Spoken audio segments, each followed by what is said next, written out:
はい、皆さんよろしくお願いします。本日は SDGs スチューデンツダイアログエクスポ2025に皆さんご参加くださりありがとうございます。イベントのスタートは11時からですので、残り6分のお時間があります。ポスターの制作中の皆さんは6分後からイベントスタートしますので、それまでに、終わらせてください。また、今回ちょっと、注意事項を共有させていただきます。本イベントは写真、動画をスタッフが撮影し、後日のレポートであった SNS 発信に、活用させていただきますので、ご了承の上ご参加ください。また本会場内ではお飲み物や、食事などをご遠慮いただいておりますので、お腹減った方であったり、飲み物を飲みたいなと思う方はなるべく外でしていただければと思います。周りには、セブンイレブンさんが左側、そして、右側ですね。左側には、フードコートエリアなどもありますので、はい、お腹減った方はそちらからご購入ください。またお昼休憩は適宜チームごとにお取りいただきたいと思いますので、 LA の皆さんの誘導に従って、ご参加ください。ただし、各チームにおいては最低2名は常駐していただくようにご協力をお願いしたいと思います。あとプレゼンテーションの1時間前には必ず会場に戻ってこられるように、よろしくお願いいたします。万博ですので、もちろん他のパビリオンなどは見に行っていただきたいんですが、長い列があるところはなるべく時間によっては避けていただけると幸いです。また会場内にはお手洗いはございません。左手のお手洗いは本日は閉まっておりますので、右側のお手洗い、セブンイレブンの目の前にありますので、そちらの方を、ご活用ください。はい、ということで残り4分となりましたので、定時にスタートしたいと思っておりますので、ポスターのデザインを終わらせてない方は4分後までに終了をさせてください。よろしくお願いいたします。大丈夫ですね。ありがとうございます。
We'll take a すいません、あと数分だけ取ってからスタートしたいと思います。ちょっと英語でアナウンスメントをさせていただきます。Hello, everybody. Good morning. How many of you are the only English speakers in the room? Yeah, I'm assuming there's a couple more around there. Thank you so much for joining us at the SSDE. I'd like to make a few announcements before we start the event today. In terms of using the washroom, there's one right in front of the 7-Eleven. So once you leave the dome, it'll be on your right-hand side, right next to the 7-Eleven. So it's approximately just a minute walk away. So the washroom will be there. In case you're hungry, you're not allowed to eat in this facility, so please feel free to leave and find either a convenience store or there's a couple of food trucks on your left-hand side, so please feel free to use that. During the lunchtime, unfortunately, there is a form of time slot, so please follow your LLA, who will guide you to take a lunch break. And other than that, I think we're clear, but if there is any other questions, feel free to ask the staff members who are from With the World, and they'll be able to help you out. I'm sure you'll notice their pink shirts, so I think you won't be lost in finding them. ありがとうございます。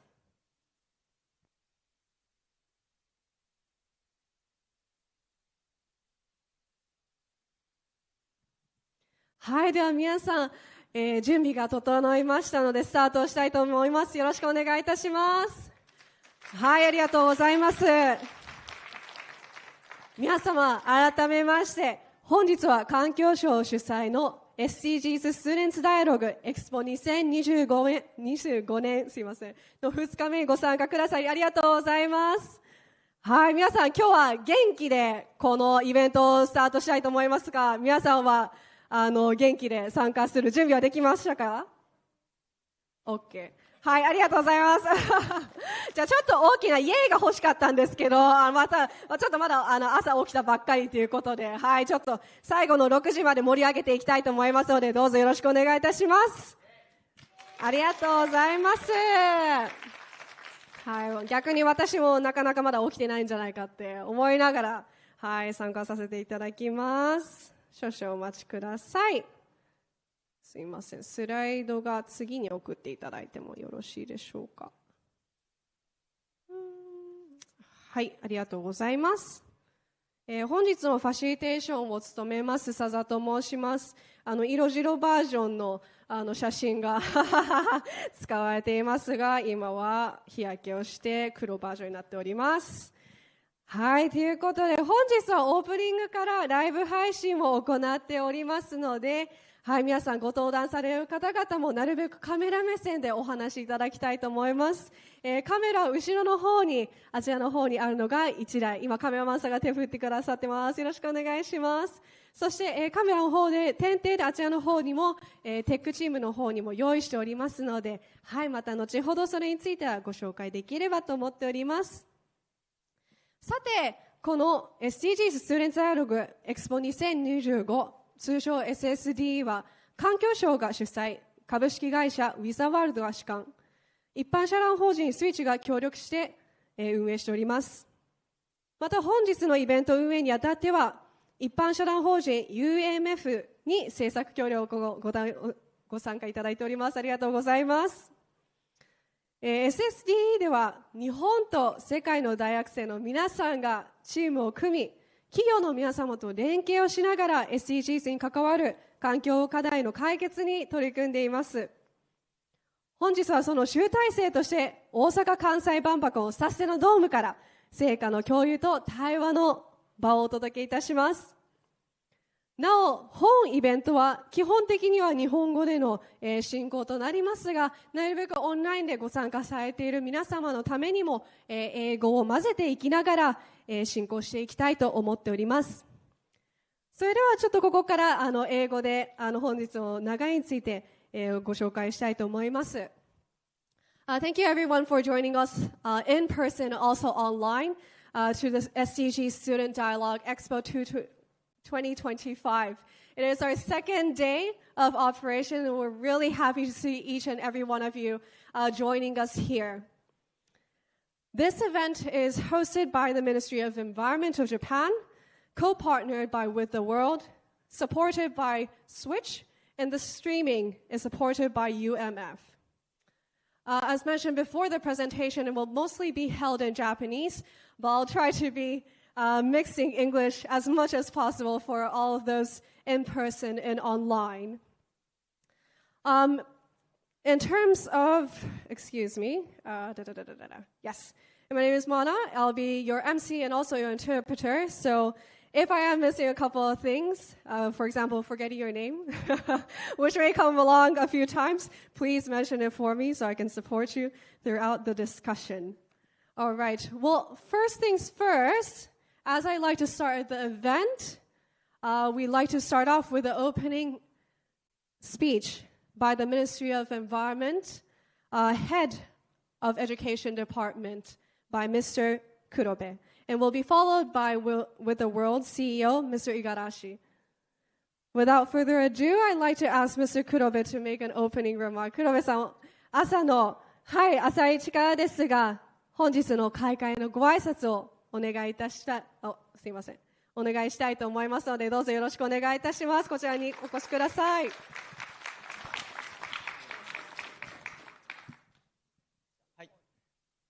ちょっと佐田さんお疲れなんですけど神々ですすいません、皆さんおはようございます。おはようございます。環境省環境教育室クラブでございます。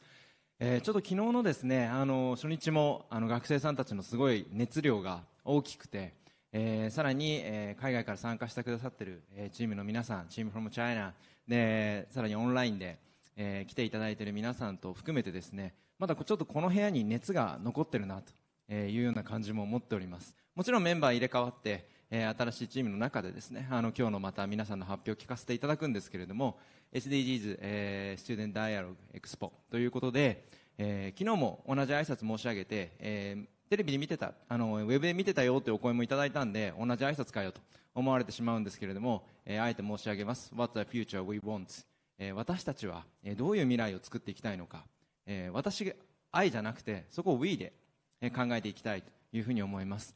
どんな未来を作っていきたいか、いろんな技術はこの万博の中にもいっぱいあると思うんですね。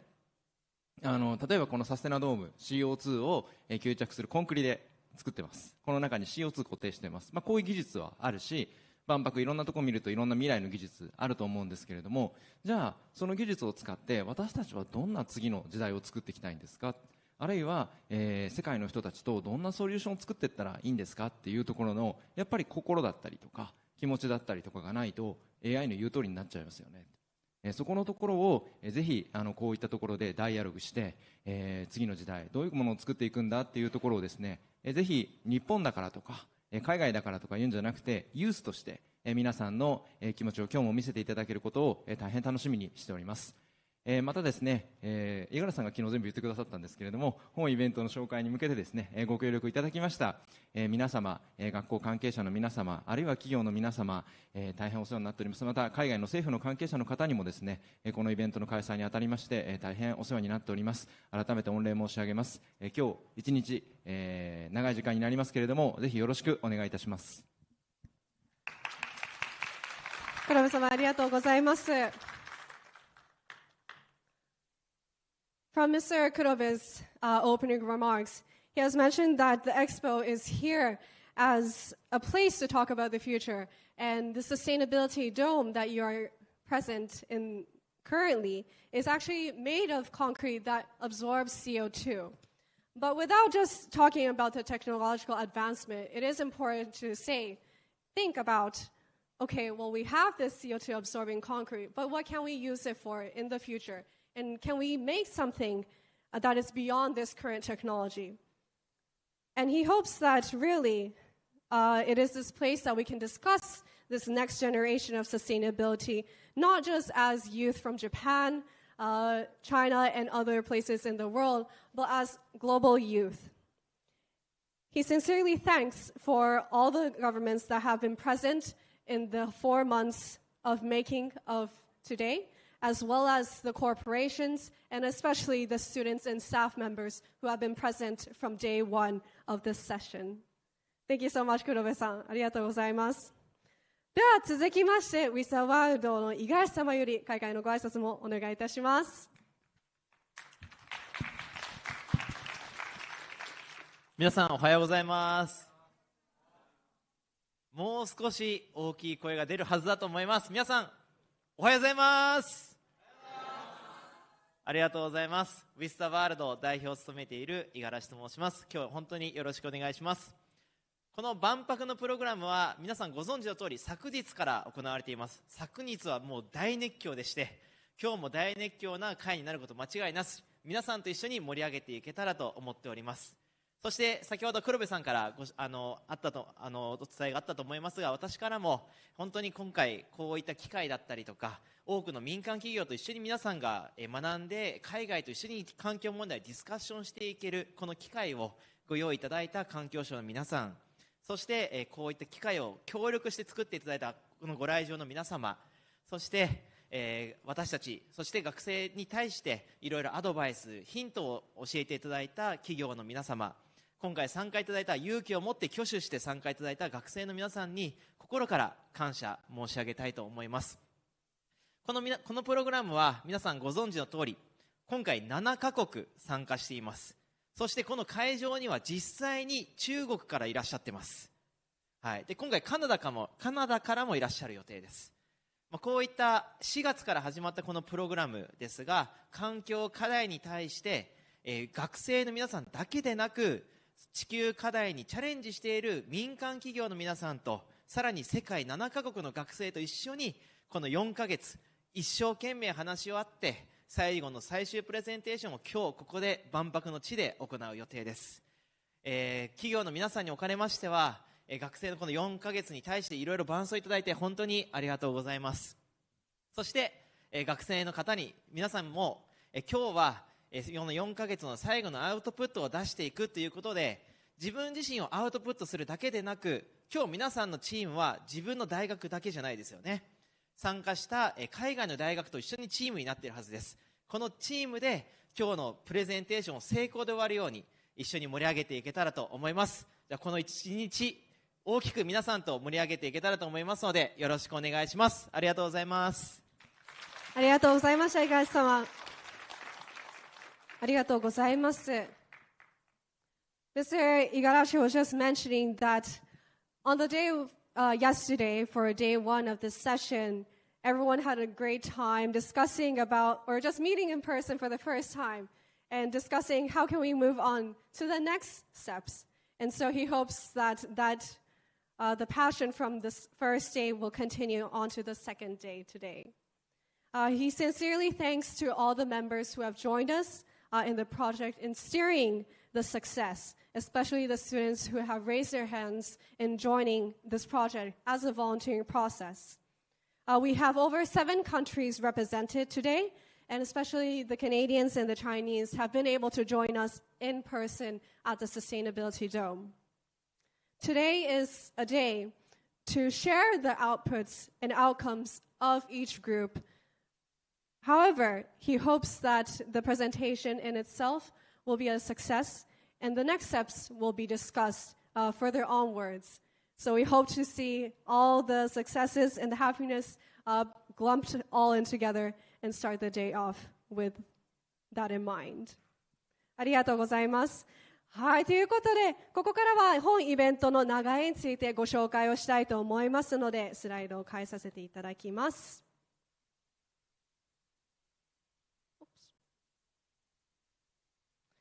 はい、ありがとうございます。それではこの後はまず、ウィザワールド様の藤縄様より本プロジェクトのこれまでの取り組みについてご紹介いただきます。続いて午前中は最終プレゼンテーションの時間です。各チームがこれまでの対話や学びを通じて構築してきた提案を発表し、環境省黒部様、そして五十嵐様より公表をいただくほか、会場の皆さんも一緒にぜひ議論にご参加いただきたいと思っております。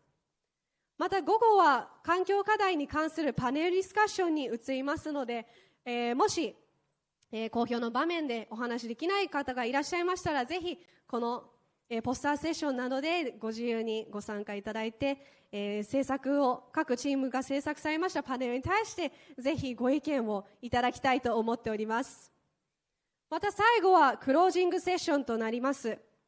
本日の振り返りと今後につながる交流の場として皆さんにとって有意義な時間になることを願っております。またお昼休憩は適宜チームごとにお取りいただきたいと思いますので、LA の皆様の誘導に従ってご参加ください。会場外のフードトラックやコンビニは目の前にありますので、ぜひご活用いただければと思っております。それでは英語でタイムテーブルをご紹介をさせていただきます。Alright, for today's timeline, we'll be starting off with an overall overview of the project for the last 4 months from Mr. Fujinawa, and will be followed by a group presentation by each group. Once the group presentation is done, we'll be moving on to a panel discussion and followed by a poster session. Then we'll be closing the day from a closing remark from Mr. Igarashi as well as Kurobe-san. And hopefully we'll be closing by 6 p.m. today. In terms of lunch, during the panel discussion and the poster session, your LA will be supporting you to take a lunch break. So please feel free to ask the LA if you have not yet about when is the lunchtime if you're getting hungry. But for the time being, we would like to move on to Mr. Fujinawa's review for the last 4 months as he has been the lead in progressing this project. ありがとうございます。それでは本プロジェクト SDGs ストゥデンツダイアログエキスポ2025についてちょっと簡単にご紹介いたします。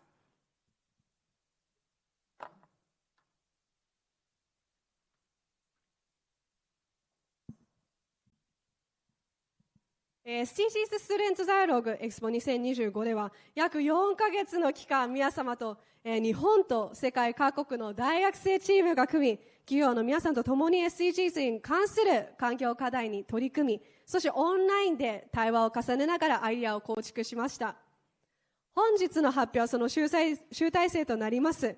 そしてオンラインでの対話を重ね、試行錯誤を繰り返しながら各チームがどのように課題に向き合ってきたのか、その奇跡についてウィザーワールドの藤永さんより振り返りをお願いしたいと思いますので、藤永さんよろしくお願いいたします。皆さん大きな拍手で出迎えください。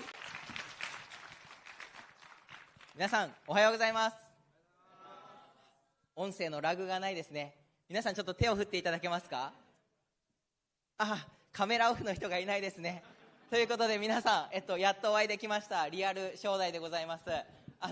オンラインで皆さんたくさんやらせていただきましたが、今日リアルで対面できてすごく嬉しいなと思っています。ちょっと皆さん周りを見渡してみてください。オンラインで出会った顔見たことあるなっていう人いますか。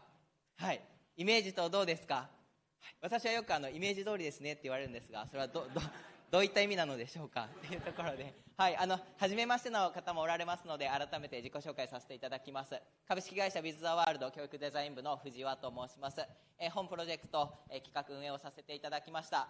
ここまでの、経緯とですね、皆さん概要のところ改めて私から説明をさせていただきたいと思います。はい、それではちょっとスクリーンの方で説明をさせていただきます。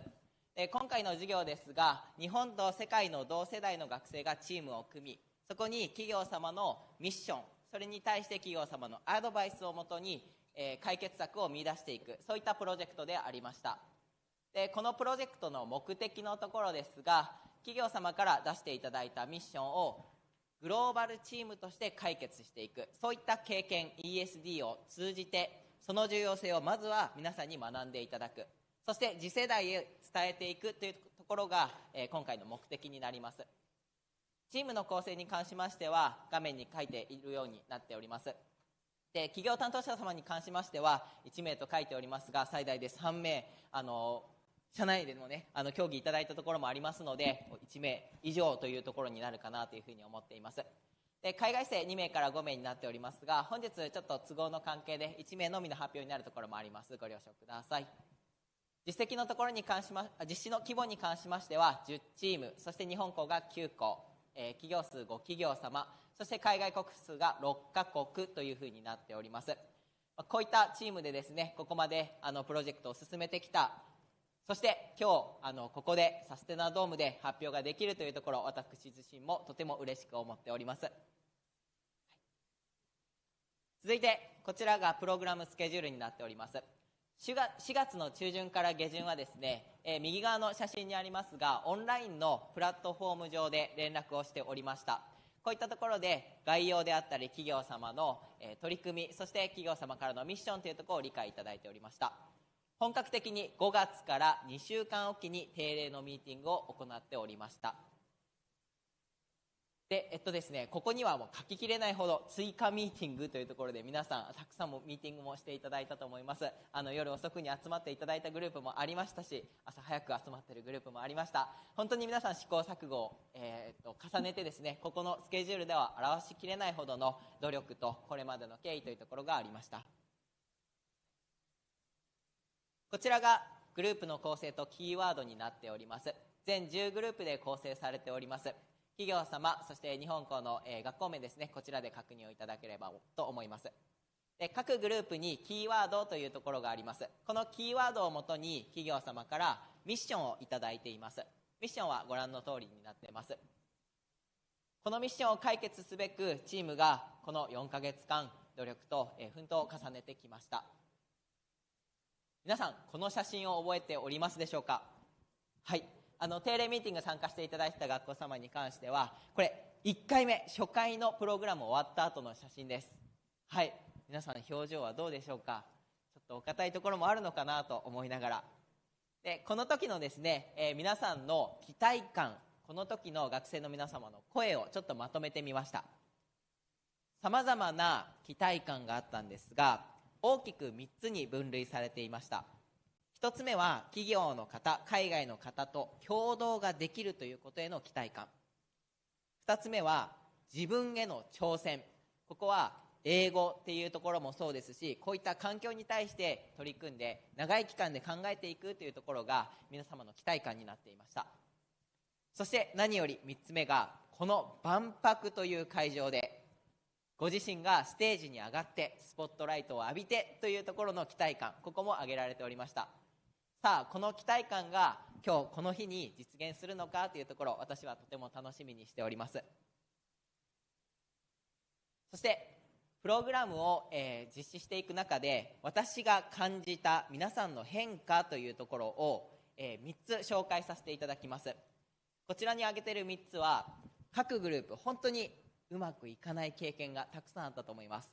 ただその経験の中に何か変わるきっかけがあったと思うんですね。そのきっかけがこの3点でした。1つ目、共通点に気づく瞬間。こちらはどのグループも最初はお互いにどう関わったらいいのかなとか、どのように進めたらいいのかなというところで発言をする人が結構偏っていたかと思います。ただその転換期となったのが共通点でした。企業様のミッションに対して日本でも海外でもここが共通した課題だね、共通した取り組みだねということが見つかったときに、プロジェクトの方向性が決まってきたように思っております。2つ目は逆で違いに気づくことです。これは単に文化の違い、考え方の違いではなくて、一人の人として目の前にいる人がどのようなことを考えていて、でその人がどのような学びを重ねてきたのかといった背景まで、そういった違いを比べる中でこういったグループがありました。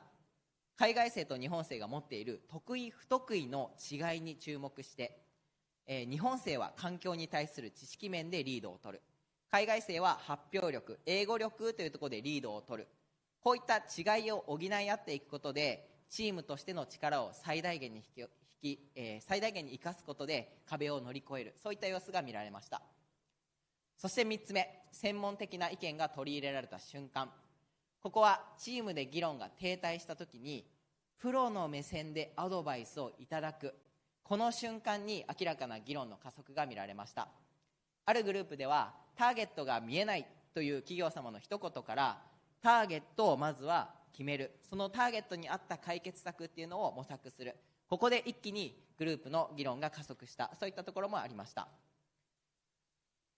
さらにですね、他にもアイディアの深まりが出ないなといったグループに対して企業様から万博ですよ、万博らしい夢のある提案をしましょう。この一言で一気に現実的なものから大きなもの、理想的なところをまず組んでいく。そこに対して企業様のアドバイスを入れていくことで、より現実的なものに、クリエイティブしていく、そういった瞬間も見られました。はい、最後に皆さんに見ていただきたい写真はこちらです。こちらがオンラインの最後ですね。最後のプログラムで撮った写真になります。今まで、これまでの経緯というところで私からお話をさせていただきましたが、もうこの写真、私の話では語りきれないことばかりです。そういった皆様の努力、これまでのストーリーを今日肌で感じていただければと思っております。皆様今日一日よろしくお願いいたします。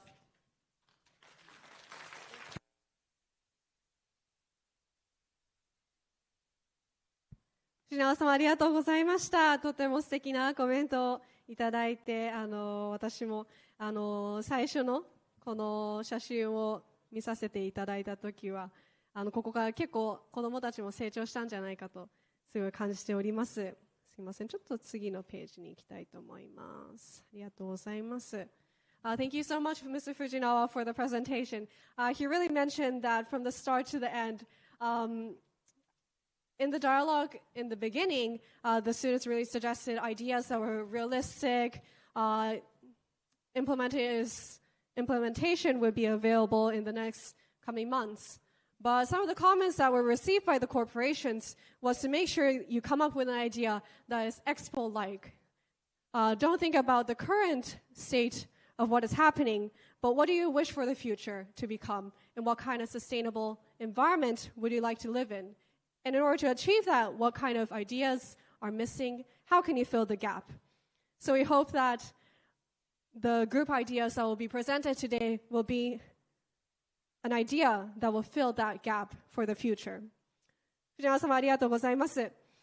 はい、では皆さんここからは最終プレゼンテーションの時間に移りたいと思います。本日は各グループがこれまでの議論と学びを通して導き出した環境課題に対する提案を発表していただきます。プレゼンテーション持ち時間はなんと20分となっておりますので、はい、20分以内で皆さん終わらせていただくように頑張ってください。今日はライブ配信しておりますので皆さんオンタイムにお願いします。そしてその後は環境省から、そして五十嵐様からの講評をいただきまして、お一人ずつ参加の学生さんたちには、参加をしての感想などをいただき、グループずつのプレゼンテーション、その次のグループプレゼンテーションに行きたいと思っております。ではトップバッターのグループ10番の皆さんをお迎えしたいと思います。皆さん大きな拍手でお迎えください。グループ10の皆さんよろしくお願いします。前の方にお越しください。はい、ではこちらの画面の前の方に並んでいただきたいと思います。今皆さんの目の前に見えているカメラマンがいらっしゃるところありますね。あちらの方のカメラと、あと今目の前にある全体像の様子はこちらのカメラで映しておりますので、なるべく、はい、オンラインの方々にも皆さんのお顔を見えるようにカメラ目線でなるべくお話しいただければ幸いです。すいません。はい、ではクリッカーを皆さんにもお渡ししますので、すいません、後ろから、はい、こちらの方でスライドの操作をしていただければと思います。ありがとうございます。はい、では皆さん準備はできましたか？はい、ではお願いいたします。Hello, everyone. Thank you for your time and attention today. We are Group 10, and we look forward to presenting our work with you. And here is the agenda of what we'll be covering in our presentation today. And first, we would like to have a short introduction of the members. We worked with 7 members from Ritsumeikan University and 3 members from the University of British Columbia. We'll introduce the members who are up on stage with us right now. My name is Karin Furukawa. My name is Luka Miyake. And my name is Sato Mitsuji. And my name is Ryota Furukawa.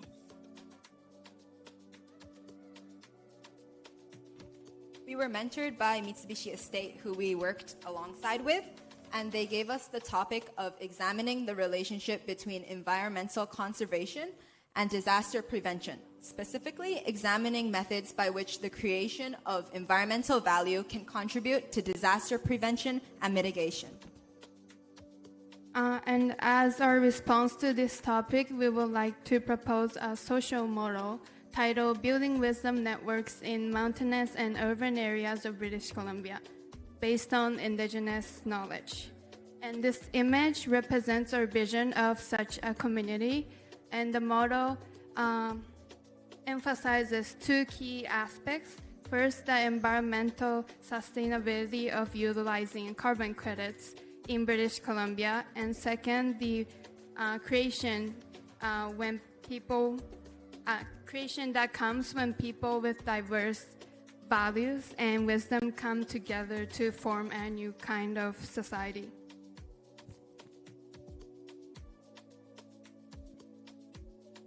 So for our region, we chose British Columbia as our field of study. British Columbia is located on the west side of Canada and has a population of around 5,700,000 people. British Columbia is home to many mountains, famous ones being the Canadian Rockies as well as the Columbia Mountains. British Columbia has 55 million hectares of land that is used for forests, and 58% of the land mass of British Columbia is forest as well. And one of our proposals includes the revitalization of Japantown. So I would like to quickly explain what Japantown is. So this is Powell Street, located East Vancouver, British Columbia, and is home to about 8,000 Japanese immigrants and their descendants, known as Nikkeijin.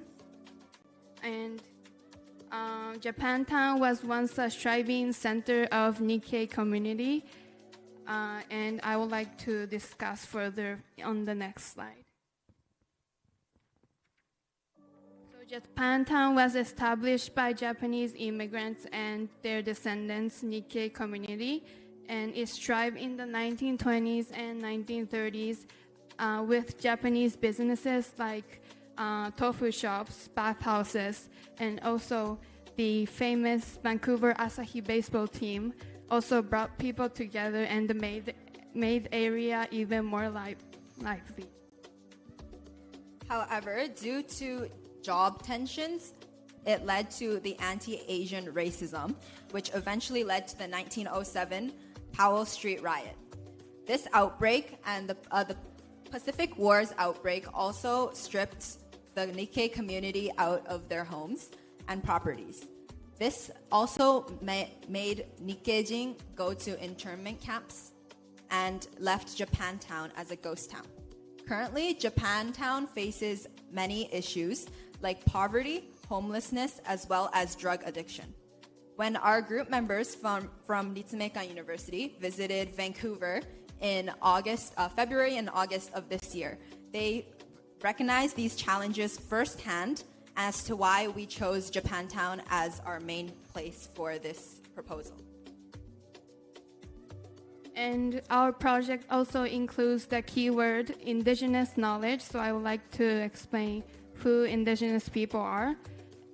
And they are about 1.6 million indigenous people with three main categories in Canada, and they were the original inhabitants of this land. They form their own system, have their own languages, culture, and spiritual beliefs. However, due to colonial practices,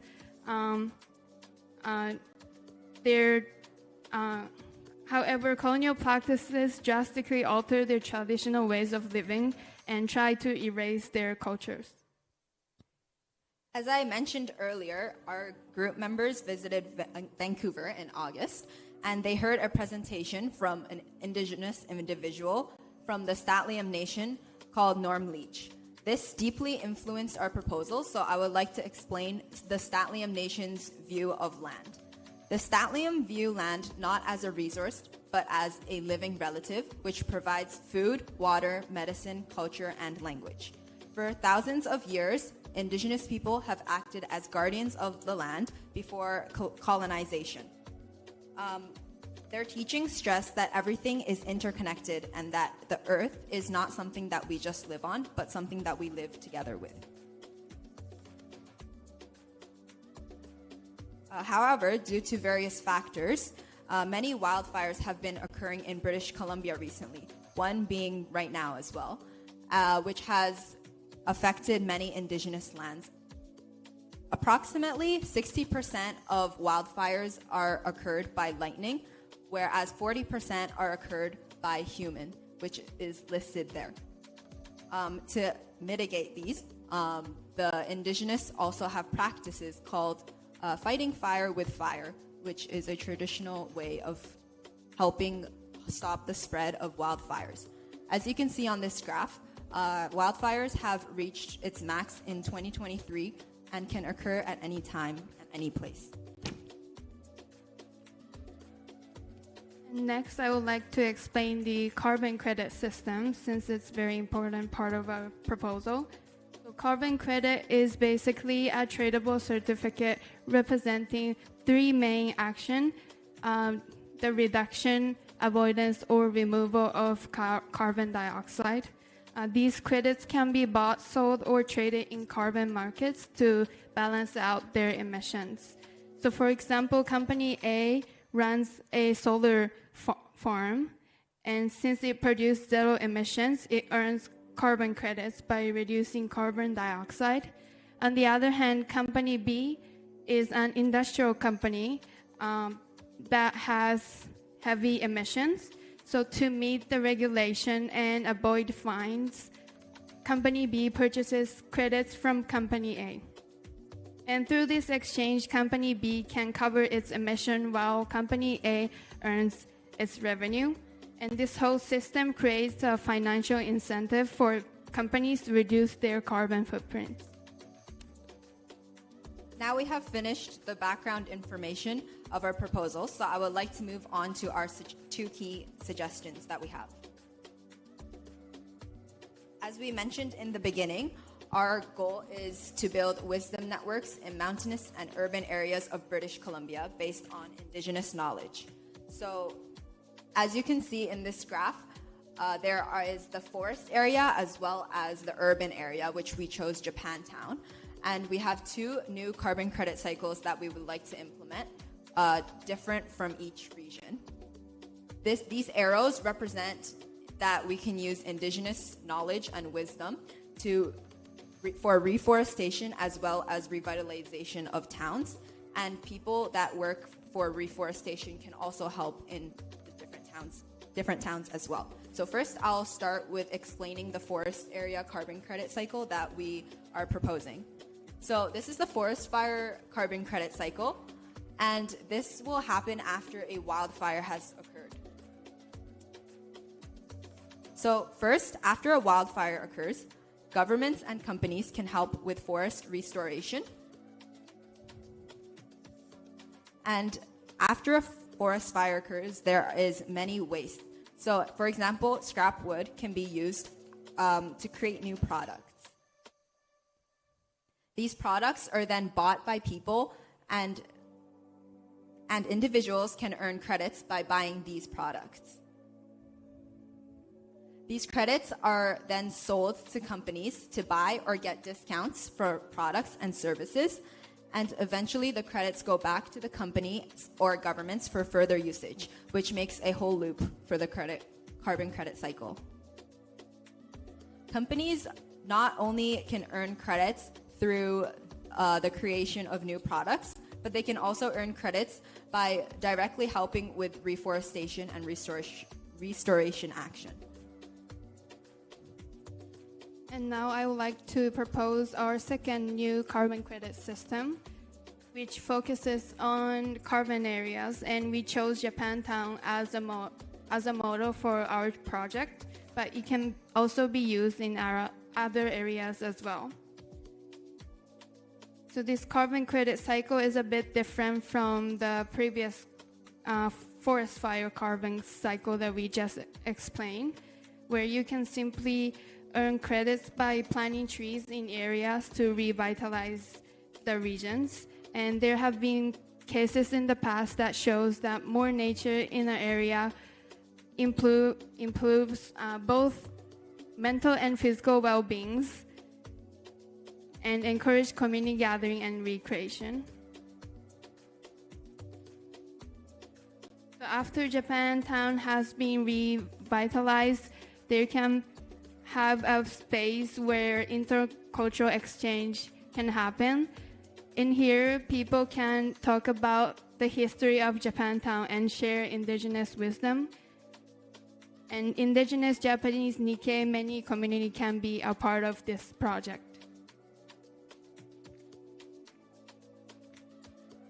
And here are some possible areas where trees can be planted.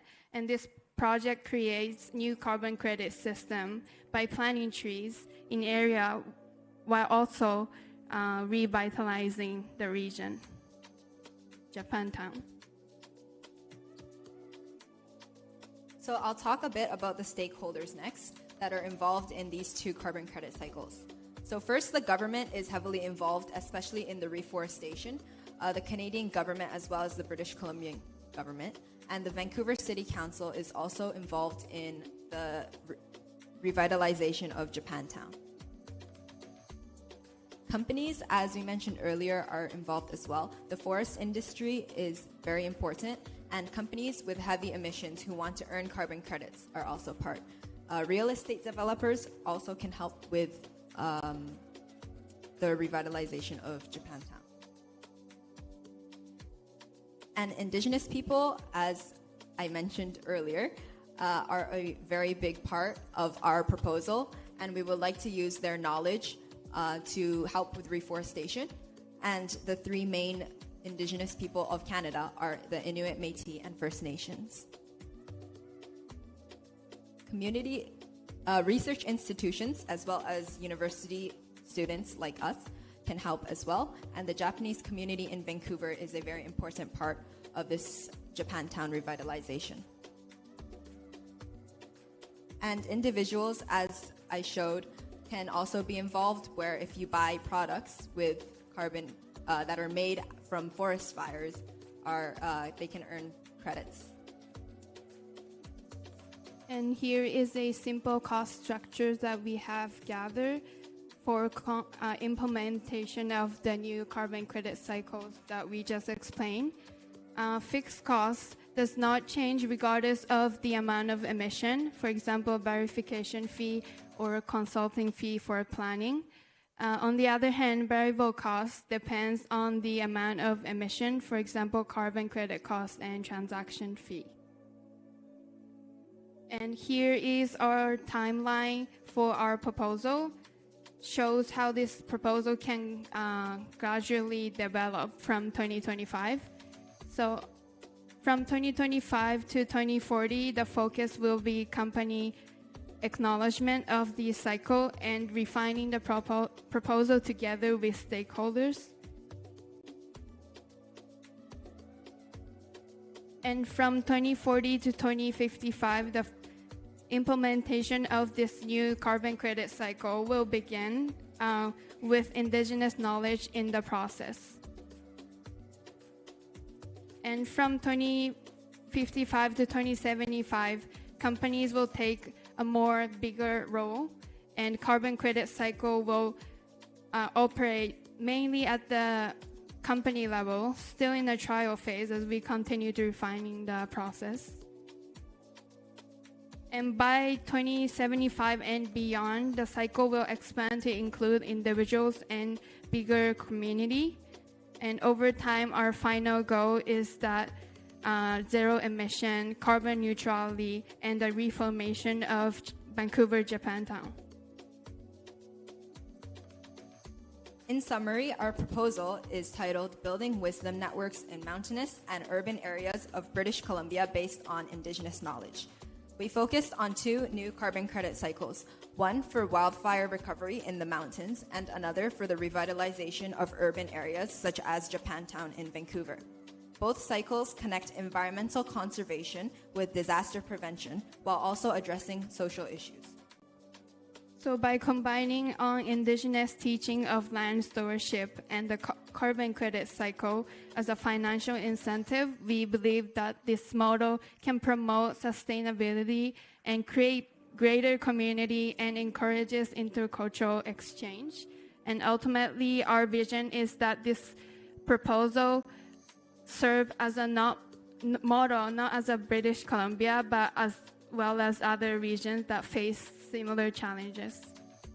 Thank you very much. Thank you so much, team of Ryukyo University as well as University of British Columbia. ありがとうございました。それではここからは講評に移りたいと思いますので、講評は黒部様からお願いしたいと思います。Thank you so much. We're going to move on to comments and remarks from Mr. Kurobe as well. よろしくお願いいたします。はい、すいません、ありがとうございました。お疲れ様でした。すごくバックデータとあと関係者がいっぱい出てくる提案で非常に力を入れて作っておられるなというところで、皆さん分かりましたか？一回聞いてすごいいっぱい関係者出てくるので私も聞きながらちょっと追いついていくのが大変だなと。この後ポスターセッションもあるようなのでプログラムの内容はじっくり聞かせていただきたいと思うんですけれども、すいませんお話聞きながら疑問に思った点が1つ2つかな。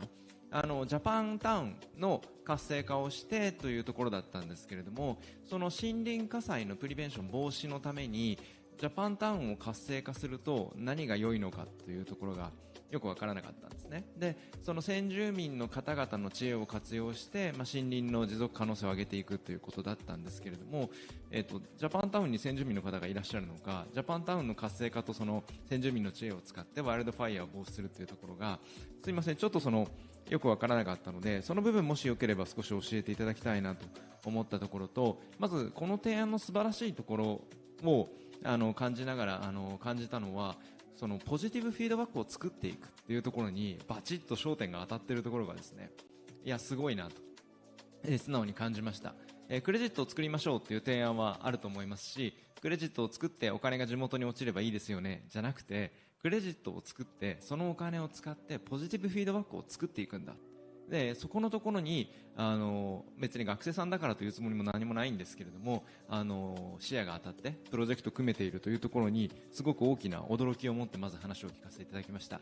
すみません質問が半分ぐらいなんですけれどもよろしくお願いします。ありがとうございます。ではご質問の方を先にお答えさせていただきます。まず山火事とジャパンタウンとの関わりにつきましては、まずジャパンタウンを活性化して今ちょっと治安が悪い状態なのであまり外部の人は寄りつかないような街になっているんですけれども、活性化してそのようなたくさんの人たちが来れるような場所にして、その集まる拠点の場として先ほどちょっとスライドにも載せさせていただいたんですが、人が集まって話し合いをできる場を作り、その場で、防災のワークショップなどの開催などを通して山火事への防災意識に、向けていくようにという、イベント作りなどを行っていければいいかなと考えております。はい。ジャパンタウンのその中でコミュニティを復活させていって、そこのところでその先住民さんを含めたその防災知識のシェアみたいなことをやっていこうって、こういうご提案だったんですよね。はい、はい、ありがとうございます。一回英訳挟みます、佐藤さん。はい。ありがとうございます。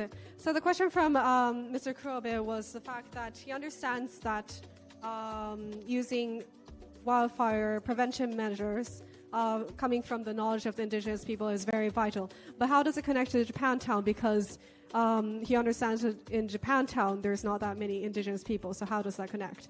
The response was the fact that Japantown currently is a bit unstable because a lot of due to the local issues, but by bringing in a lot more people here, they'll be able the security level of Japantown will revive, and people will be coming back to Japantown from outside of Japantown. I believe that most people don't live there anymore who are Japanese, so they'll come back and also be able to work on wildfire measure event discussions, which will be bringing in indigenous people to discuss how can we actually spread this idea and implement within Vancouver as well. ありがとうございます。ありがとうございます。ちょっと追加でというわけじゃないんですけれども、お話聞きながら一言思ったのが、やっぱりその世界の生物多様性ネイチャーポジティブの議論の中でもその先住民の皆さんをどうアプローチしていくかというのがすごく大きなテーマになっていますけど、その先住民の皆さんをショーアップする理屈がいまいちまだ明確に語られてないんですよね。かわいそうだからなのか、迫害されてきたからなのか、正当な政治的権利を持っていないからなのか、いやむしろその先住民の方たちが持ってきた長い間自然と共生するレジリエンスを高める知恵の方に焦点が当たっているのか、なんかこの辺もう少し国際的な議論でももっと明確になっていく必要はあると思うんですけれども、そのあたり非常に皆さんの提案の中ではその森林と共に生きていく知恵が先住民の皆さんにあってそれをシェアしていく必要があるんだとはっきり言い切っていただいているので、私個人非常に勇気をいただきました。ありがとうございます。ありがとうございます。Mr. Kurobe was just mentioning that nature positivity is a really big topic of discussion globally, especially nationally as well. However, there still needs to be some clarification of how indigenous people will interplay in this whole stakeholdership. Is it that we want to utilize their knowledge from many generations, or is it that we're including indigenous people out of spite of feeling guilty of taking away their lands? So really making sure that these roles of indigenous people would be really important. And he applauds for everyone in trying to address this issue as it is a global dialogue that is just about to start. ありがとうございます。はい、ありがとうございます。それでは、黒部様からの講評は以上となりますが、お一人ずつ皆様からコメントなどをいただきたいなと思っておりますので、端っこからお願いしてもよろしいでしょうか。では本日はこのような貴重な場を設けていただきありがとうございました。私たちは学生だけの話し合いではなくて、実際に、日本の学生が現地に行って、先住民の方にお話を聞いたり、ジャパンタウンの地域の方にお話を聞いたりしてきました。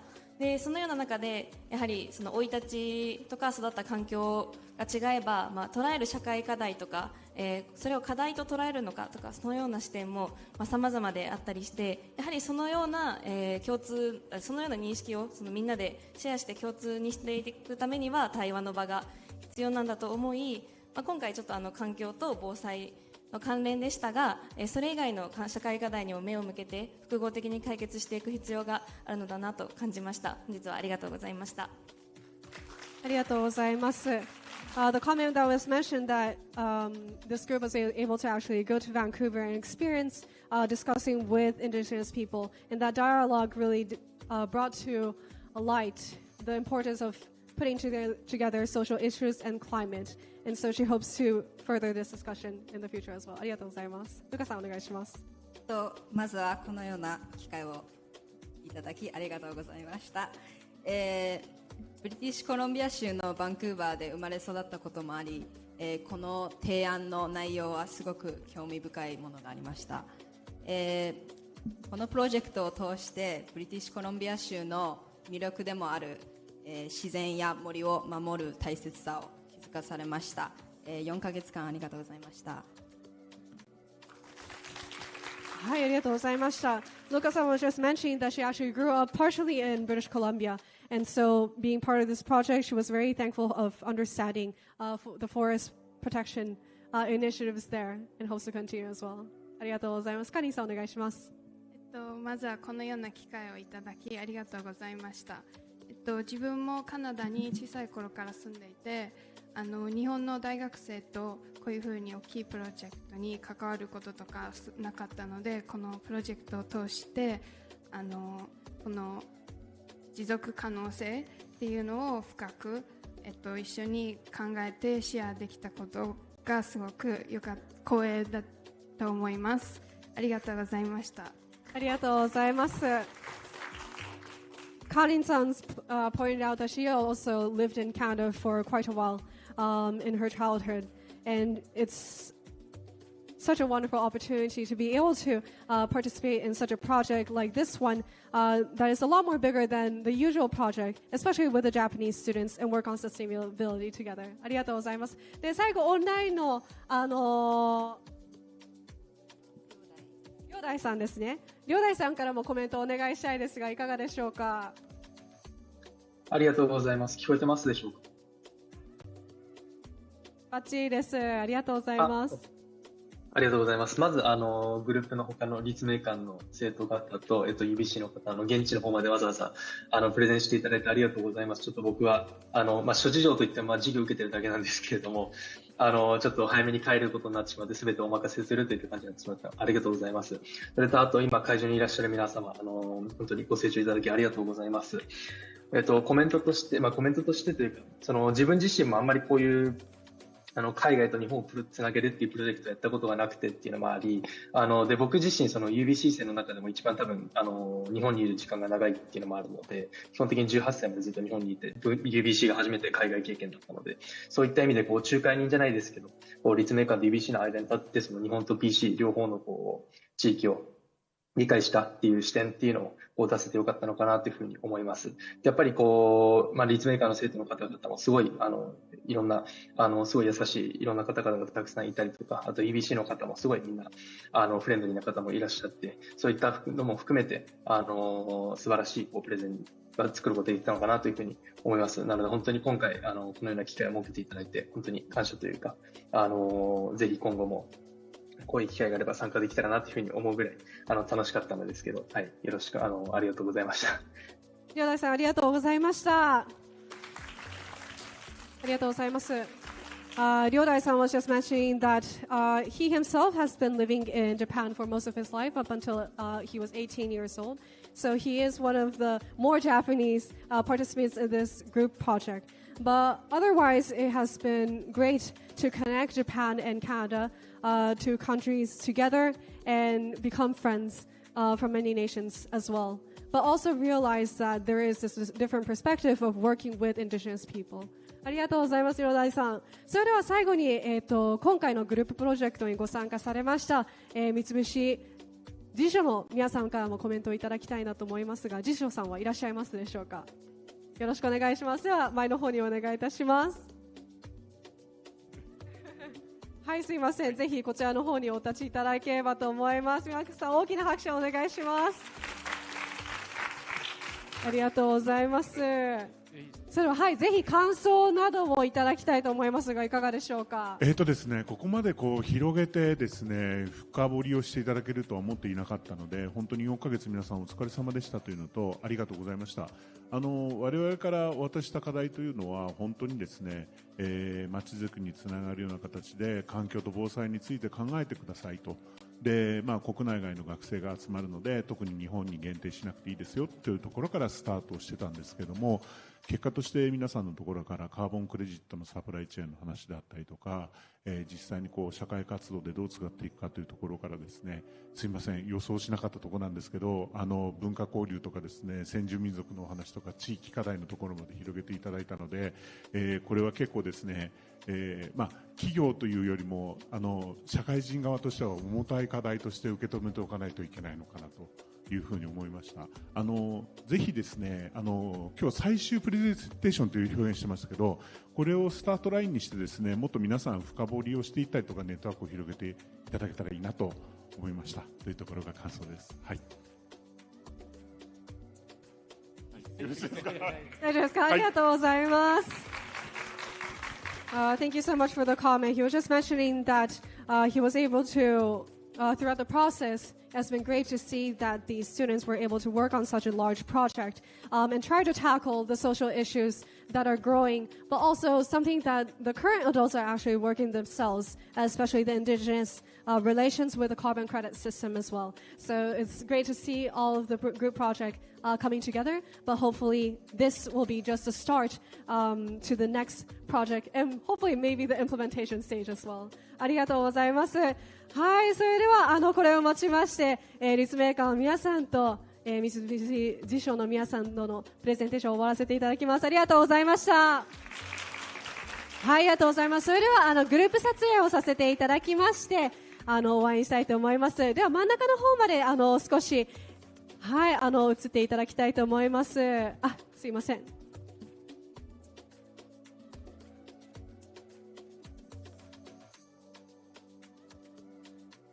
はい、なるべく皆さん真ん中の方にお願いします。はい、スクリーンの前までお越しいただいて大丈夫です。はい、両大さん、今からグループ写真を撮りますので、大きな笑顔でご参加ください。はい、ありがとうございます。では2回ほど撮影いたします。では3、2、1。はい、ありがとうございます。ではもう1回、スマホの方で撮らせていただきます。はい、3、2、1、スマイル。ありがとうございます。はい、皆さんお疲れ様でした。ありがとうございます。それではご着席くださいませ。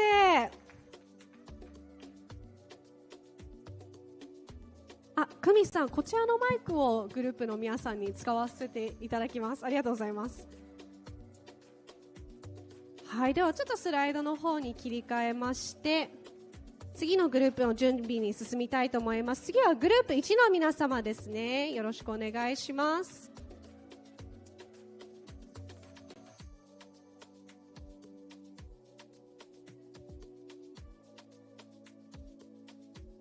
はい、ありがとうございます。それでは皆さん、ちょっとこちらの2つの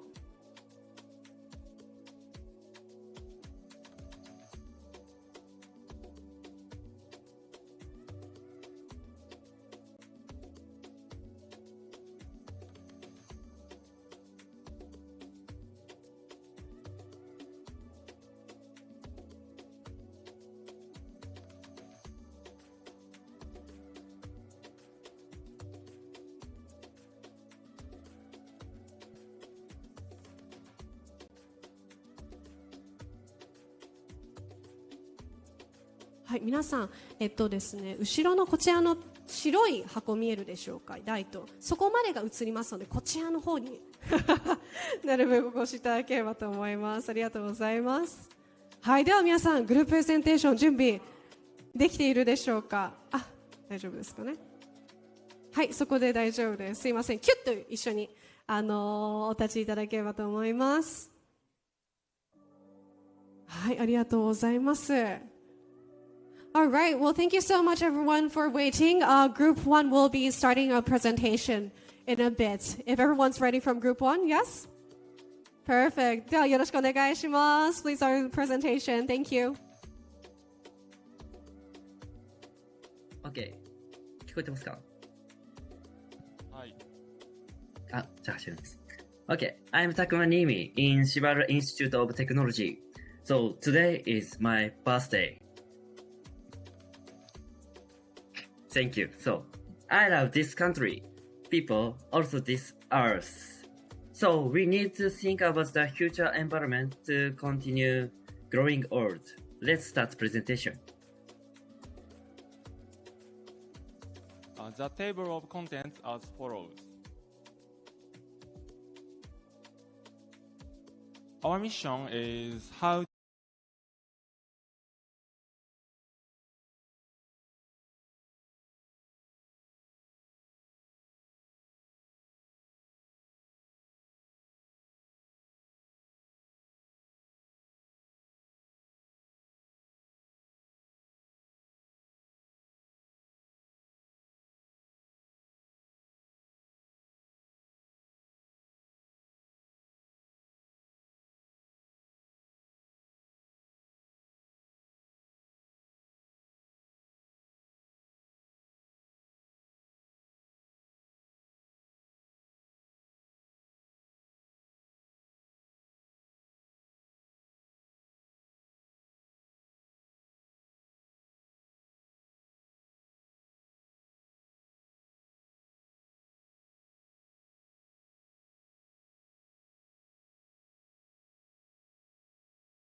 solar and batteries from 2030 to 2035. We prepare new panels like perovskite and broadcast, and from 2035 to 2040, we spread the new models to reach 60%. Next page, please. And this slide explains how we save 20% with DR and behavioral change. From 2025 to 2030, we let people know about our activities. And from 2030 to 2030, and small DR at homes, and last from 2035 to 2040, we spread them for companies and public sites to reach 20% saving.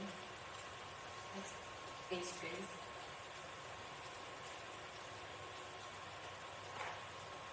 Hello everyone, today I will present the Global Energy Electricity 2040 roadmap highlights how Jakarta plans to achieve a green transformation across three major sectors: consumers, industry, and transportation. Next, please.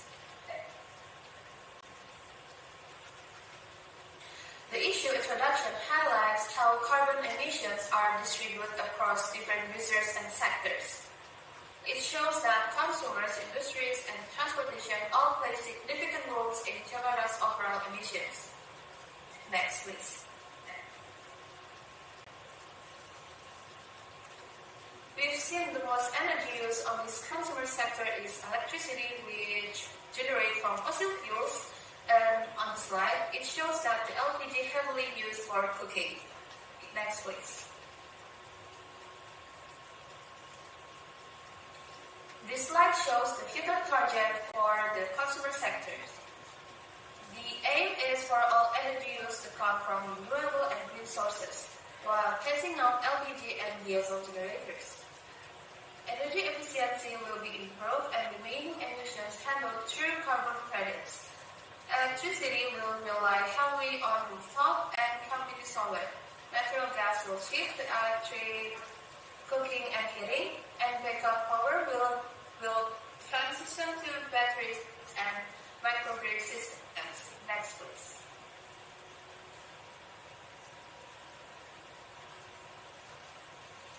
The roadmap emphasizes the adoption of renewable energy, especially solar, while also encouraging greater efficiency in both households and businesses. Public awareness and supportive policies will be important to achieve this shift. Next, please. The consumer sector has seen changes in energy use over the years. The roadmap outlines efforts to reduce fossil fuels dependence, promote renewable energy, and encourage for more sustainable consumption patterns. Next, please.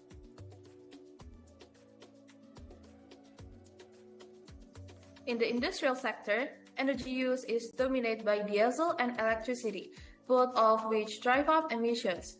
Although biodiesel use is rising, the overall reliance on fossil fuels remains high. Next, please.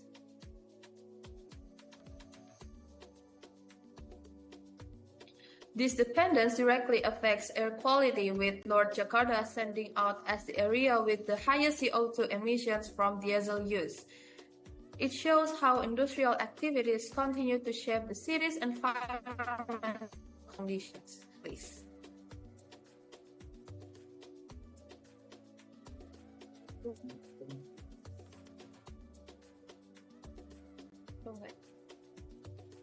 By 2040, the targets are ambitious: 80% of electricity from rooftop solar, 80% of gas replaced with urban green hydrogen, and nearly half of diesel use substituted with renewable diesel. Offsetting will also support this reduction. Next, please.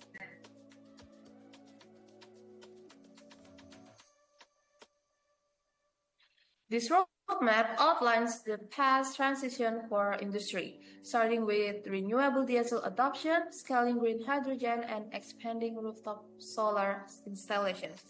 Workforce readiness and technological upgrades will be critical here. Next, please.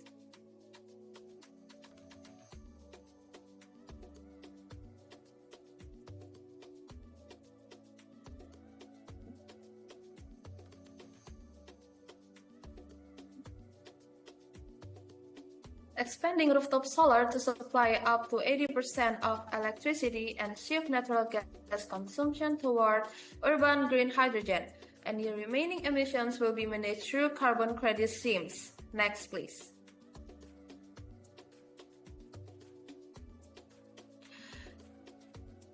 Transportation consumes more petroleum than any other sector, with most of it being gasoline.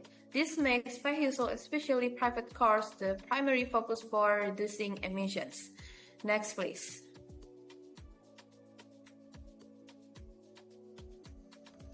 Okay. By 2040, the target is for ABS and bioethanol to replace part of gasoline use, green hydrogen to substitute natural gas, and biodiesel and electric fleets to replace diesel. Carbon offset will also help meet reduction goals. Next, please. We explain comparison and analysis of roadmaps. Next, please. This slide shows analysis Saitama City and Jakarta. In Saitama City, consumer sector makes about 60% of CO2 emissions. In Jakarta, most vehicles don't use eco-friendly fuels. So the common challenges is that even if we maximize the use of renewable energy, it is difficult to achieve 100% decarbonization. To solve this, we need to do two things. First, we need to introduce new fuels for hard to decarbonize sectors. Second, we need to reduce electricity use through technology and citizen effort. The Indonesia team create business idea for introduce new fuels, and the Japanese team create business idea for reduce electricity use. Next page. Okay, let's talk about our business chance ideas. Next, please. First, the Saitama's business idea I'd like to explain. I'll talk about the main issues of our roadmap. So first, to achieve Saitama GXT 2040, the saving energies and more introduce of solar power generation is the main issues. So, introduce more solar power create the surplus electricity in daytime. So, which makes demand responses essential. So the common issue is how to encourage people to save energy and participate in the demand response. So next, please. So this is our business. We propose a platform. So it's called Decarbonized Survivor. It is a competition, so where users are ranked on how much energy they save. So top users get rewards like local currency or other things. So how it works is very simple. First, user gets deal request on their phone, and second, they save energy and they save energy and earn point. Third, based on their rank, they get rewards like local currency or fund prizes. Next, please. This is our business model. So electricity company pay a fee to use this platform. We use that fee to buy local currency from Saitama City. And we then give the currency to users as rewards based on their ranking. Next, please. Now I'll explain the benefits for our three stakeholders. First, electric company, and second, citizens, and last, City of Saitama. Next, please. First, for electricity companies. In Japan, they face a penalty when power generation changes unexpectedly. So our system increase demand response, so which helps them avoid these penalty. Next, please. Second, for citizen, they can earn rewards for eco-friendly action, and we will also offer fun rewards.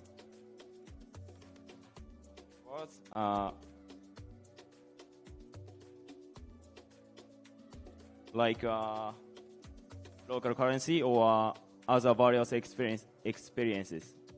For example, tickets to a local soccer game or a local sports team. So, next, please.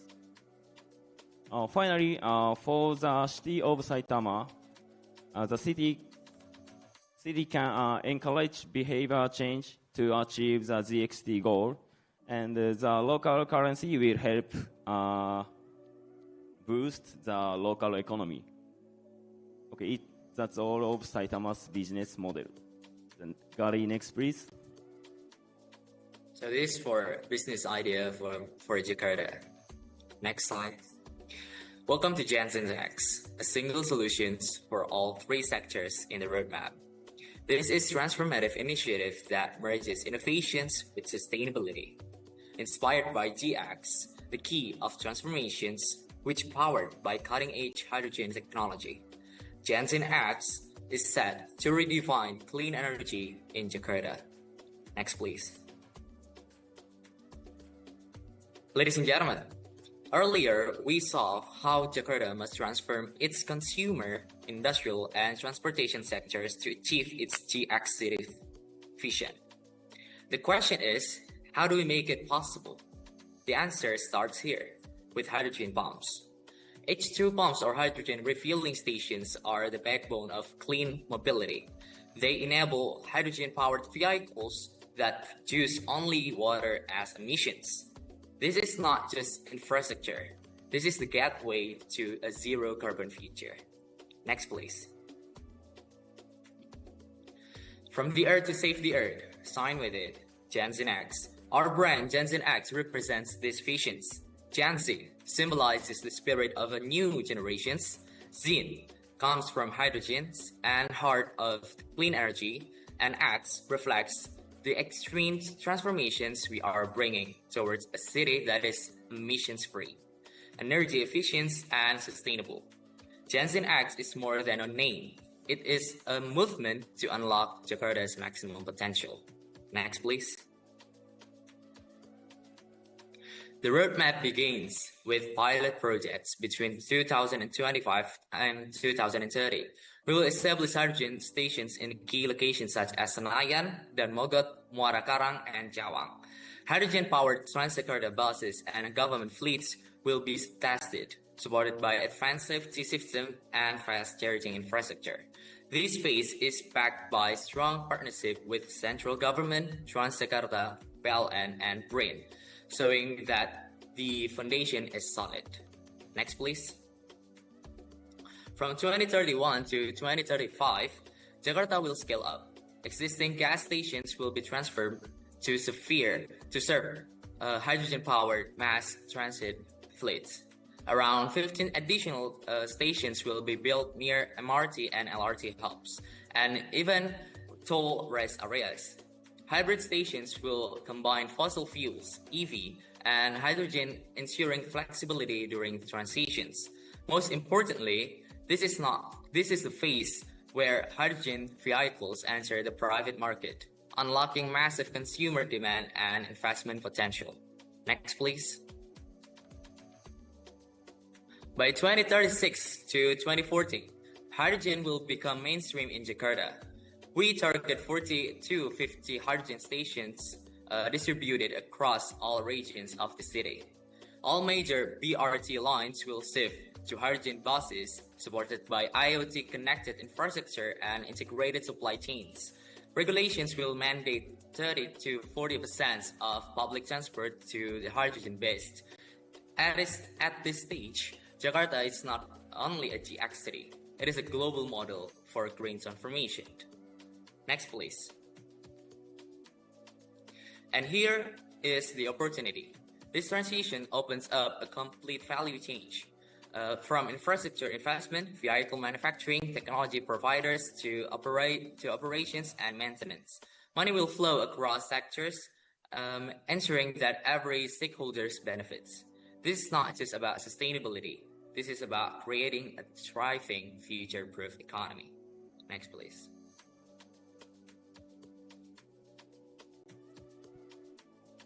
Okay, so final summary.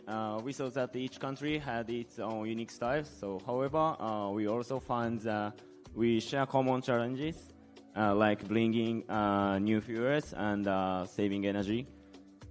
In the future, I hope we can work together on business ideas from both countries. So that's all. Thank you for listening. Thank you everyone for the group presentation. ありがとうございました。それでは五十嵐様からの講評に移りたいと思いますので、こちらの方にお立ちいただいてもよろしいでしょうか。お願いいたします。発表ありがとうございました。GX シティっていうのはニュースで聞いたことあるんですけど、今回のプレゼンを経て理解を深めることができました。ありがとうございます。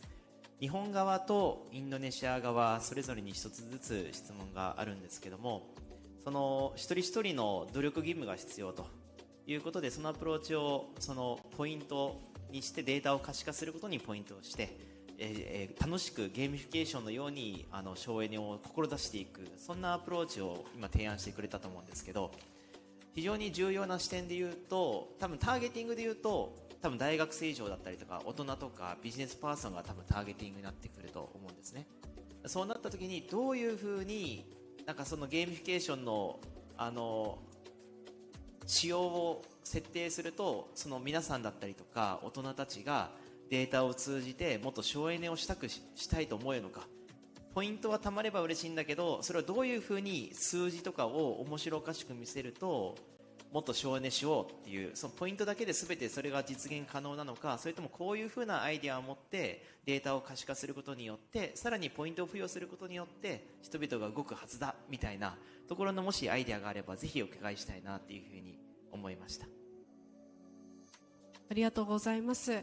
ちょっと翻訳をさせていただきまして、プレイヤータイムが12時半からですので、ちょっと一旦グループ撮影を先にこちらのグループはさせていただければと思っております。五十嵐さんそのままでお願いいたします。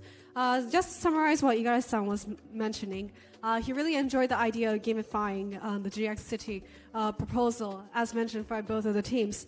But the question was, how do you make sure that you narrow down the demographic that you're trying to approach so that it truly incentivizes the reduction of electricity usage? How are you going to understand the demographic, how they move? What is the change in behavior you do hope to see?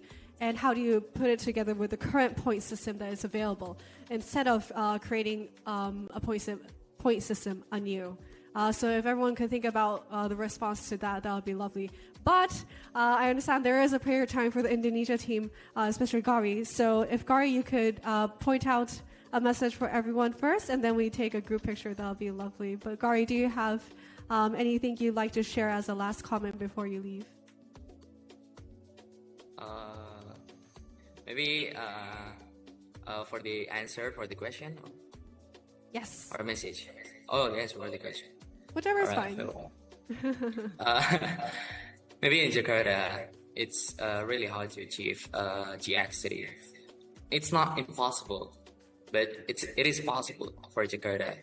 But we still need more time to be adapt to new energy sources like EVs or something that related to that, especially for hydrogen pumps. Thank you so much, Gary.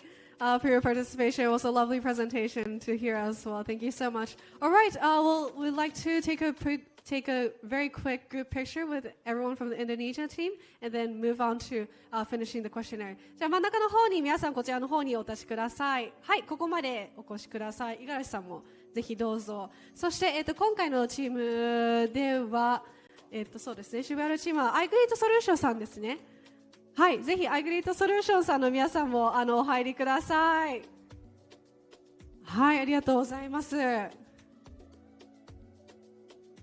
真ん中の方で、はい、お時間もあと2分ですので、皆さんちょっとパパッとすいません、はい、立ち位置を決めていただければと思います。Alright, we'll be taking a picture. 3, 2, 1, big smile. Perfect. We'll take another picture with a smartphone. Ready? Alright, 3, 2, 1, big smile. Perfect. Thank you so much, everyone. ありがとうございます。For those of you who are online who have to leave, please do so now. But otherwise, we'll be continuing the discussion for a little more bit and then finishing off this group chat. ありがとうございます。はい、では先ほどの五十嵐さんの質問に対してもうちょっとコメントを追加されたい方はいらっしゃいますか？そしたら、はい、ぜひ。五十嵐さんこちらを。ご質問の方ありがとうございます。多分そのポイントの付与以外にどういったそのシステムっていうかその内容を付け加えればより進むかっていったところと思うんですけど、一つはそのデータの可視化のところで、例えばその平均の値を例えばこの時間帯で100使って平均としては100キロワットアワー使ってる人がいるのに、あなたの家では200使っちゃってますよみたいな、そういうふうな表示の仕方をしてあげることで、そのその方がその節約的な意識も働くと思うので、そういった周りとの評価みたいなところも入れれると面白いのかなというふうに思っています。ありがとうございます。確かに周りの方々の数字を見ると、俺使いすぎてんなとか、意外と省略化できてるなとか、そういったものを客観的に評価できるっていうことですね。ありがとうございます。ありがとうございます。ではお一人ずつから今回プロジェクトにご参加されてのコメントや感想をいただきたいと思いますので、はい、最初にお願いいたします。はい、もう今回こんなまず非常に貴重な機会をいただきまして本当にありがとうございます。インドネシアの学生とオンラインではあったんですけど、交流できたところがまず本当にすごい貴重な経験になりました。あと僕たちは結構専門的な内容に近い話だったんですけど、多分インドネシア生が結構そんなこと、高校生だったりしたんで多分そんなことなかったんで、こっちがどううまく伝えるかっていうところがすごい難しかったんですけど、すごい参考になったというか勉強になりました。ありがとうございました。ありがとうございます。He was just mentioning that the Indonesian students were actually, many of them were high schoolers. So despite there being an age gap, he really truly enjoyed the whole process as well. ありがとうございます。では次お願いいたします。はい、普段ならば大阪万博っていうのはおそらくもう来場して見学するっていうことのみになると思うんですけど、こういったその機会のそんな大阪万博っていうところでの発表できてすごい貴重な時間になったと思っています。ありがとうございます。ありがとうございます。She was just mentioning that Expo is usually somewhere to just come and look at the next generation of technology, but being able to present at the Expo is very meaningful as well. Thank you so much. ありがとうございます。では次でお願いいたします。はい、芝浦工業大学の遠藤です。今日着ている T シャツは東宮青年会っていう地元の T シャツになります。ぜひ覚えていてください。で、今回いつもグループワークやるとき学内でやっぱり終わっちゃうことが多かったので、他の海外の大学だったりこういう大人の方々の前でできてすごく楽しかったです。で、いつもビジネスアイデア提案した後に実装っていったところまでやっぱ学生ってやりきれないので、ぜひ実装までできるように今回も頑張れればなと思っております。ありがとうございました。ありがとうございます。He was just mentioning that Usually the group presentation ends within the group, but being able to present in front of so many people is very meaningful. But also, he hopes to see that this group project doesn't just end here, but continues into the implementation stage as well. ありがとうございます。では次お願いいたします。はい、ありがとうございます。ちょっと似通っちゃう部分もあると思うんですけど、こういった英語での発表であったり、海外の学生だったり企業さんの方との共闘みたいなのって普段なかなか経験できないことなので、程よい緊張感を持って楽しめたかなと思います。改めてありがとうございました。ありがとうございました。He was mentioning that being able to work with three stakeholders, students, corporate, as well as local government and people online is a rare occasion. And so he really enjoyed the whole process and hopes to experience this again as well. ありがとうございます。では最後お願いいたします。はい、今回、このような貴重な機会をいただきありがとうございました。再生可能エネルギーは自分たちの研究領域でもあるので、改めてその太陽光とかのポテンシャルだったりを客観的に見れたっていうのは良かったなと思うのと、あと英語でのプロジェクトは私が参加するのは初めてだったので、すごくいい機会になりました。ありがとうございました。ありがとうございました。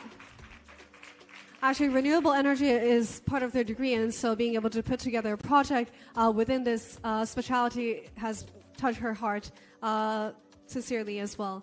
And being able to especially present in English is a new form of chapter for her. So being able to take that step has been a great journey. ありがとうございます。そして最後、オンラインの方、すいません、一番最後になってしまいましたが、コメントをお願いしてもよろしいですか？はい、じゃあ、私から行かせていただきます。はい、お願いいたします。はい、先ほど本日誕生日の、芝浦国大学修士2年の新見拓馬と申します。私自身そうですね、エネルギーに関しての研究を行っているんですけど、インドネシアの学生と交流することによって、世界の脱炭社会を達成するために、この日本だけじゃなくて、様々な国の人と協力していく必要があるなと、改めて感じることができました。ありがとうございました。ありがとうございます。お誕生日おめでとうございます。おめでとうございます。水田おいくつでしょうか？24歳になりました。24歳おめでとうございます。So it's his 24th birthday. So giving him a big round of applause for his birthday as a 24-year-old. But he was mentioning that renewable energy, despite being part of his degree, he was able to put a global perspective by joining this group project. So he's very thankful for that too. ありがとうございます。では最後にアイグリッドの皆様からもコメントをいただければと思いますが、はい、ぜひ皆さんお越しいただいてもよろしいですか？お一人だけじゃなくても皆さんコメントしていただいても全然大丈夫です。プレゼンお疲れ様でした。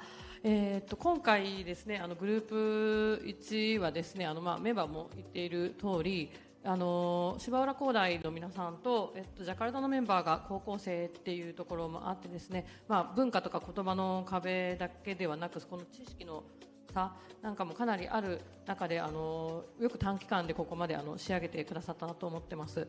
で、我々から送ったミッションもう2040年までに、必ず地産地消でこの再生エネルギーを使いながら、GX シティを目指してくださいと。でプラス、できるだけ定量的な評価をしていってくださいというところ、かなりハードルの高いミッションだったかなと思っています。でその中、芝浦工大の皆さんは、おっしゃってた通り、自分たちのそのエネルギーの知識なんかを使いながらしっかりこのジャカルタのメンバーをリードして進めてくださってたなと思います。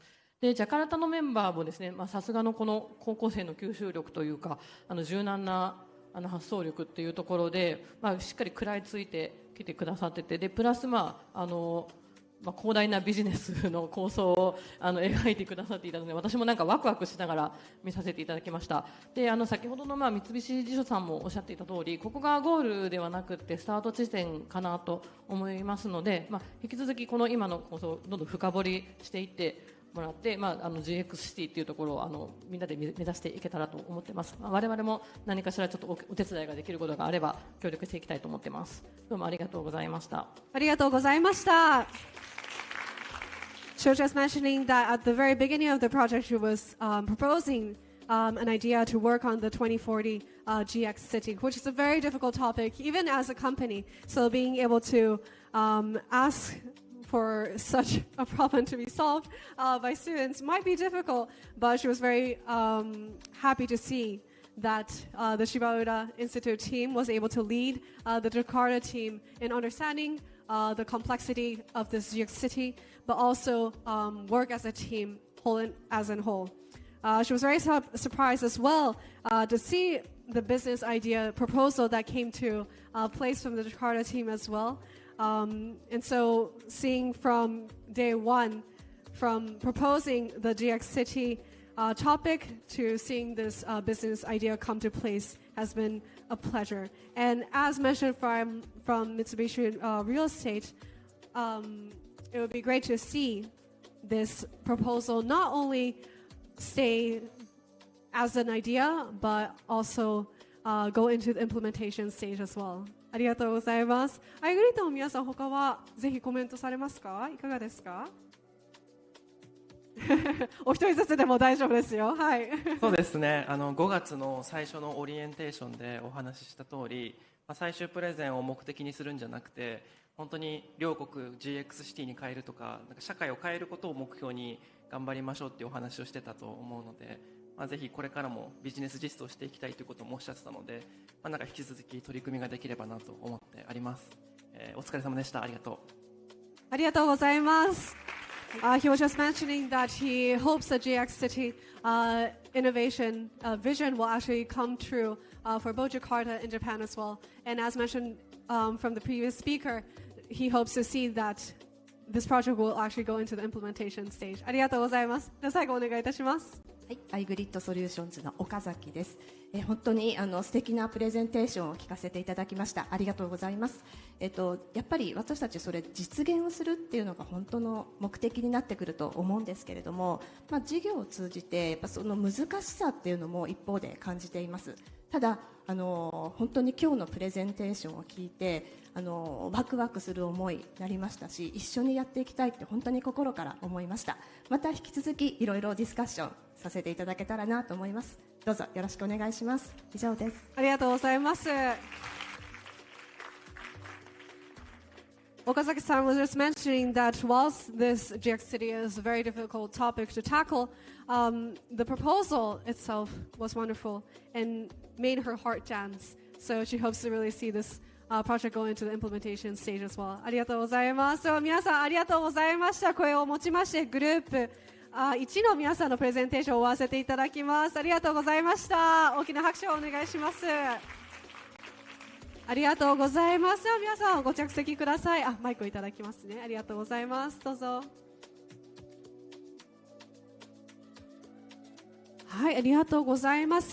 それでは、2つのグループのプレゼンテーション前半を終了いたします。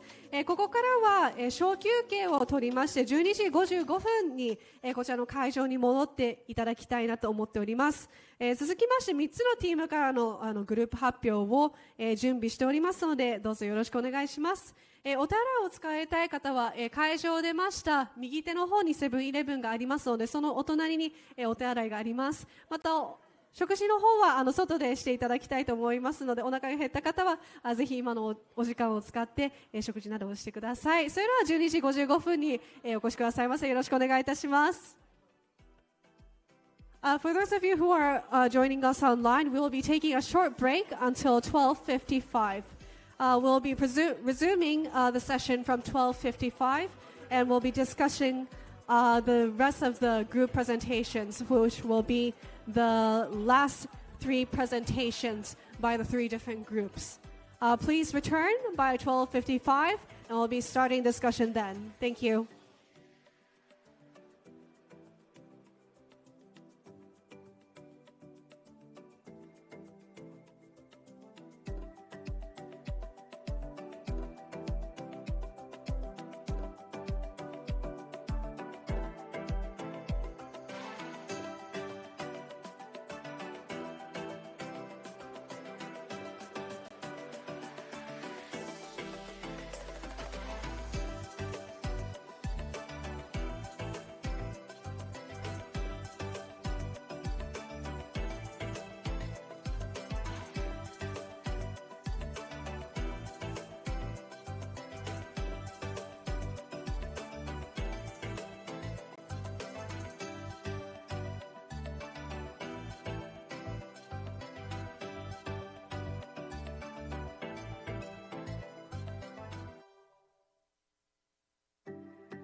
All right, it's 12:55, so I'd like to start the next session. はい、では12時55分になりましたので、これから次のグループセッションに進みたいと思います。それではお待ちかねの失礼いたします。はい、ありがとうございます。ではこれからは、グループ7のプレゼンテーションに参りたいと思いますので、皆さん大きな拍手でグループ7の皆さんをお迎えください。それではどうぞよろしくお願いいたします。ありがとうございます。はい、ではそちらのマイクを取っていただきまして、クリッカーがありますので、そういうのでスライド操作をお願いいたします。Thank you so much, everyone from Group 7 for joining us online. We'll be starting the presentation, so if you can be ready by then, that'll be lovely.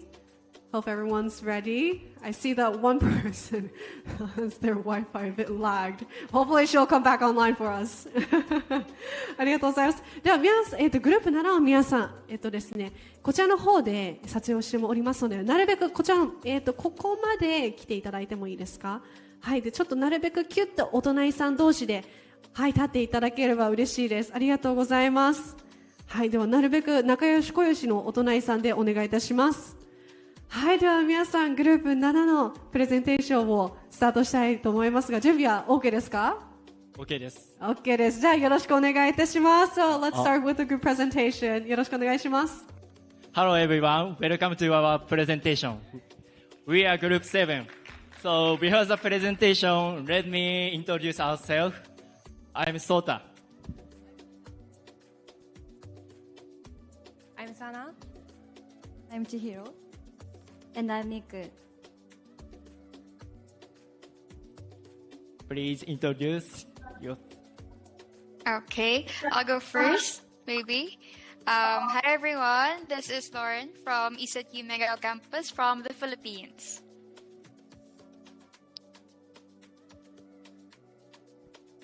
And there's also a few students from the Philippines side. Yes. Could you... Okay. I'll go next. So, hi everyone. I am Tushakli Dagstil from ECU main campus from the Philippines. Thank you. Hi everyone. I'm Karen Jemel Suleiman from ECU Dumangas campus from Philippines also. Okay. Okay. So if you have any question, please wait until the end of this presentation. Let's begin. So we'd like to begin our presentation by showing our mission. Next slide, please.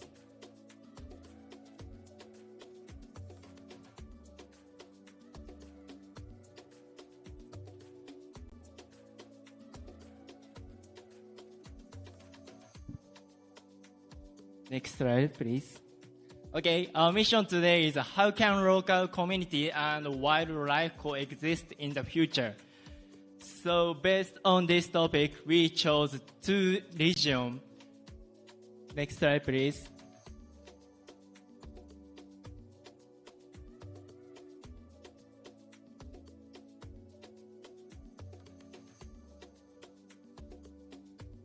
Miku クリッカーはあちらに向けて、はい、すいません、スライド操作いただければと思っております。はい、戻れますかね。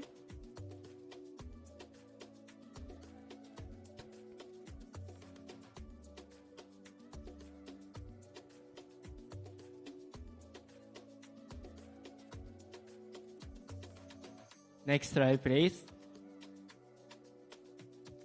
Okay.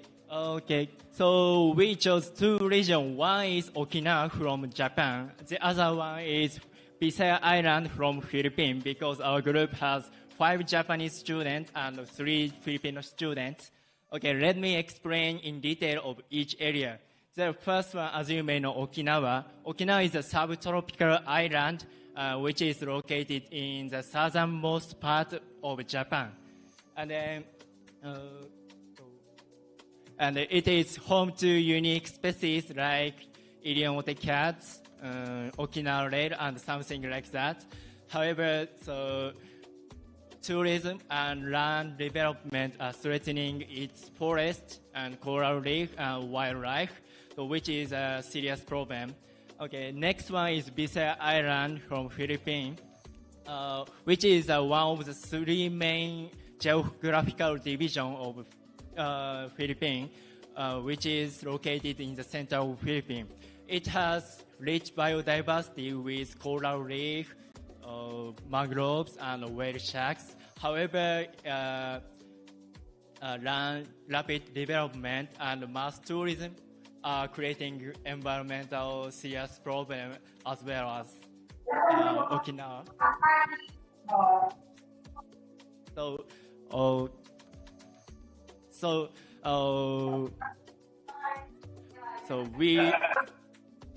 we chose the region because although they are in different countries, they face very similar challenges. So we try to discover the solution that supports both local communities and wildlife. Okay, next slide, please. Karen, please.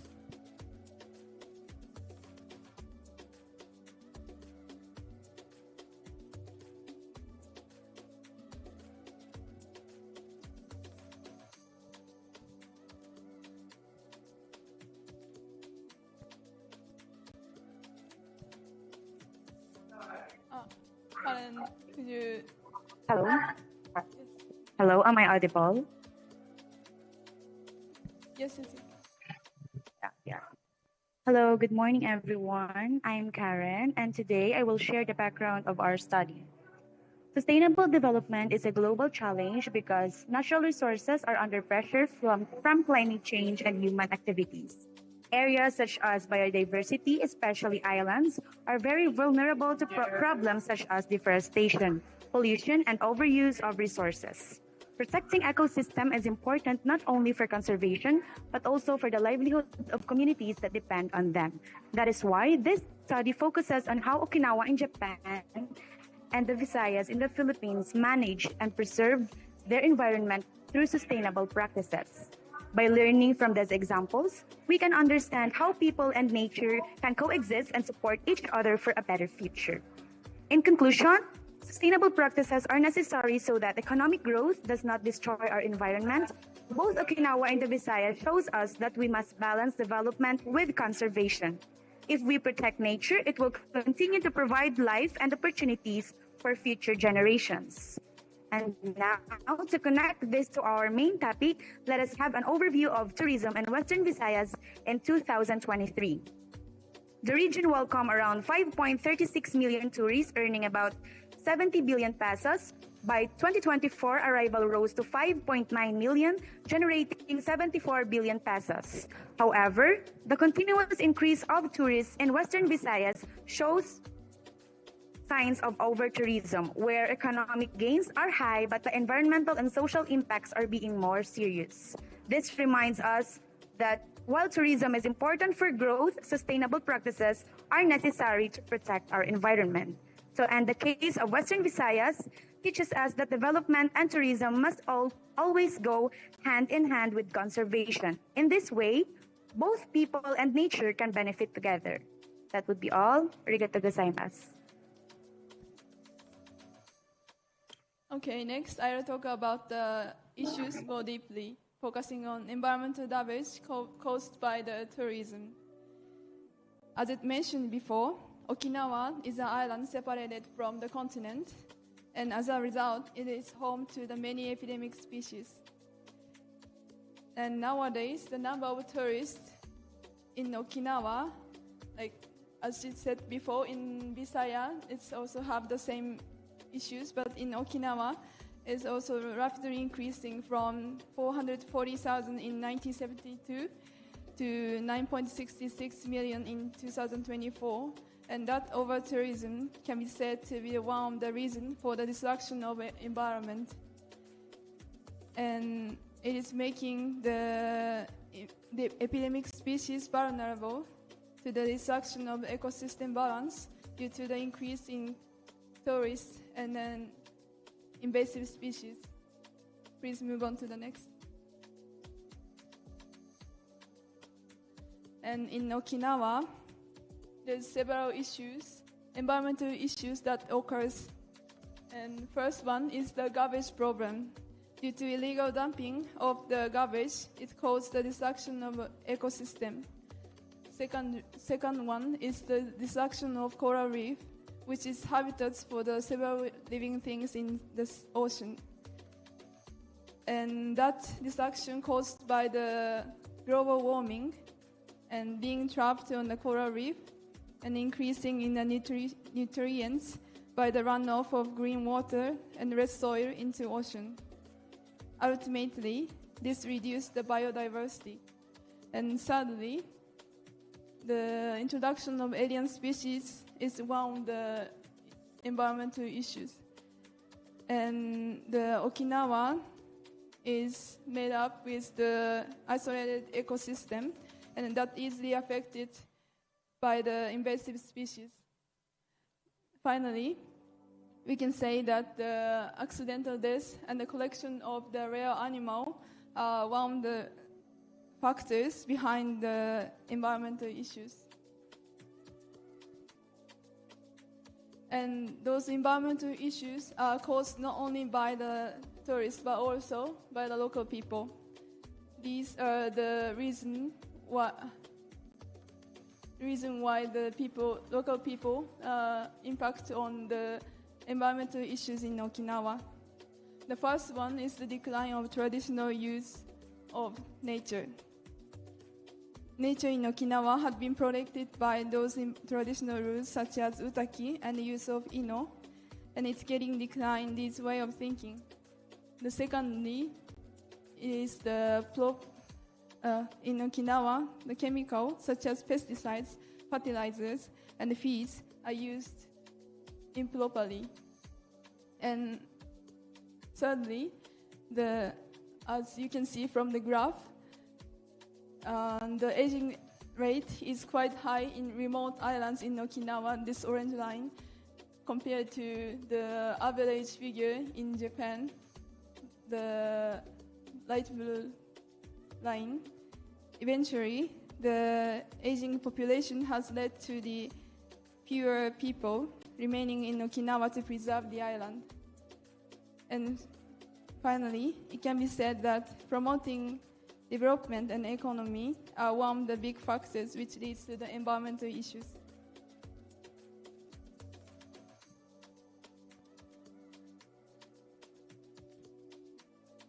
Similar to Okinawa, research region faces severe negative impact from tourism.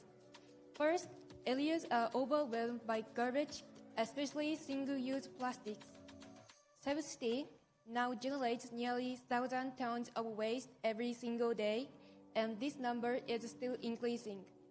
Also, coral reefs are under threat from both direct tourism activities like tramping and from coastal development for tourism infrastructure. Then, the region's water resources face a crucial challenge. Groundwater supplies are often drained, while failing sewer systems lead to severe pollution. In Boracay, severe pollution even led to the temporary island shutdown in 2018. Finally, tourism contributes to higher prices, making it hard for local people to afford basic needs like food and housing.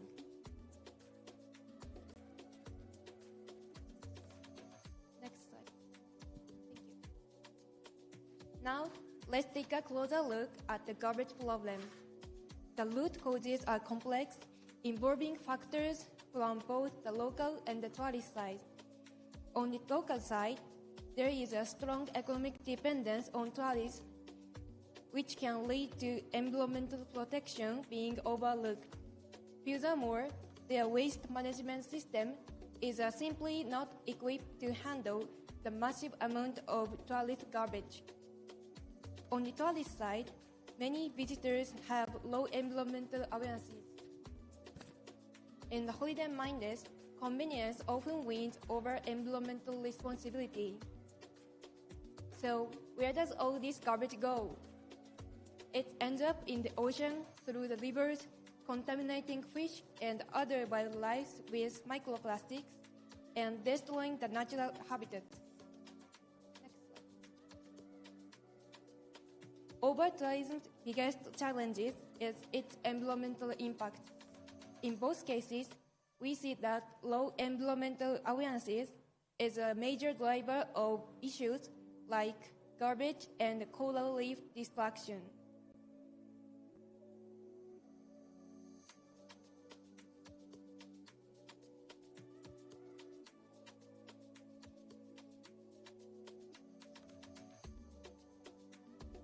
Okay. But I have a question first. Am I audible to everyone? Okay, so we will have the vision for the future for our goals. We have prepared 4 visions, which are to skyrocket sustainability levels, the conservation of wildlife, the inspire the community to become eco-friendly, and achieve synergy between tourists and locals. So for our first vision is to skyrocket sustainability levels. So we envision a future for the Philippines and Okinawa to achieve a level of sustainability where the native people and the tourists are working together hand in hand to attain the goals that we have already proposed for our goal. The second one is the conservation of wildlife. We aim to achieve the goal to maintain the beauty of our wildlife, the flora and the fauna species. Through our actions, we can ensure that wildlife is well taken care of. In addition to the conservation of wildlife, we aim to protect and to preserve these species to maintain the natural beauty and balance of the environment. Can we proceed to our third vision? Next slide, please. Thank you. So our third vision is to inspire the community to become eco-friendly. So through the success of our proposed initiative, it is expected that businesses that cater to tourism industry will become more conscious in ensuring that they provide services that align in the welfare of the environment. So we encourage the tourism of the businesses and communities to adopt this practice that prioritize the welfare of our environment, which is in the body of our proposed goal. And our last vision for the future is to achieve synergy between tourists and locals. When we say synergy, they are working together as one in achieving a single goal. So, with the collaboration between the tourists and the locals of the Western Visayas and the Okinawa, a strong bond can be created which will lead to the further success of the said proposal. To add, through the strengthening of this collaboration, we can ensure the long-term success of the sustainable initiatives that we have proposed. Generally, the proposal envisions a sustainable future for the Western Visayas in the Philippines and the Okinawa in Japan by fostering collaboration between the locals and the tourists. It emphasizes that conserving wildlife to protect the native flora and fauna, encouraging eco-friendly practices within communities and tourism businesses, as well as building synergy between locals and the visitors. Together, these efforts aim to elevate sustainability, preserve natural beauty, and strengthen the environmental responsibility of the people in order to maintain the beauty of the wildlife. Lastly, this vision for the future aspires to create a thriving balance where people and nature coexist in harmony and working together hand in hand.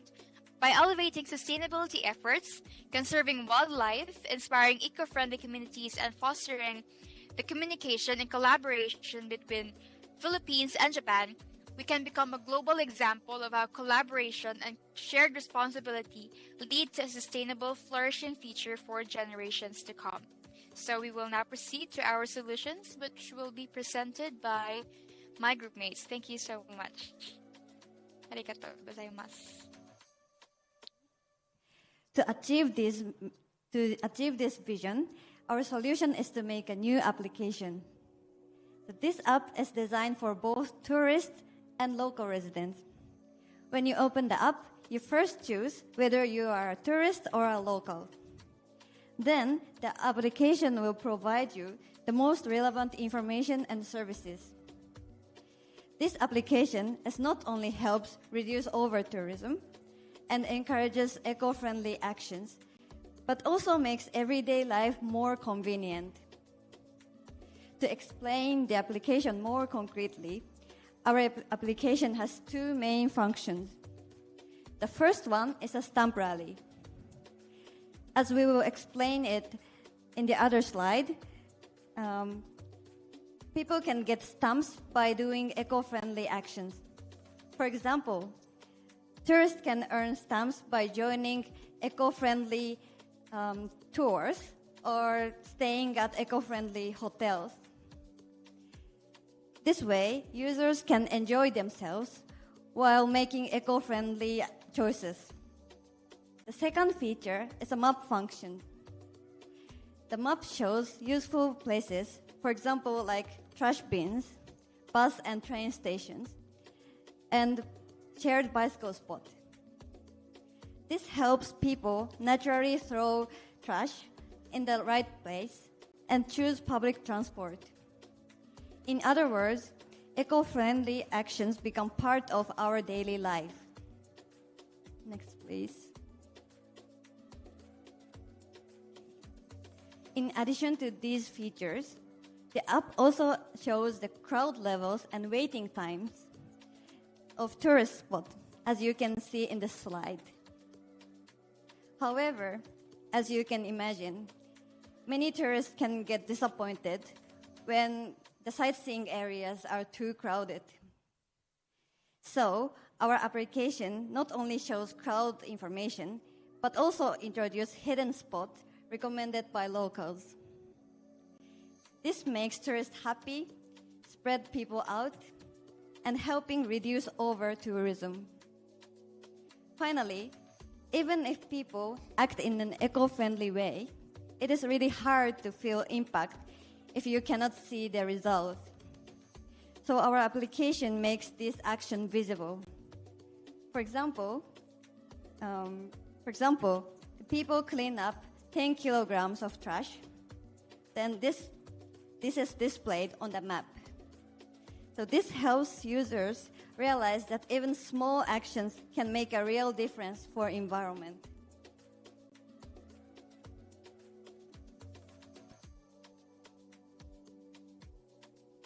This image shows an example of stamp rally.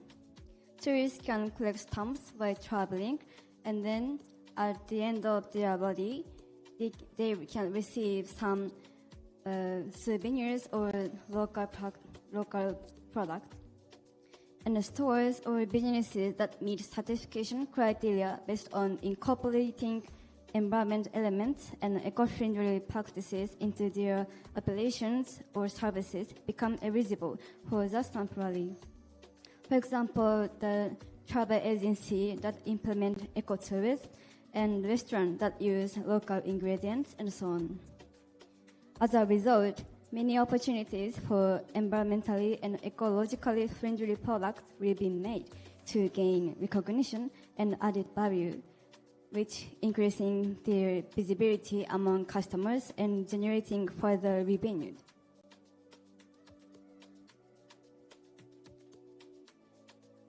This virtuous cycle benefits environment and local economy, fostering support for the app's mission.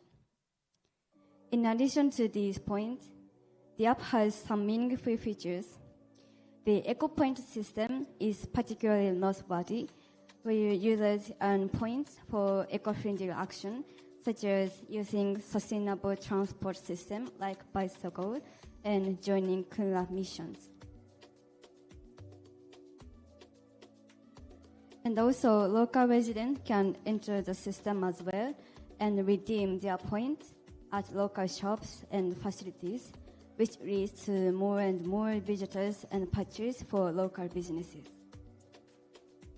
Despite these various features, not only are contributing to sustainable ecological conservation, but also are expected to enhance eco-friendly actions such as beach cleanup activities and the coexistence with nature observation.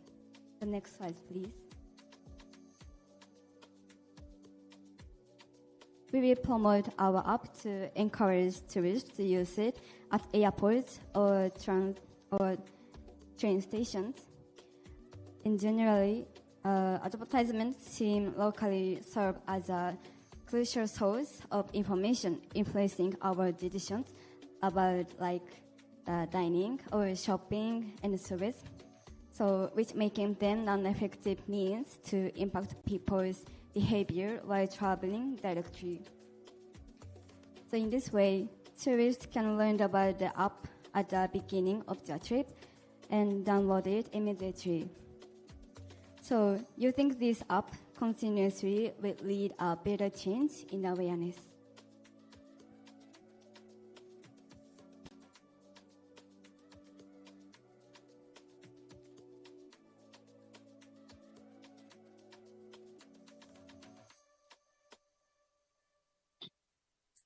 Okay, so to conclude everything, safeguarding biodiversity in Western Visayas and Okinawa requires joint action from locals and tourists.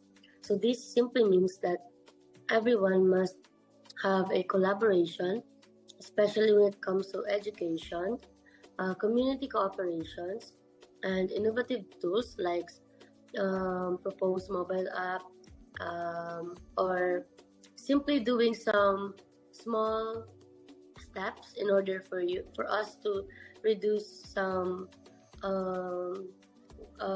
unwanted waste and also to maintain sustainability in our planet. Also, in this way, we can reduce the pollution, preserve natural habitats, and ensure that tourism becomes a force for conservation rather than exploitation. So we need to start protecting our environment right now. So in order to do this, we need to have a lot of initiative and also movements in order for us to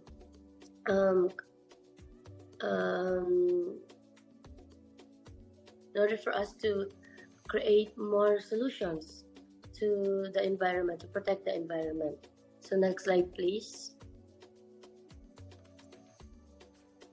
So before we end, we just wanted to say this short sayings. Conservation is a way to build a shared future. So let's begin that journey today.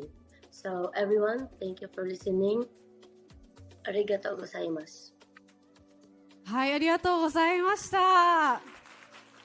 Thank you so much, everyone. Now I'd like to move on to the commenting from Mr. Kurobe. Kurobe さん、こちらの方にお願いいたします。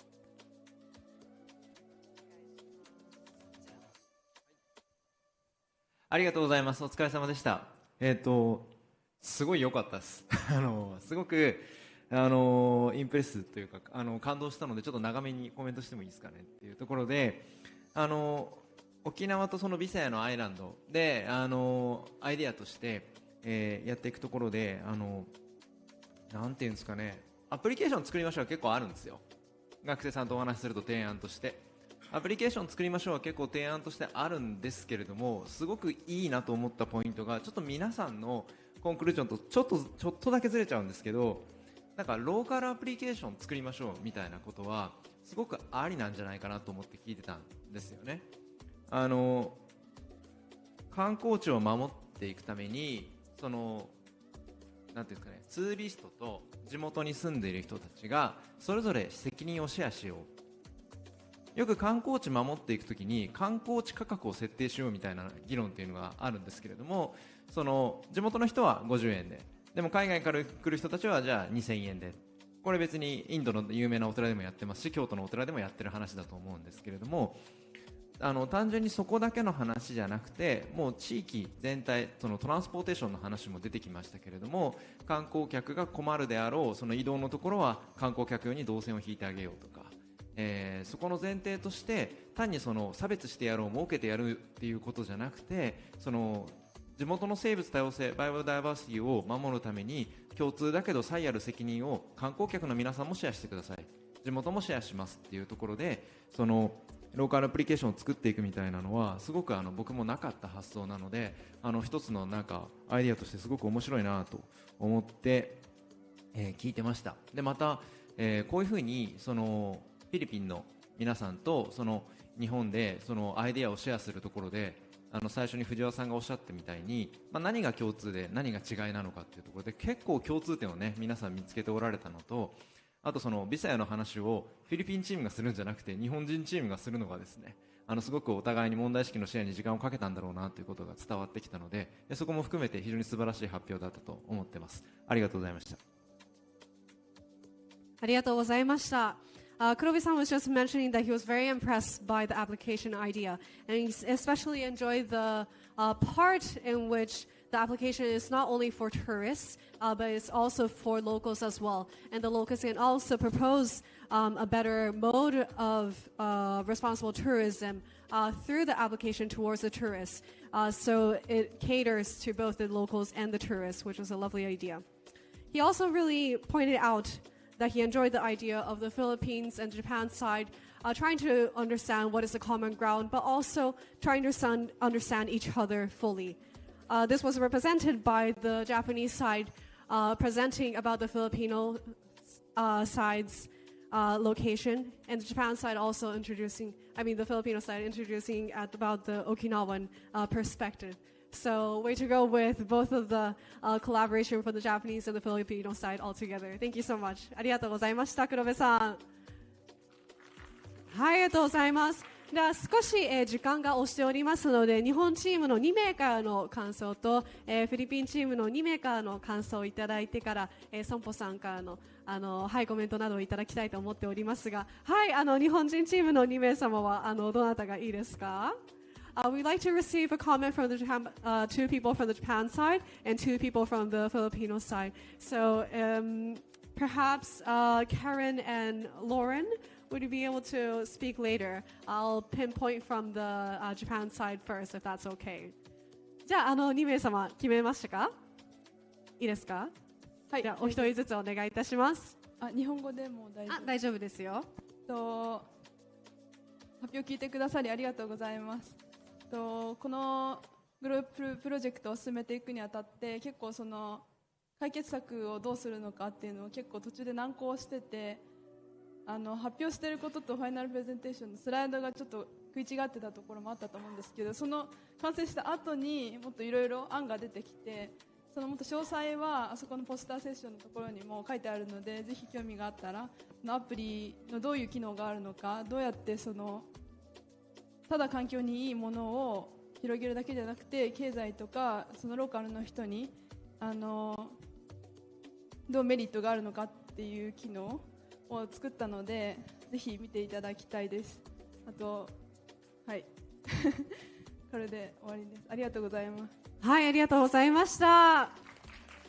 Thank you so much. Her comment was that after the long discussion and coming up with the application, all in all, there were a lot of new services that everyone came up with, and unfortunately it wasn't able to fit into the final presentation. So they like to ask everyone, all the participants, to definitely come join us during the poster session and ask some more about the new services that they thought of, which will be more focused on the financial and social support, social impact-based services for the application. ありがとうございます。では今回グループに参加されてのコメントをお願いいたします。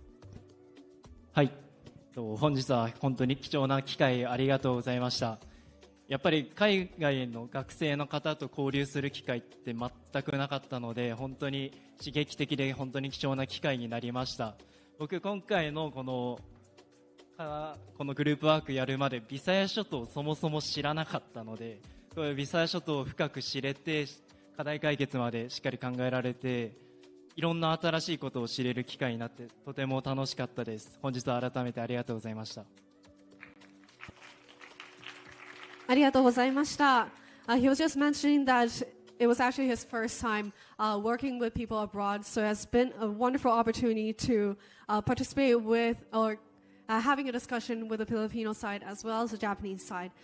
First and foremost, he actually didn't know where Bisaya was, so up until now. So talking with the Filipino team actually widened his perspective and understand what is happening in the Philippines on the island as well, and finding the common ground. So this opportunity really engaged him to actually think about what are some of the problems that are happening in Japan and Bisaya, and trying to find the common ground, but also put together a solution that is able to use into an implementation stage. ありがとうございます。All right, well, moving on to the Filipino team, if we could ask Lauren, Karen and Lauren, sorry, if to make some final comments. Lauren, would you like to go first?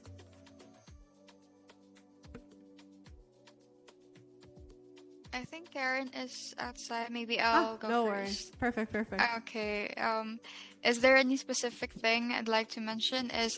Thank you so much for the Japanese team for working together with us for the past few months and for collaborating and creating our stamp rally and our application, which is I'm really looking forward for it in the future. And initially, I wasn't able to understand that there is this similarity between the Philippines and Japan, and only then during this expo I was able to thoroughly understand that there's not much difference between both countries, and we are also facing same kind of problems. And with that, we're able to create solutions and that will be useful for not only in the Philippines here in Western Visayas, but also in Japan as well. And also to my team in the Philippines with Clay, with Karen, we also had Angelo before. Thank you so much for being representing our university, the Isaki Mega Campus. And generally, I would like to thank also our from Sumpo, Ms. Nikandrasan, Ruisan, and the people behind the world. And I would like to grab the chance to thank everyone here for giving me the opportunity to represent the Philippines on our university as well, and being able to see the different point of views in preserving and cultivating our wildlife and our environment. Thank you. Thank you so much for your lovely comments. Thank you so much. And a final comment from Trisha. Okay, since Karen Sanders, I think left the chat, so I think I'm just gonna leave a message on behalf of her. So, first of all, I want to say thank you very much to all of the people who behind this success, especially to our Japanese student, which is our Group 7. So, honestly, right now I am not really available because I also have a presentation in NGO Lab, which is our SDG Ideathon, but I chose to present here in With the World because we've been working this project for over the past months, and I am really amazed and thankful for the Japanese students because they have such an amazing ideas and insights about the solutions for the problems in both region, which is the Okinawa and Western Visayas. So I also want to use that as an inspiration to also build a connection between two countries, not only to be friends, but also to create more solutions together and strive for a better and sustainable future. So that's all. Thank you. Thank you so much, Trisha. ありがとうございます。それはサンポさんから最後のコメントをお願いして写真撮影に行きたいと思います。お願いします。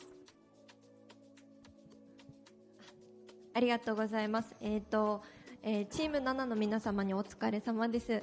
ちょっと最初のテーマが生物多様性ってかなり大きなテーマをちょっと投げてしまって皆さんをかなり困らせてしまったなと思ったんですけれども、学生の皆様には生物多様性や、地域の皆さん、また観光客の皆様が今後どのように、持続的な観光ツーリズムをしていくのかというところに取り組んでいただいて、やはり私たちは自然からいただいて生活していますので、自然からどのようにいただいたものを使っていくのか、そして自然にどのように返していくのかというのところを、しっかりと考えていただきたいなと思っておりまして、将来的には、このようなアプリケーションを使って、生活者の行動変容にもつながり、気づいたら自分たちがもう自然を自然のために、取り組んでいるというような生活になってほしいなと思いました。はい、皆様お疲れ様でした。ありがとうございます。ありがとうございます。スンポ様ありがとうございました。Simple Son was just mentioning that the very first topic that was presented was work on biodiversity, especially because we are receiving so much from our nature. So obviously we need to give back. However, this is a very big topic, so she wasn't really sure what kind of outcome will be presented, but she's very thankful for the team to create such an application that it will support the local people and all other tourists to use the app and make a better change for the future. And she hopes to see it come true. Hopefully, we'll see. Alright, ありがとうございました。それでは皆さんグループ撮影をしてこのグループのプレゼンテーションを終わりたいと思います。皆さんお疲れ様です。ありがとうございます。それでは皆さん真ん中の方にお越しいただいて、グループ撮影をしたいと思います。ありがとうございます。ソンポさんの皆様、スンポさんの皆様お願いいたします。前の方にお越しください。Alright, so we're just going to take a group picture real quickly. If you two, Trisha and Lauren could prepare yourself for a group picture. Alright. Well, are you all ready? 大丈夫ですか？じゃあ3 Okay, everyone look at the camera. 3, 2, 1 Smile. Perfect. Well, we'll take another one with an iPhone. Okay, we're ready. 3, 2, 1 Big smile. Perfect. Oh, sorry, one last time.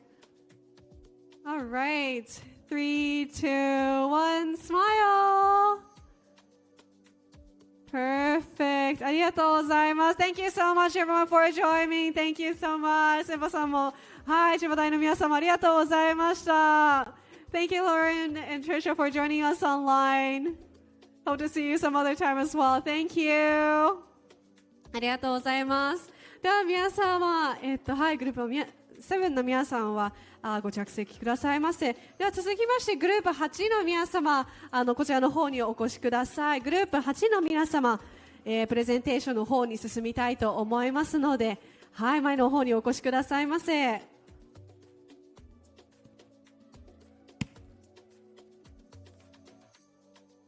はい、そちらの方にマイクとクリッカーがありますので、お一人ずつクリッカーとマイクをお持ちください。すいません。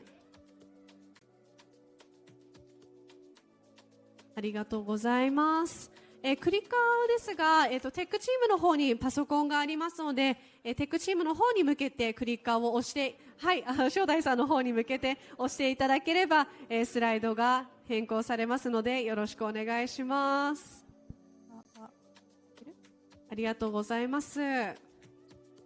そしてカメラは、2つありますが、皆さんの様子は、はい、オンラインのチームはこちらの方の iPhone から撮っておりますので、なるべく、はい、チームメイトの方に顔を向けてお話しください。Thank you so much for joining us online. We'll be starting the group presentation for number 8.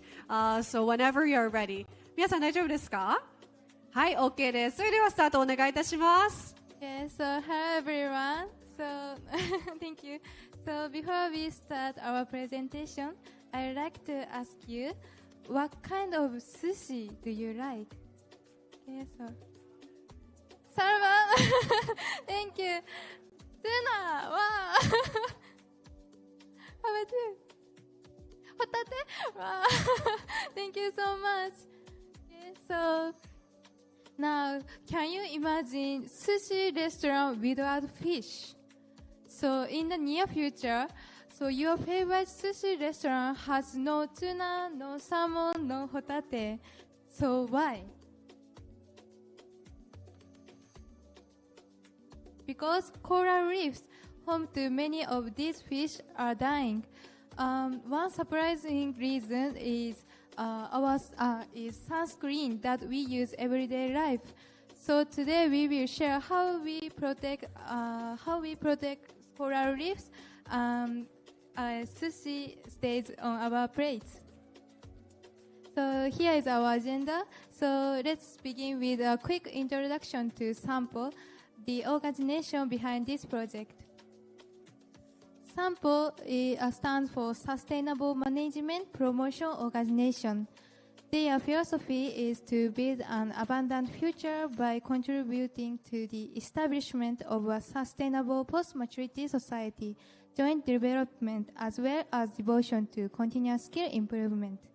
The concept of sampo means working together in Japanese.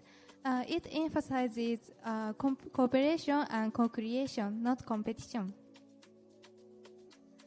Sampo provides practical tools and data. For example, LCA, life cycle assessment. It calculates environmental impact of a product from production to disposal. Next one is EPD, environmental product declaration. This is a label that shows verified CO2 and environmental data. So through these tools, Sampo helps connect companies and consumers, making sustainability more transparent and action-oriented. So now I'll hand it over to next speaker. Sorry. This is our mission. So we aim to promote eco-friendly choices in Japan and Thailand, respecting cultural and behavioral differences. Next, I would like to explain about our target. Before that, let me ask a question. Have you ever thought how your sunscreen might be harming the ocean? Your sunscreen might be killing coral reefs and you wouldn't even know it.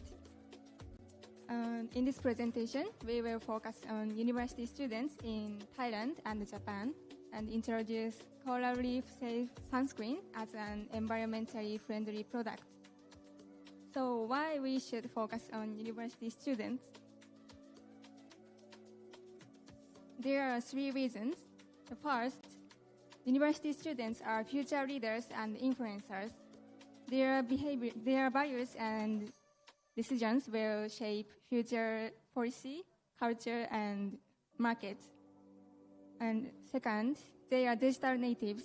They have grown up with the internet and social media, so if something resonates with them, it can spread quickly on platforms like Instagram, TikTok, and X. Third, university life is a major lifestyle changes. So students are more open to adapting new values, behaviors, and habits. However, there are 4 barriers to eco-friendly consumption. The first barrier is a lack of crisis awareness. Many students feel environmental problems are distant and unrelated to their lives. As a result, they lack crisis awareness and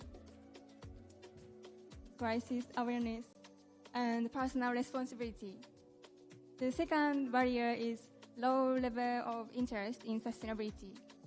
As current situation, recognition of sustainability is high, but interest remains low. As you can see this graph, recognition of sustainability, among people in their 20s, about 33% said they understand the SDGs and 48% vaguely aware. So recognition is high. On the other hand, another survey shows interest in sustainability is still low. More than half of respondents said they were not interested in or didn't understand the meaning of sustainability. So this gap, high recognition and low interest, highlights a serious problem, a lack of awareness about sustainability, a lack of awareness about environmental problem, and weak sense of urgency. And the third barrier is ethical consumption feel too abstract. Words like ethical and sustainable are common, but often feel vague or unclear. So it's hard to take action when people don't know what it looks like in daily life.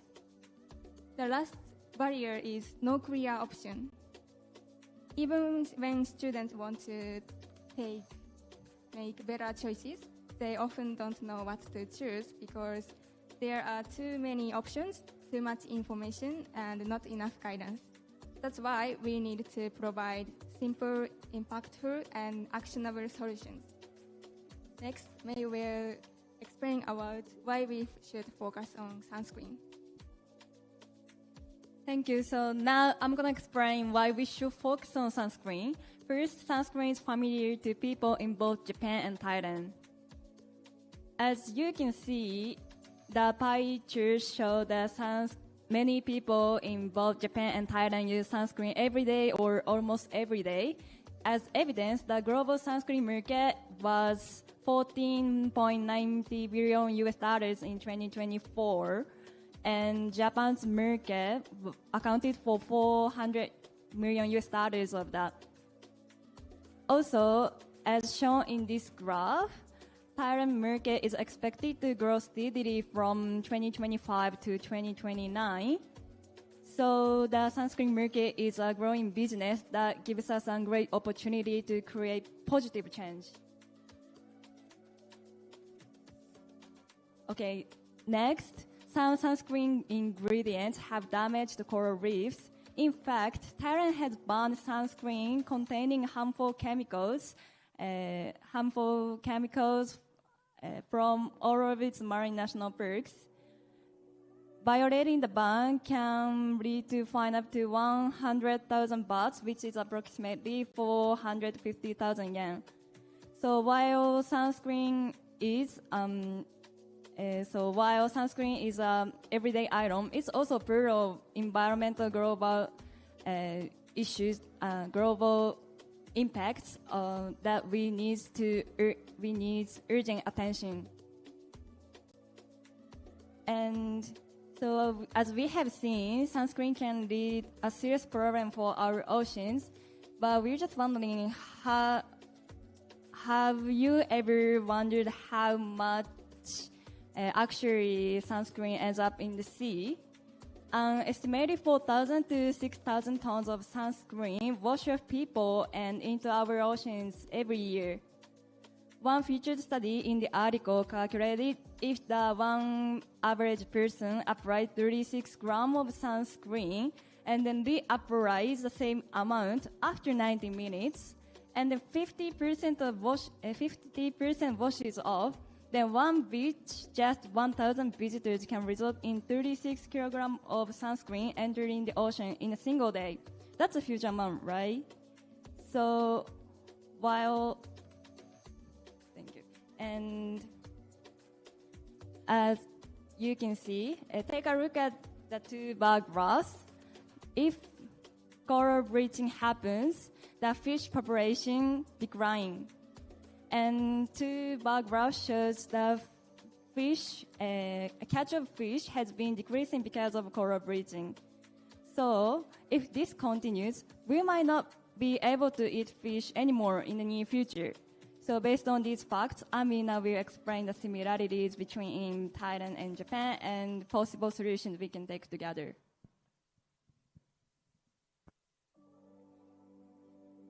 Okay, so there are three things Japan and Thailand have in common. First, coral reefs are important tourism assets, such as Okinawa in Japan or Phuket in Thailand. Second, sunscreen usage is high in both countries, as we mentioned before.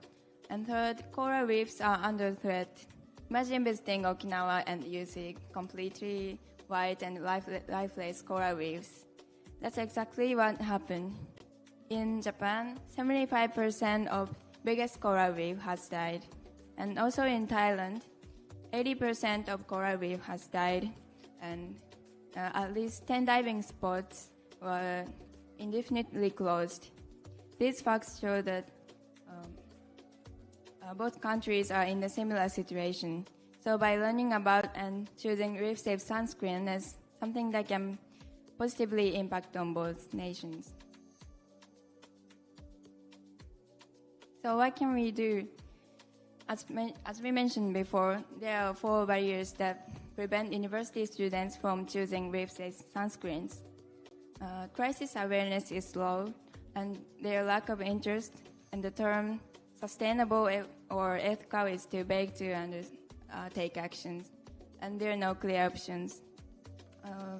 So we will explain the solution to these 4 barriers in 3 steps. So in the first step, our goal is to raise crisis awareness through social media. It will work with influencers or popular characters on social media to say things like coral reefs are dying and no more fish for me. This kind of message shocks people and make them think twice. So the aim here is to make students feel the coral reef loss is our own problems. So in the step 2, we aim to raise interest in coral reefs. Pop-up exhibits will be held at pharmacies, aquariums, beach stores, and pop-up booths in urban area displaying dead coral specimens. And in addition, sushi restaurant that doesn't serve sushi at all will be opened. By bringing the issue closer to our everyday lives, students will be more interested in the issue and more willing to take action. And Karim will explain the step 3.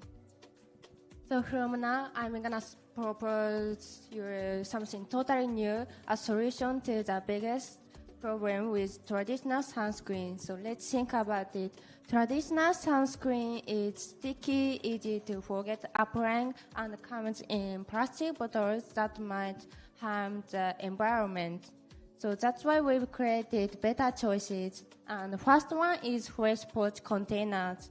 So this is reusable, eco-friendly, and cuts CO2 emissions by 63%. So it's not just a new product, and you can protect your body and also the planet. And the second one is edible or drinkable sunscreens. You might think it sounds extreme, but you can actually eat or drink something to protect your skin from the harmful UV lights, just like a normal sunscreen. So it's also tasty or hydrating, so you can have it every single day. So no more sticky skin, no more reapplying every hour, just simple invisible protection from the inside out.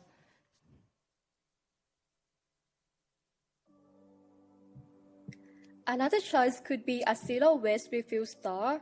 The customer required to bring their own containers, such as bottles and gas jars, to fill up the product and reuse it for as long as possible. This way would allow freedom to choose the quantity and types of product they need. Also, it reduces the cost of single-use packaging, which can make products more affordable and eco-friendly.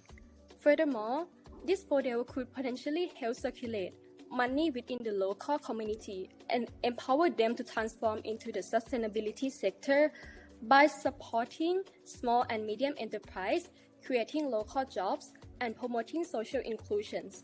No waste, no pollution will lead to the better well-being. Moving on to the future prospect. Besides this option, it would be great if the sunscreen company could implement sustainable containers or expand their recycling systems. I introduced you to post-consumer recycled resin, or the PCR. Basically, it refers to a type of plastic made from post-consumer waste. This reduces the likelihood of plastic waste going into the landfills or oceans. Meanwhile, lower carbon footprint from virgin plastic waste, which contain fossil fuels like petroleum and natural gas, but PCRs keep this. It uses plastic waste that has already been through the energy-heavy life cycle, decreasing energy use in manufacturing in terms of electricity and fuel consumption. By the way, to disclaimer, recycling is not always the most effective approach due to high degradation rate, and because the material degradation over cycle and it may contain a high contamination rates. We hope that in the near future, there will be more technological advancement and wisdom that will lead to more sustainable growth. So I don't want to live in a world where coral reefs are extinct. Can you imagine oceans so empty, sushi becomes a luxury? It sounds extreme, but it's where we are heading if we don't act. That's why we are here today, not just talk about eco-friendly products, but to show how university students like us can become the part of the solution. So in conclusion, university students face four main barriers when it comes to buying eco-friendly products, but the process we propose today, we can solve these barriers. So step one involves university students by using social media to deliver impactful content to their daily lives. And in step two, we aim to bring the reality of coral reef bleaching to closer their daily lives through the unique exhibitions in aquarium or drug stores. And this helps to connect the issue to their own lives and raises awareness. And step three, focusing on providing clear and actionable options for those who don't know how to help or what steps to take. So by simply purchasing the suggested eco-friendly products, they can make a positive impact. At the same time, we highlight the personal benefits. For example, drinkable or edible sunscreen is not sticky, and you can take every hour. So it's also good for their body and the planet.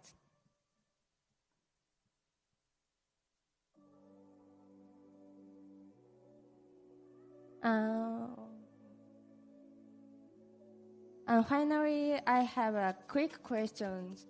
Do you want to live in the world where sushi restaurant without sushi? What do you think? Yes or no? No, right? So for heading this future, younger generations like us need to take action, and we hope our presentation helps that. So thank you for listening. Thank you so much, Group 8, for a wonderful presentation about how to tackle the sunscreen crisis and being able to continue to eat sushi, which is a big part of Japanese culture. ありがとうございました。それでは、五十嵐様からの、講評をお願いしたいと思いますので、よろしくお願いいたします。素晴らしいプレゼンテーションありがとうございました。日焼け止めが海洋類に影響をもたらすということは知ってたんですけど、まさか1000人いたら36キロのインパクトがあるっていうのを知りませんでした。でそれがタイでも同じように、日焼け止めがハワイでは2021年から禁止されているのを知ってたんですけど、タイでもそういった禁止されていて、そういった注目を意識を上げていくような活動をされているのを初めて知りました。で今回飲む日焼け止めがあるっていうのも初めて知りましたし、その皆さん自身の問題提起と考えうるその PR のドラッグストアや水族館で実際に魚のない寿司屋を開いてインパクトを危機感を与えていこうという、そういった活動自体も非常に面白いなというふうに思いました。もうあとはもうやるだけなのではないかというふうに私自身感じたんですけど、逆に皆さんに一つ質問がありまして、もうあとはもう just do it みたいな感じだと思うんですよ。で実際にその SNS を立ち上げたりとか PR をしたりっていう次のフェーズがあると思うんですけど、次の活動をもうタイのこのメンバーと一緒に行うにおいて、なんか課題だったりとか、なんかアクション、もう実際にアクションしていく上で皆さんが感じられている壁とか課題とかって何かあったりするんですか？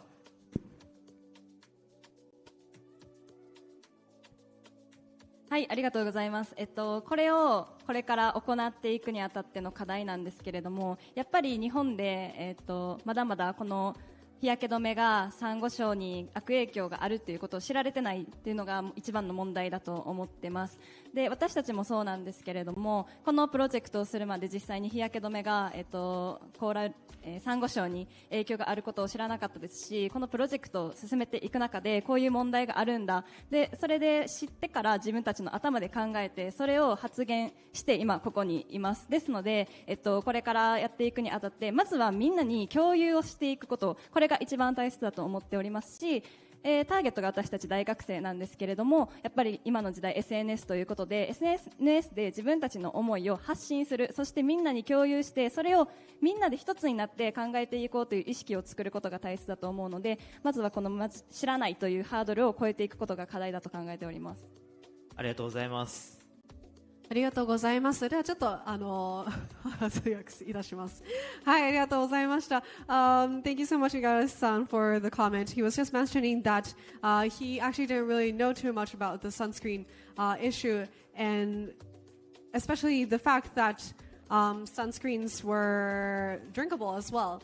He noted that he had heard about banning sunscreen in the ocean in Hawaii, but didn't know about the Thai case. So that was a new learning. The PR component to provide no sushi at the sushi restaurant would be would make a big headline on the news. So he's really curious to see that happen as well. One of the questions that arose from his side was, in order to, for example, take the next step in sharing this information about the sunscreen issue, what are some of the hurdles that need to be tackled along the way, especially as a collaboration from the Japan and Thai side? And the comment that was made was that because this initiative is targeting university students, the first step is to make sure that they provide the correct information about sunscreen usage and its connection to the fish biodiversity as well as corals. And if we are able to create a campaign, then the movement should be happening quite soon to ban this usage of sunscreen or find out alternatives of sunscreen so that there is less impact on the ocean. ありがとうございます。はい、というところでぜひ皆さんからもコメント一つずつお一人ずついただきたいなと思っておりまして、奥の方からお願いしてもよろしいですか？Thank you so much, Elle, for joining us on the presentation. I'd like to ask each and every one of you to make a comment on joining the whole group project for the last 4 months. I'm going to pass the baton to you at the very end, if that's all right. So I'm just going to start from the Japan side. Okay, それでは日本語でお願いいたします。はい、では、まずご清聴いただきありがとうございました。そうですね、私たち特に日本人生は全員他のグループの学生さんと違ってというか環境学を専攻してない学生なので、課題を企業の方からいただいた課題を見たときにできるかなっていうふうに不安であったりちょっと難しいなっていうふうに感じた部分も多かったんですけれども、そうやって普段から環境について学んでない学生だからこそ大多数の学生にとってより身近なことっていうのを考えるように意識していたので、そこができていたのかなというふうに思います。で、今回の、本当に貴重な機会をいただいたなというふうに思っていて、その運営してくださったスタッフの皆さんであったり企業の皆さんであったり、アシスタントのお二人とあとはずっとサポートをしてくださった先生に感謝申し上げたいと思います。ありがとうございました。はい、ありがとうございました。The comment that was made was that unfortunately her degree is not in the environmental field. So when she first heard the prompt, she wasn't really sure where to start off from. But as everyone figured out to target the audience more towards university students, it became a lot more easier because she herself is a university student. So she thought through, okay, if I were the one who has to change my behavior, what can I do? So it became a problem for them to me. And so that really changed the dialogue for her. And she's very thankful to all the companies as well as the students and staff who have participated in the project. ありがとうございます。それでは次でお願いします。はい、このプロジェクト5月から今まですごく長かったようで短かった、あっという間な時間を過ごすことができました。で、私たち国際学部なんですけれども、この国際学部で培った知識を生かしてタイの学生と一緒にアイデアを考えていく中で、ようやく一つの形となってここまで来ることができました。で、今発表したんですけれども、この発表で終わるのではなくって、次のフェーズを考えて、次何ができるのか、自分たち何を行動することができるのか考えて、これからもどんどんアクションを続けていきたいと思っております。ありがとうございました。Her comment was that she is from the International Relations Department, and participating with the Thai and Japan side in this dialogue has widened her range of interests substantially. And right now she is already thinking about the next phase as to what to do. So it's really great to hear that, and I'm really excited for everyone as well. ありがとうございます。では次の方お願いいたします。はい、先ほど亜美さんがおっしゃってたように、私たち国際学部で環境について学ぶことをしていなかったので、初めはとても困難なことが多かったんですが、実際にプロジェクトを進めていく中で、環境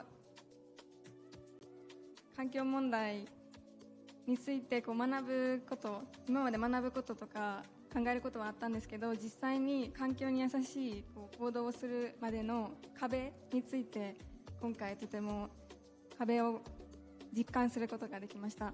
またタイの方々と一緒にプロジェクトを進めていく中で、日本とタイの環境問題への現状や課題などについても知ることができ、普段のこの私の生活を見直すきっかけにもなりました。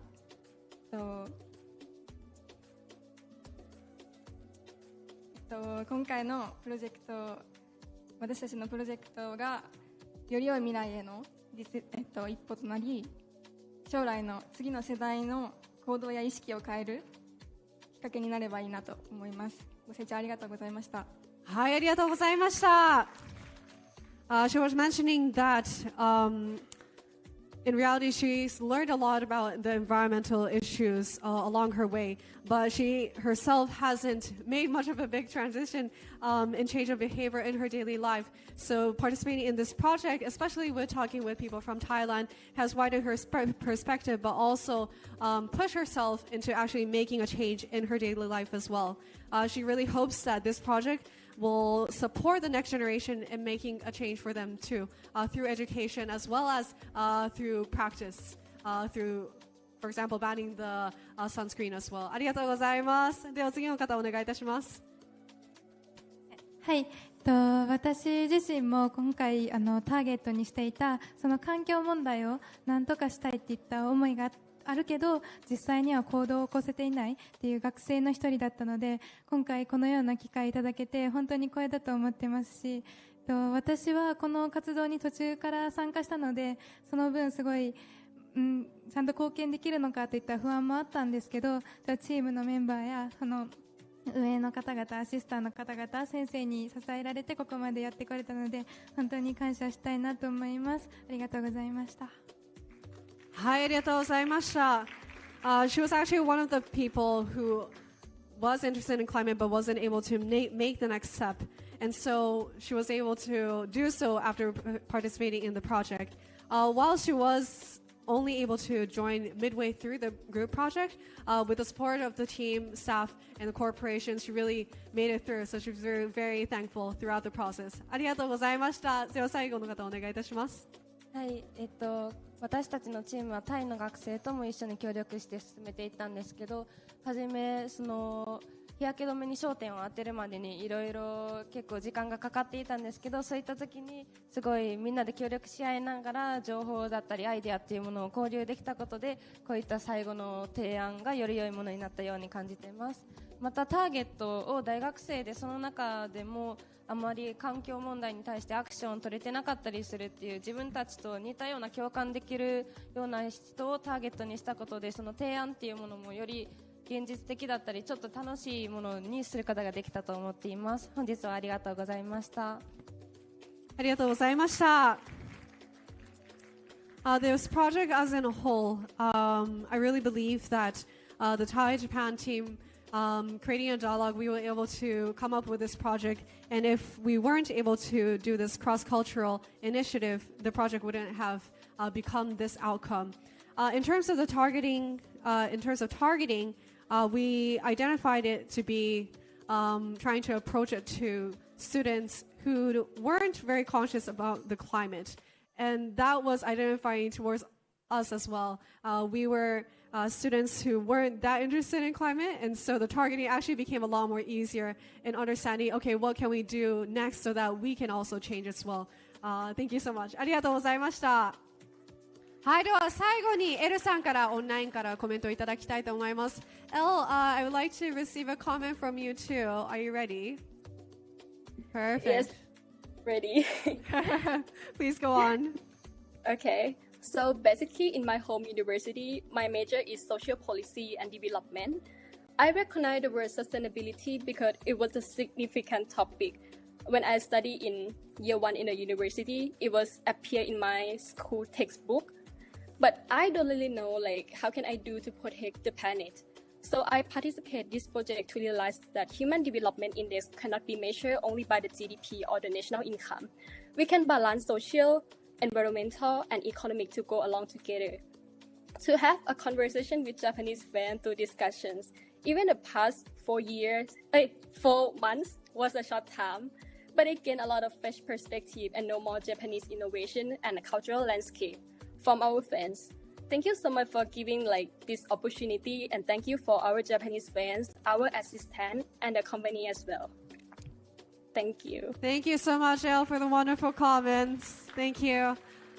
それ最後にスンパ様からもコメントをお願いしたいと思いますが、いかがでしょうか。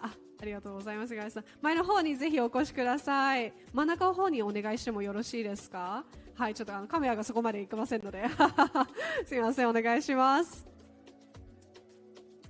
はい、それでは散歩の中内です。学生の皆さんお疲れ様でした。お疲れ様でした。はい。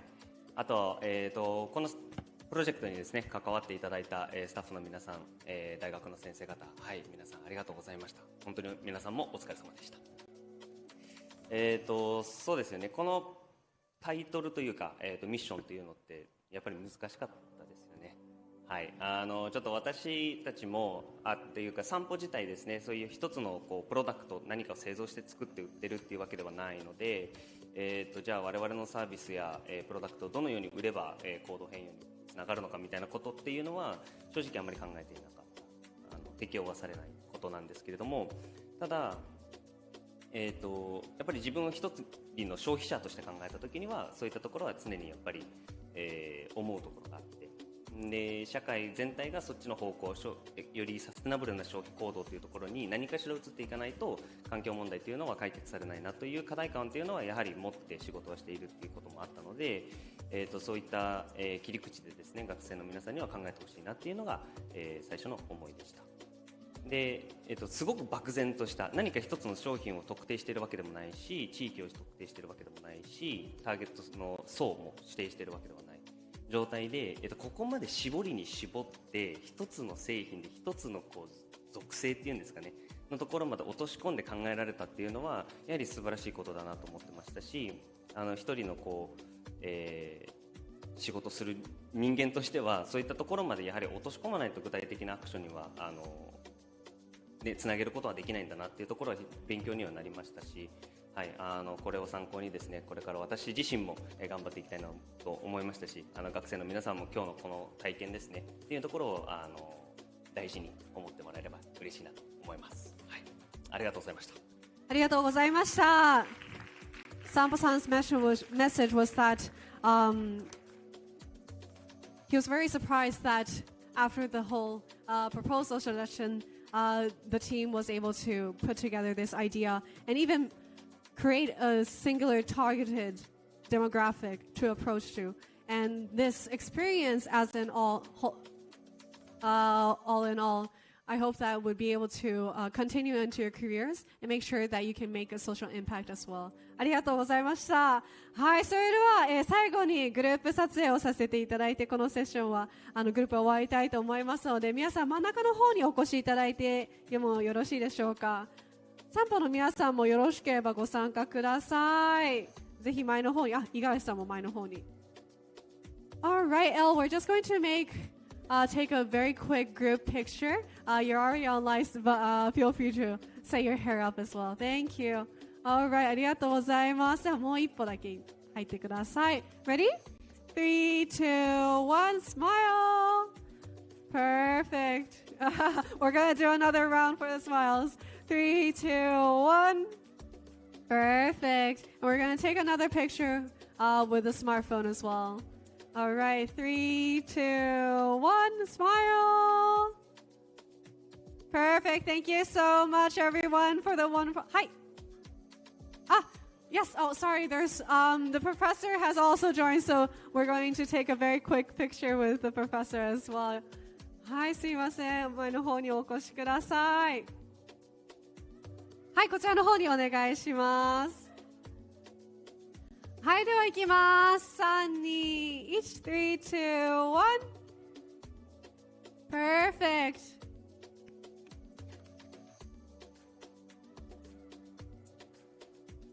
Perfect. Thank you so much, everyone. 皆さんありがとうございます。大きな拍手をお願いいたします。はい、ではこちらのグループは、グループ8のプレゼンテーション終わりますのでご着席ください。皆さんありがとうございました。はい、では次のグループはグループ9番となりますので、グループ9番の皆様前の方にお越しください。はい、こちらの方になります。よろしくお願いいたします。よろしくお願いいたします。はい、そちらの方にマイクが2本とクリッカーがありますので、ご自分で撮っていただき、操作をお願いいたします。クリッカーにおいて、はい、皆さんちょっとこちらの方ぐらいまでに来ていただいていいですか。ちょうどここまでですね。で、なるべくグループの方、ここまでの中に入っていただきたいなと思います。ここまででお願いします。はい、一歩ずつ入ってください。いけますかね。ここぐらいまででお願いしたいです。はい、すいません。ちょっと多めですね。はい。クリッカーはですね、皆さん、正代さんのパソコンからスライドを送っておりますので、あちらの方を向けて、クリッカーの操作をお願いいたします。皆さん、準備は OK ですか？ OK です。では、オンラインの方はいらっしゃいないんですね。2人。OK。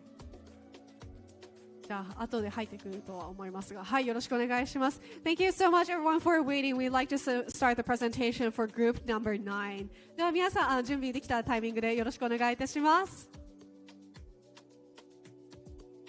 どうぞ。はい、こちらの方は操作いたしますので大丈夫ですよ。はい、どうぞ、もう参加されているようです。Hello everyone. Thank you for joining us today. We are group 9. And our project is called Good for You, Better for the Earth.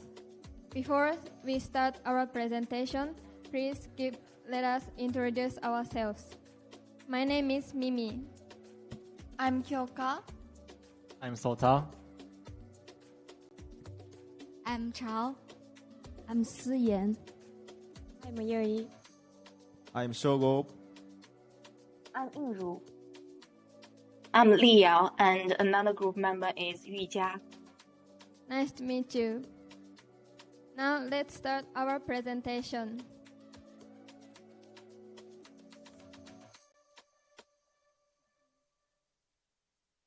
Here is today's agenda.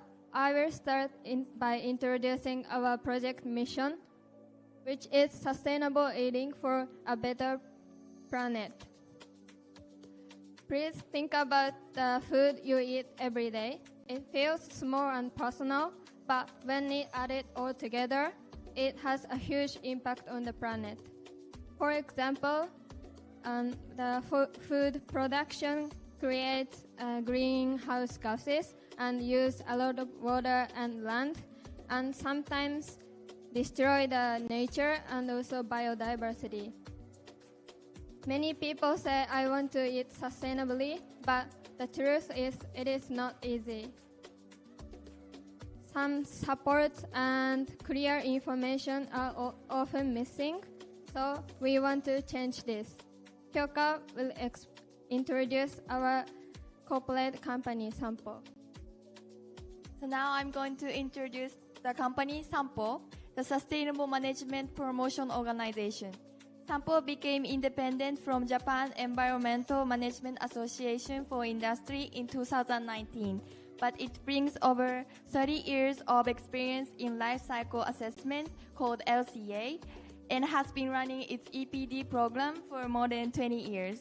The organization is based in Tokyo and has around 50 staff members. Its philosophy is to build an abundant future by contributing to the establishment of a sustainable post-maturity society and joint development. Sampo's mission is to support organizations through LCA and a method called backcasting.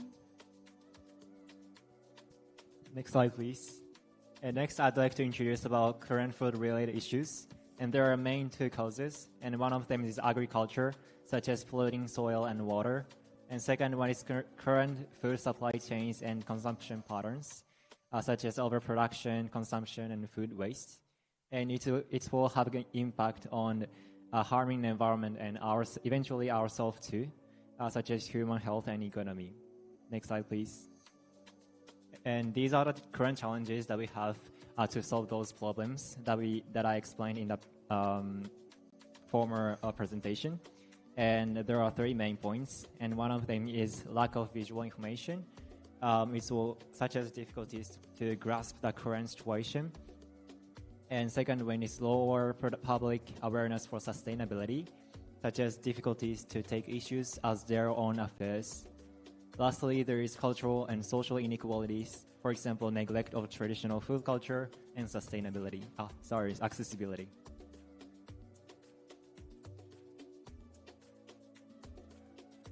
Now I will introduce our vision for the ideal sustainable DOUT, one that's good for both people and the planet. Let's walk through 6 key principles that we believe define this future DOUT. First, it should be nutritious. That means supporting health through more plant-based foods like vegetables, legumes, and whole grains, while reducing high-emission, less healthy options like red meat. Second, it should aim for zero waste. This includes reducing leftovers, composting food scraps, and even upcycling inedible parts into useful products. Nothing should be wasted. Third, the DOUT must be transparent. People should be able to see the environmental impact of their foods, like carbon or water footprint, and make informed choices. Fourth, it needs to be accessible. Sustainable food should not be a luxury. Everyone should be able to afford and access it, regardless of their income or background. Fifth, it should be local and seasonal. By eating what's in season and grown nearby, we can reduce emission from transportation and support local farmers. And finally, it must be inclusive. That means respecting cultural food tradition and adapting to different tastes and lifestyle. To sum up, we believe the future DOUT should be good for you, better for the earth. Next slide, please. So based on our research on the current issue and our vision, here comes our proposal. We hope that we can integrate LCA data into the app for users to access environmental impact of food choices. And here comes the question, who are our targeted audiences? Next slide, please. We can see the pie chart on the PowerPoint.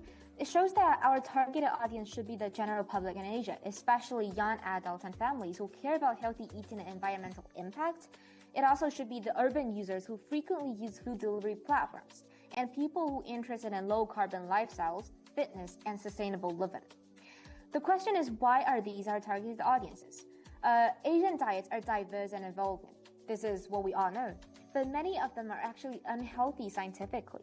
However, many urban users are now increasingly have the health consciousness, but lack the clear information about the environmental impact of the food choices. Moreover, with the rise of mobile apps and delivery services, there's a great potential to integrate sustainable behavior into daily routines via the digital platforms. Next slide, please.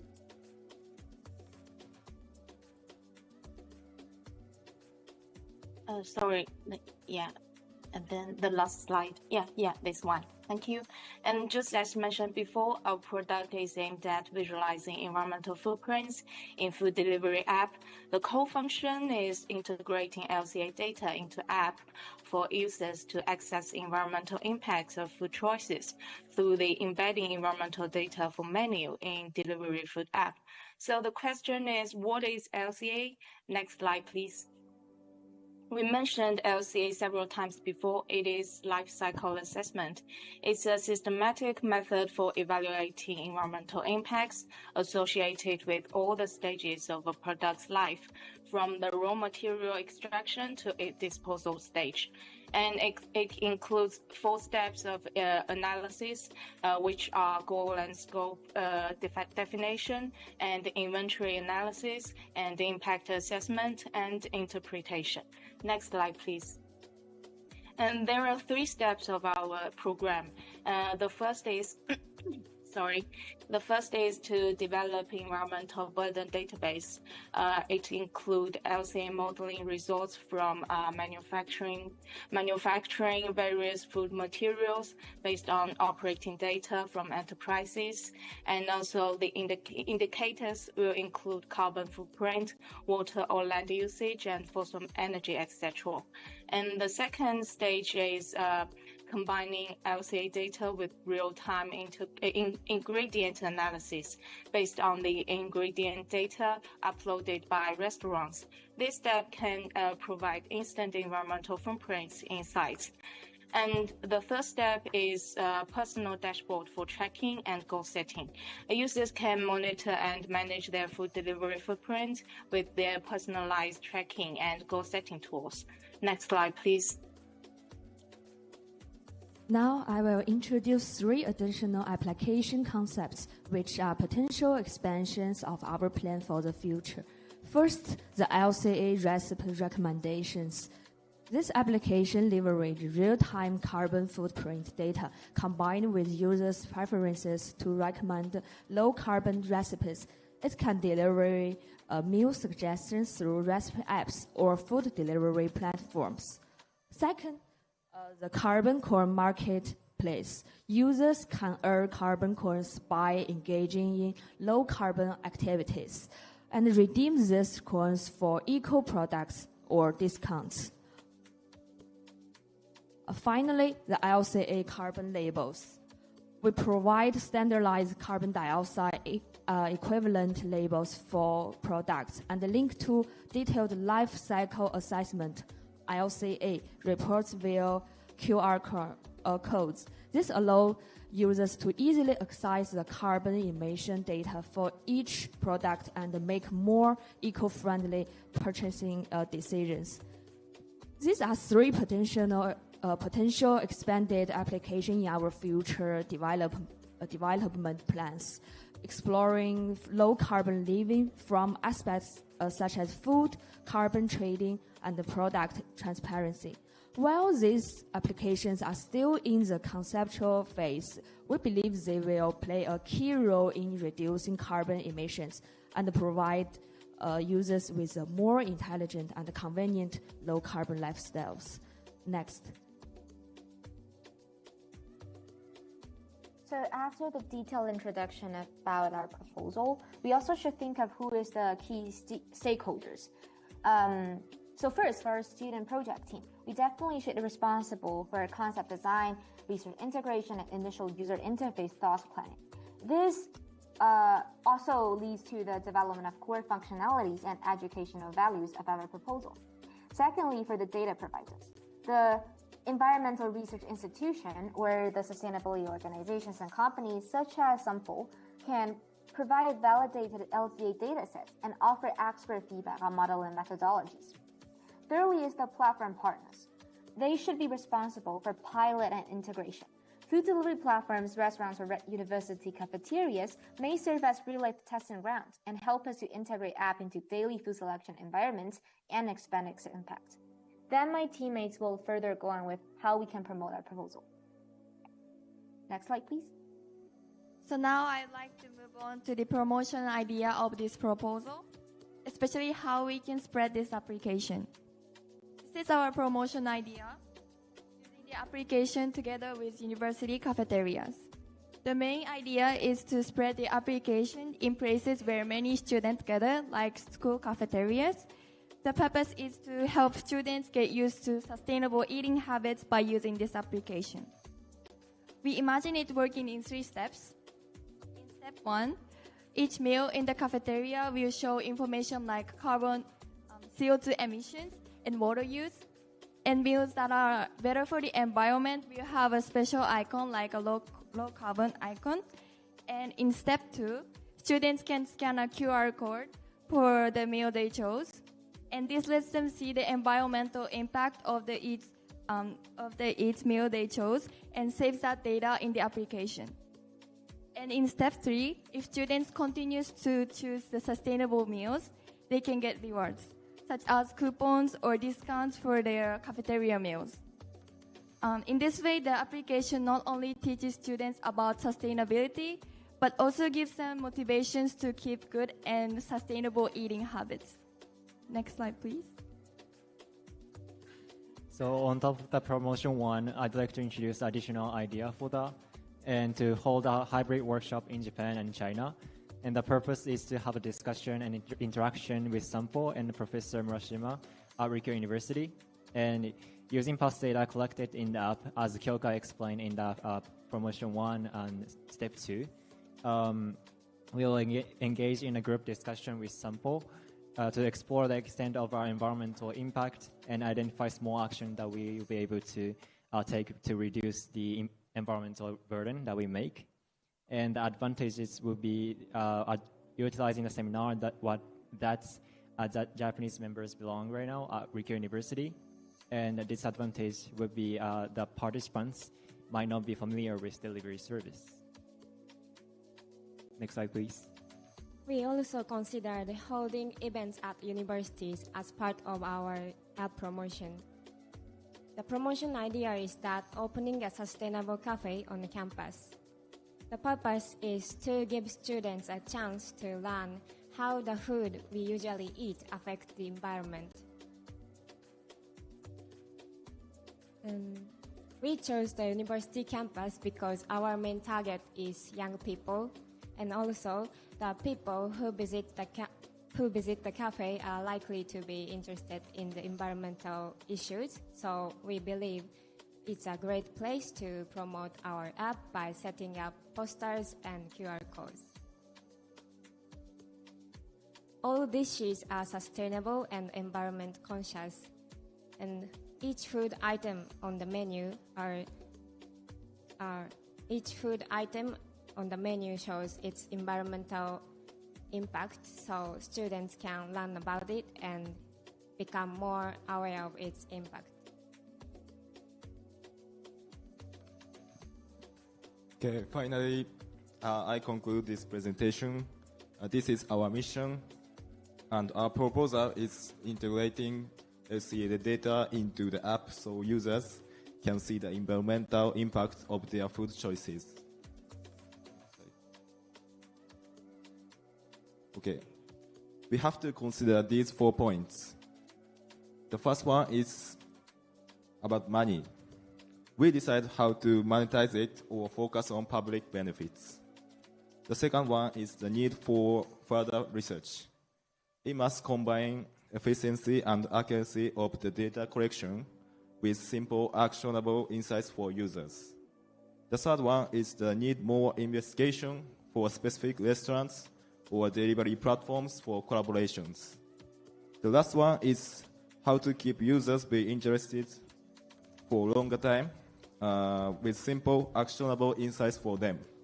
Thank you for listening. Thank you, everyone, for such a wonderful presentation. Now I'd like to ask Mr. Kurobe to make a presentation himself as well as we have one more colleague, I assume, from later on.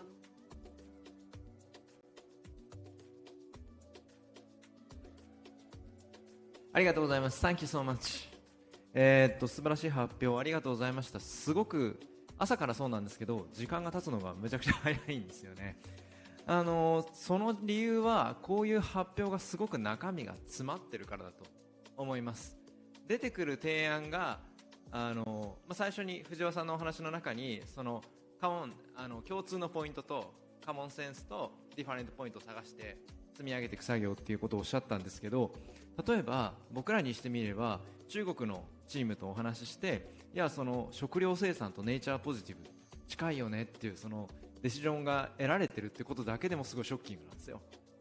同じようなそのセンスにいるっていうところにたどり着いている。なのでさっきから私偉そうに提案の公表してるんですけど、提案の中身以前に何が、例えばちょっと1個前に戻っちゃうんですけど、タイのチームと持続可能な観光が必要だよねっていうデシジョンがお互いシェアできてるとか、あるいは再生可能エネルギーを使った街づくりが必要だよねってジャカルタと日本でそのシェアできてるとかっていう情報だけでもむちゃくちゃ大きいんですよね。なのでこういったことをその進めていただいていることのそのコラボレーションの難しさっていうのも当然あったと思うんですけれども、実は私たちが日本の中だけで考えているポイントが実はもう、世界のユースとシェアできるポイントになっているってことが分かるだけですごく実は、びっくりしてます今日一日。そんな中でですね、中国のチームに逆にその今の質問の流れで聞きたいんですけれども、私たちのネイチャーポジティブと食料生産ってすごく実は近いんですけれども、この結びつけるような議論って実はあんまりまだなかったりする中で、皆さんの中国の身の回りでネイチャーポジティブと食料、食べるものを選ぶみたいなことって結構意識されるんですかねっていうのが質問の1個目なんですけど、まず何人かに聞いてみてもらっていいですか。はい、ありがとうございます。Thank you so much for the presentation, everybody. I really enjoyed the presentation. All in all, from the beginning of the day, it feels like time is passing by very quickly, especially because there's a lot of content that is filled with ideas from the start of the day. It's great to hear that China and Japan found their similarities whilst understanding the differences. And I'm very surprised by the fact that there is a discussion to connect food and nature positivity. That's something that we're just starting as a dialogue within the Ministry of Environment as well. I'm very happy to hear that China and Japan, Japanese students were able to share a common goal instead of discussing the cultural differences all in all as well. It points out the fact that already the dialogue and points of discussion within Japan is also applicable to other places in the world. So it shouldn't be only withstained within Japan, but it should be shared to overseas and reach a common consensus to achieve a nature-positive world. I have a question towards the Chinese team regarding the connection of nature positivity and the food production. Are there Chinese initiatives already that are taking place, or is there something that you are doing to make sure that there is a connection between nature positivity, reaching nature positivity through food production? So this is a question for the Chinese team. If there is anyone from the team who would like to answer, that would be great. Maybe 1 or 2 points. Please go. Could you please repeat the question?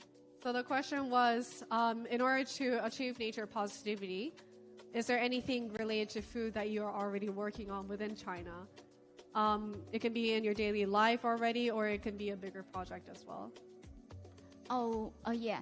I think it's common to see that in China that we use the online app like to order food. Yeah, so we have applied many like methods to make people. Okay, thank you.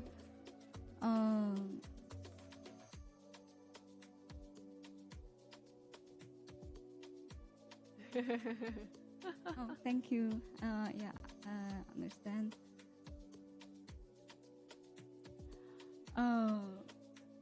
Sorry, you're saying about the application to order food? Yeah.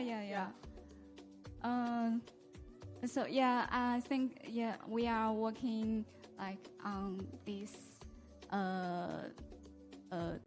methods. Yeah, but about the food production, I think because in China we have a large land, so like in different areas there are different resources, and So maybe different areas they are good at plants, different food. So I think we are doing good, like in transport the food to different cities. So that and also we are encourage the local people like to eat the food grown by their local farmers. Yeah. Thank you so much.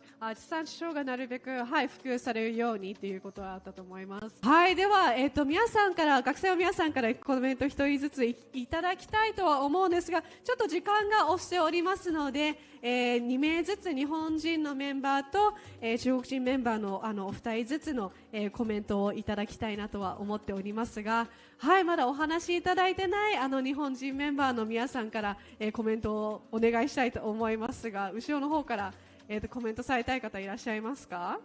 感想で今までのプロジェクトに参加をされての感想をお願いしたいんですが、我ぞという方はいらっしゃるでしょうか？はい。では後ろのお二人でお願いします。We're just going to ask the Japan and China team to make a comment, but unfortunately we're pressing on time. So I'm going to ask two people for the Japan team. It's going to be the purple two, and then one person from participating in person from China, and one person from online. And we'll point that out in a bit. All right. じゃあ Japan team から始めましょうか。We're just going to start from the Japan team. お願いいたします。まずはこのような機会をいただきありがとうございました。自分自身こういったその海外の学生と何かをするっていう経験は初めてだったんですけども、文化の違いとかでやっぱ価値観とかがいろいろ違う中でこうやってすり合わせてっていう一つのプランを作り上げたのはとてもいい経験だったなと考えております。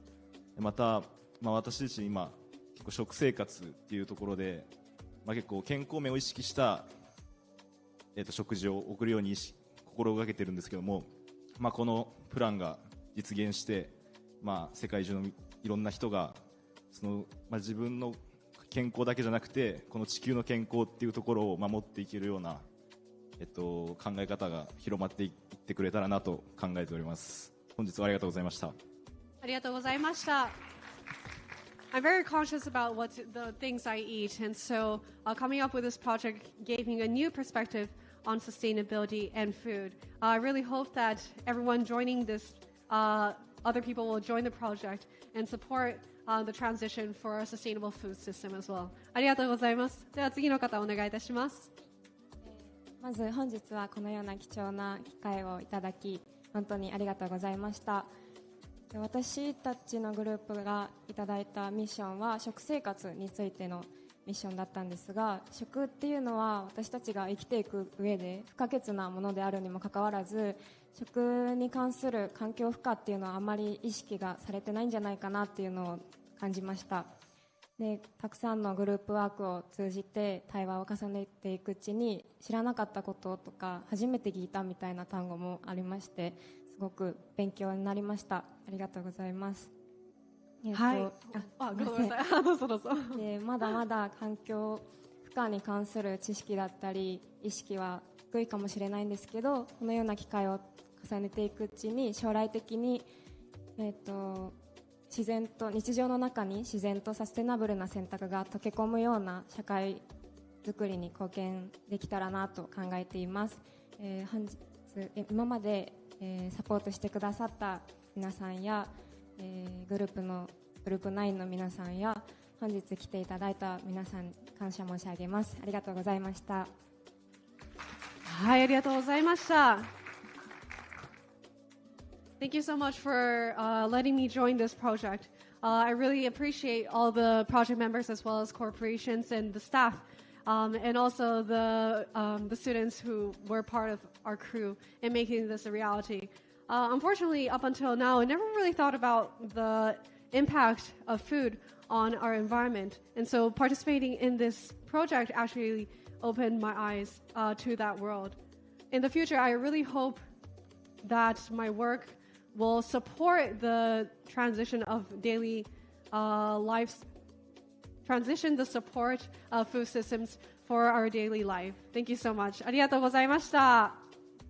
はい、それでは中国人側の皆さんからのコメントをお願いしたいと思いますが、対面の参加者の中国人の方からお一人様コメントいただきたいと思います。I'd like to ask one of the Chinese team members from who are joining in person to make one comment in joining the whole process, and then I'll move on to the online team if that's all right. Thank you for this opportunity, and I feel really happy and honored to be here. And actually, it's my first time to come to Japan, and so I feel really excited.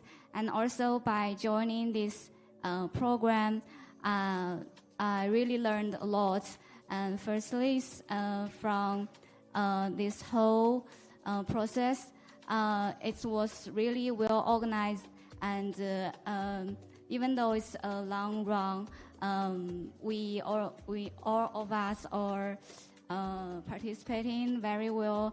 And at first, I was a little not confident that can we really do that, because it's also the first time for me to teamwork with students from other countries, and also online. So and finally, I feel very happy that we can do that. I would like to say thank you to all the staff, and especially our team leader, Haruka. And also all of my Japanese members. Thank you. Thank you so much for the wonderful comment. ありがとうございます。今コメントいただいたのが、今回初めて、日本に初めて来られるそうです。で、日本に来るのは本当に初めてなので、たくさん新しいことに触れるのを楽しみにしてきました。でもその前にやはりグループ作業において、国境を越えてオンラインでグループ作業をするのが初めてだったので、とても最初はちょっと自信がなかったんですが、プロセスを経て今回はいい結果になったことをとても嬉しく感じているということをコメントいただきました。ありがとうございます。Hi, thank you so much. All right, just one more comment from online. I'm wondering, I'm not sure who's who. If anyone can help me out with identifying your online team members, that'll be great. If the online team... Hi, everyone. Hello. Thank you so much. I can do the comment. Thank you, Chair. And I would also like to respond to your question just now about the Chinese strategy on the promoting the nature positivity on food industry, because I just finished my field trip in Qinghai province. It's a northwestern province in China, and with 722,000 square kilometers, and it has very large area of planting and grass. So I know their action is that they apply biodegradable film, agricultural film, during planting for different crops. And I think it's a very important action in food industry to promoting the sustainability and also the environmental friendly development. And for the whole program, I just want to say I'm very happy to join this program, and thank you for all the staffs and the whole team to for their time engaging and their efforts. And I had a very wonderful time during this program, during cooperating with students from different culture background, and it's just enlightened me so much to help me bring more ideas during my research. And also, I enjoy the process of discussing with all the members about the different solutions in different situations, especially in China and Japan, like different individual habits and also different natural strategies. Generally, it's a very meaningful experience for me. And in the future, I believe we can contribute greatly to the global sustainable development. Thank you so much. Thank you so much for your lovely comments. ありがとうございました。先ほどの黒部さんの質問に対してのお答えをさせていただきます。実はチンハイという場所に先日行きまして、農家さんが生分解性のシートというのを食べ物を生産するタイミングで使われていることを確認しておりますので、やはりネイチャーポジティブも踏まえて食料生産をサポートするようなシステム構築ができているかと感じております。それ以外に対してはこのグループ作業本当に参加できてとても楽しかったので、本当に皆さんスタッフ、そして企業の皆さん、そしてはるかさんもいろいろと本当にありがとうございました。私自身もリサーチを今行っているんですが、新しいアイディアがたくさんこのグループ作業をすることで生まれたと感じております。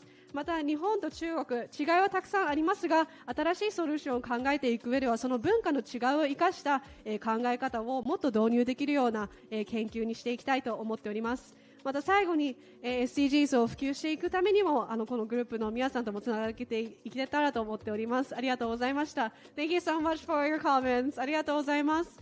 はい、では最後にサンポ様からもコメントをいただきたいなと思っておりますのでお願いします。ぜひこちらの方までに来ていただいてもよろしいですか。はい、散歩のフィーです。お願いします。まず学生さんの皆様、本当にお疲れ様でした。すごく素晴らしい発表でした。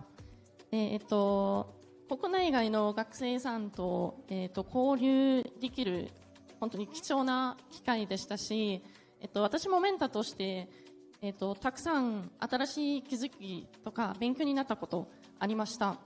今回食生活というミッションがすごく身近な課題だと思うんですけれども、どうやって、サステナブルで理想的な食生活を実現できるのか、本当に難しいと思います。いろいろ大変だったと思うんですけれども、そこで、学生さんの皆様が本当にクリエイティブで新しいアプローチとかアイディアを出してくださって本当にありがとうございました。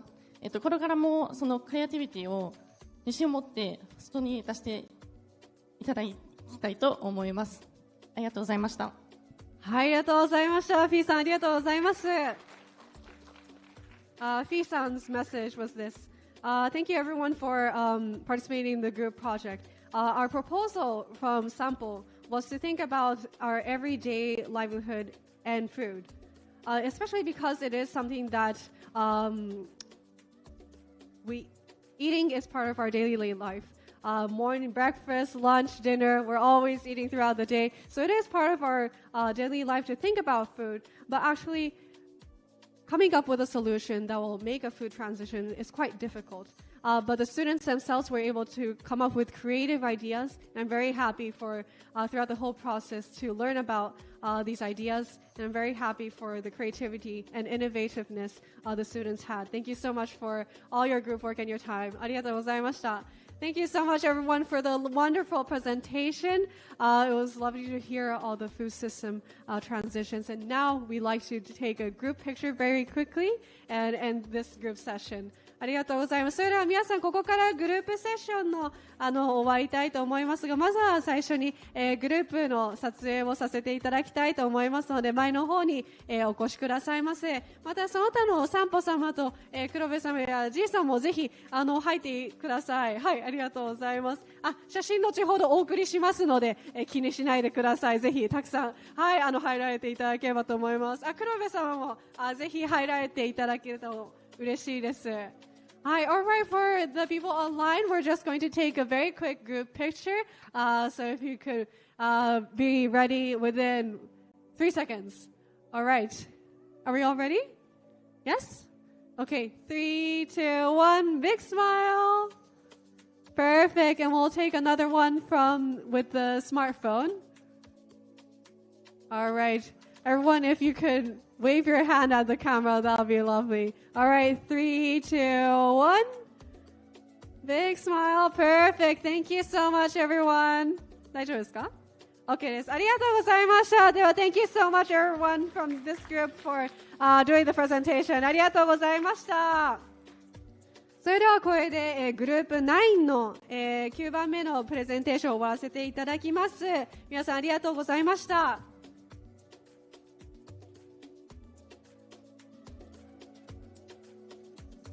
はい、ありがとうございます。これをもちましてすべてのグループプレゼンテーションを終了させていただきます。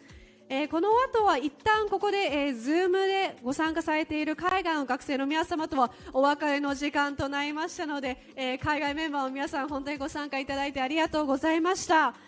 この短い間で本当に各グループの中で色濃く対話が行われて、その結果を今日皆さんにオンライン上でも共有できたことをとても嬉しく感じております。はい、ではここまででZoom のメンバーを皆さんお会いとさせていただきます。英語でのアナウンスメントをさせていただきます。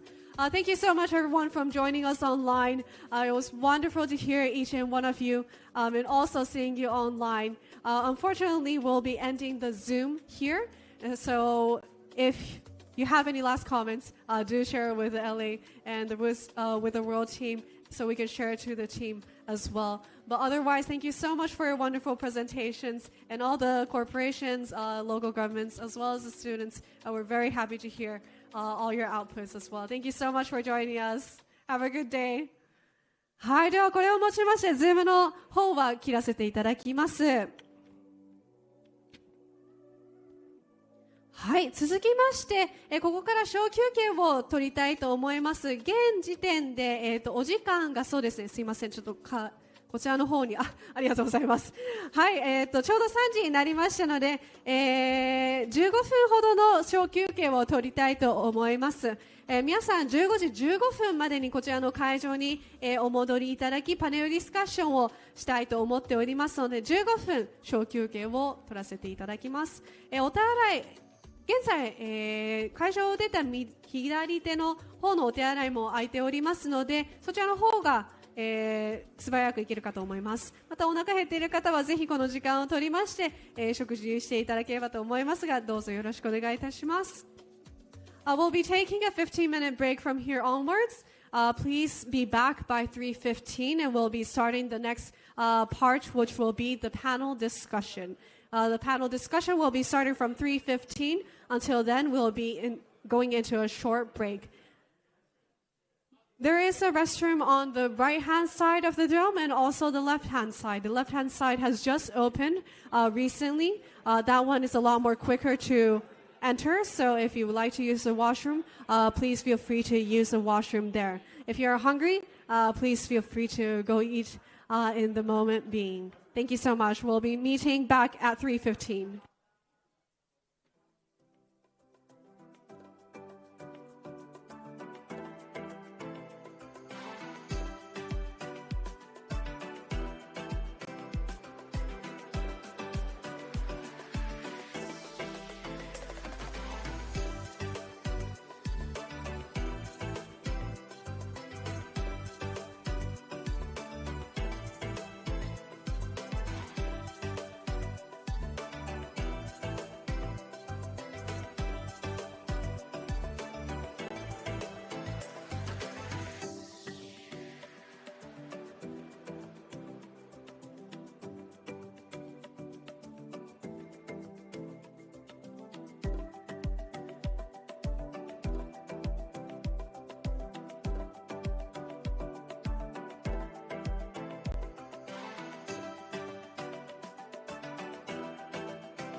はい、皆様3時15分になりましたので、ここからはパネルディスカッションをスタートしたいと思いますので、ご着席くださいませ。はい、パネルディスカッションをスタートいたしますので、ご着席くださいませ。このセッションでは前半と後半に分けて、2つのチームの皆様にご登壇いただき、それぞれの2つのテーマについて議論をしていきたいと思います。よろしくお願いいたします。はい、ありがとうございます。さて、大丈夫ですかね。ありがとうございます。それではここからはパネルディスカッション1をスタートしたいと思います。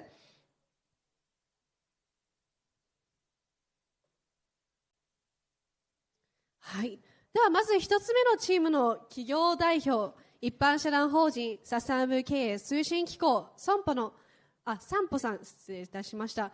企画開発部統括室の室長代理の中内様より事業内容のご紹介をしていただきます。はい、では中内様の授業紹介の後に学生と企業によるパネルディスカッションをいたしますので、それでは中内様よりお話しいただきたいと思います。よろしくお願いいたします。皆さん大きな拍手をお願いいたします。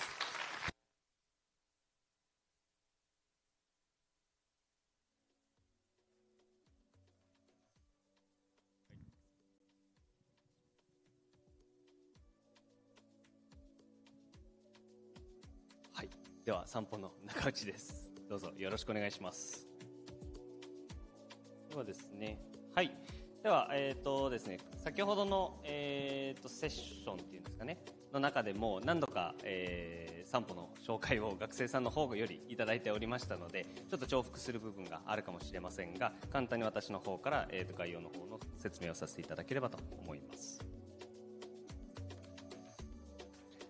まず、我々ですね、一般社団法人サステナブル経営推進機構という、組織となっておりまして、かなり名称が長いため、散歩と我々呼ばれています。で、設立がですね、2019年の6月26日となっているんですけれども、第9版ですかねの説明にもありました通り、前身の組織がありまして、そちらから、スピンオフするような独立するような形で、できているのが我々散歩という組織になっています。なので、単純に組織の、歴史で見ますと大体6年ぐらい、経とうかなとしているんですけれども、実際に、そこを構成するメンバーというのはもうその前から、いるような、なんでしょう、社員になっているという形になります。で、今ですね、本部というのが、東京都の、千代田区、神田というところに、ありまして、でその近くにですね、神田の小川町オフィスっていうのがあったりとか、あとは名古屋オフィス、そして岡山オフィスっていうのがありますので、徐々にですね、こういった、全国まではいかないですけれども、ちょっとずつこう、進展しているような感じになります。で、目的としましては、社会的課題解決につながる新たなビジネスモデルの、企画、実行、評価、改善などの、手腕を通じてですね、持続可能な事業経営の実現を目指すということになってまして、事業内容というのが、いくつかあるんですけれども、企画、ごめんなさい、企業発掘であったりとか、環境配慮分析など、ビジネスモデルの復興計画、経済効果、環境影響評価、そして、普及広報イベント、販促、そして、目的を達成するために必要な事業ということで、我々の方では、一般社団法人ですので、会員さんという、ステークホルダーがいますので、そういったところも、進めています。はい、役員構成となりますが、こちらもどこかの、チームでもご紹介いただきました通り、理事長が、石田秀樹という人物となっておりまして、東北大学の名誉教授でもあります。そして専務理事がですね、壁谷武久という人物になっておりまして、実は本日こちらの、ステージにもお越しいただいております。はい。で、業務執行、理事と理事、そして幹事の皆様がいらっしゃって、構成されている組織となっております。この理事というメンバー、5名ですかねが、非常にですね、我々の組織を立ち上げるためにご協力いただいた、メンバーともなっております。散歩の経営理念構造となっておりますが、理念、パーパス、ビジョン、戦略という、ピラミッド構成で、考えております。まず理念となるんですけれども、心豊かな未来を散歩の技で作りますという、そしてパーパスが、中立かつ公正公平な立場を貫き社会に生ずる、魔をつなぎ新たな価値創造を実現する。でビジョンがですね、2030年を通過点として心豊かな、未来社会づくりを目指す。で戦略っていうところにいくつかあるんですけれども、もともとはカーボンニュートラルイニシアチブっていうのがありまして、現在進行形がこのイニシアチブの、内容というのを引き継いで、SX 戦略というものが、できておりまして、こちらを今、5カ年計画あたりでですね、進めているものになります。基本理念およびビジョンというところは、先ほどの話とは、共通する部分ではあるんですけれども、基本理念としては心豊かな未来を散歩の技で作りますということで1、2、3ございます。まず1つ目が持続可能な社会づくり、2つ目が競争、そして、3が技の研鑽ということで、確か我々のチームですかね、グループ8の方でもありました通り、散歩っていうのは、一緒に取り組んでいきましょう。ライバルっていうコンペティションな状況でももちろん経済発展であったりとか新たなイノベーションというのは生まれはするんですけれども、それと同じくですね、重要視しているのが一緒にコーペラティブっていうか一緒にやっていきましょうっていう、考えがございますので、そこも、同じぐらい、重視しています。で一番下にですねロゴマークとありますが、色が4色3色ぐらいあるものとなってまして、これは、人をイメージしていて、お散歩をしているような状態でゆっくりと前に進んでいくっていうことを、イメージして作られているものになっています。はい、で散歩の目指すサステナブル経営というものでございますが、これまではですね、この後のパネルディスカッションのテーマでも出てくるかと思いますが、一つの課題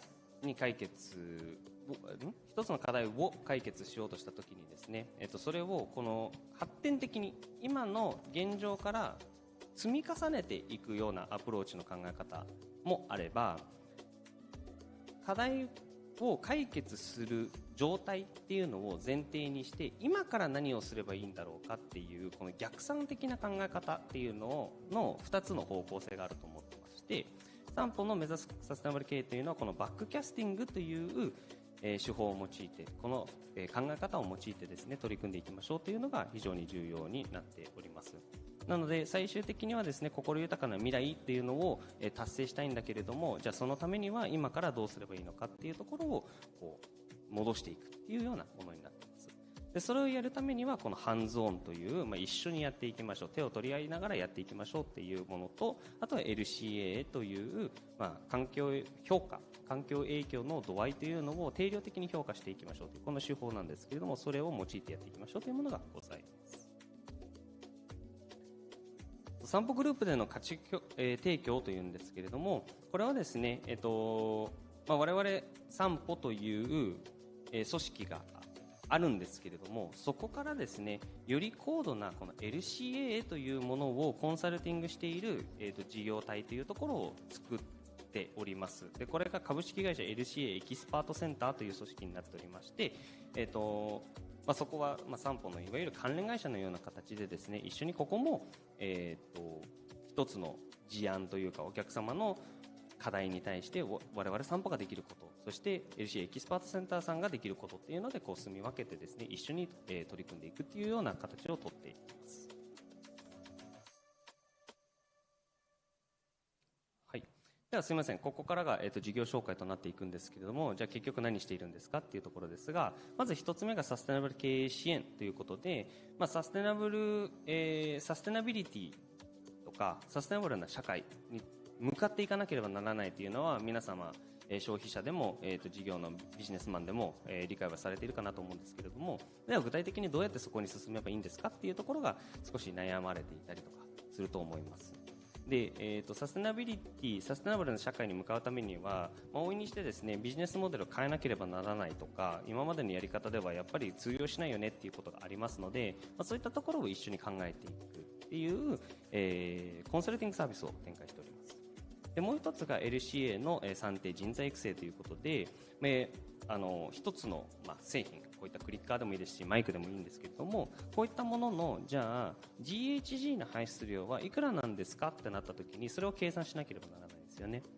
でそれと同時にじゃあこの製品を作って廃棄された後に全体のライフサイクル、要は生まれるところから最終的に処分されるまでの間でオゾン層を破壊する物質ってどれくらい出てるんだろうって考えたらまた算定をしなければならない、こういった、サービスであったり製品の環境負荷というのを定量評価するというのが LCA なんですけれども、ご想像いただいても、イメージしやすいかと思うんですが、かなり複雑なものとなっておりますので、ここら辺の、ご支援であったりとかできる人材の育成を、しております。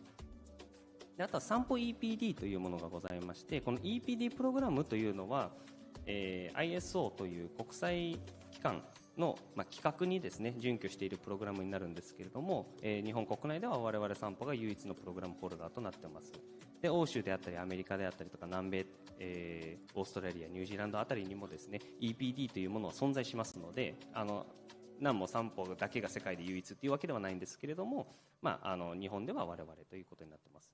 これは先ほどの LCA の算定結果、これ1個計算したら 5kg CO2 でしたっていうものに対してそれを検証をして、その情報というものの、なんでしょう、信頼性と妥当性を、付与するようなものになっておりますので、こういったものを、運用しているというものになります。で続いてサーキュラーエコノミーの支援、なんですけれども、カーボンニュートラリティというものを単品で取ったとしても、それ以外の分野はどうなんでしょうかであったりとか、サーキュラーエコノミーというもの自体が、環境負荷を、追うようなものになっておりますので、そこを、しっかりとですね、運用できるような、ビジネスを作っていこうっていうものがあります。でその中に SPC 認証っていうものがありまして、プラスチックをメインとした、材料をですね、再生化、リサイクルする時の、認証制度っていうものもこの中で、運用しているものになります。それ以外で言いますと国自治体、ここは幅広にですねカーボンニュートラリティとかサーキュラーエコノミーとかネイチャーポジティブとかそういったものがございますので、国、省庁、そして、何々県とか、そういった、単位でのご支援というのもさせていただいています。で先ほど申し上げた会員さんとですね一緒に、会員間のコミュニティであったりとかコミュニケーションがより取りやすくて、そこでの、化学反応というところが生まれるようにですねやっているもの、企画しているものもございます。はい、で意外と私時間あると思ったら残り1分ということなのでちょっと実績では、軽く飛ばしていきますけれども、じゃあどこと取引が多いんですかっていうものはかなり幅広く業界さんも、横断していますし、企業規模っていうのも中小企業さんから大手企業さんまで、いらっしゃいます。国自治体も同じくですね、先ほど省庁と申し上げましたが農林水産省様であったり経済、産業省様、環境省様もいらっしゃれば、神奈川県の川崎市っていう、市の単位での、取り組みであったりとか、そういったところまで幅広くやらせていただいてます。でおそらくこれが最後となるんですけれども、散歩のブランドムービー、少し、ちょっと長めな、動画とはなっているんですけれども、散歩とはというどういうことを大事にしている組織なんですかっていうところが、見れるかなと思いますので、ご興味ありましたら、ご覧いただければと思います。はい、間に合いました。これで散歩の紹介は以上となります。ありがとうございました。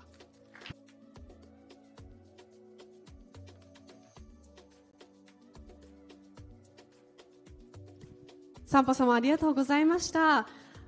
今まさに LCA っていうのが本当に重要になってきておりますので、その幅の広さというのもお話を聞きながら私も驚きました。ありがとうございました。それではここからはパネルディスカッションに進みたいと思っておりますので、はい、ちょっとスライドを変えさせていただきます。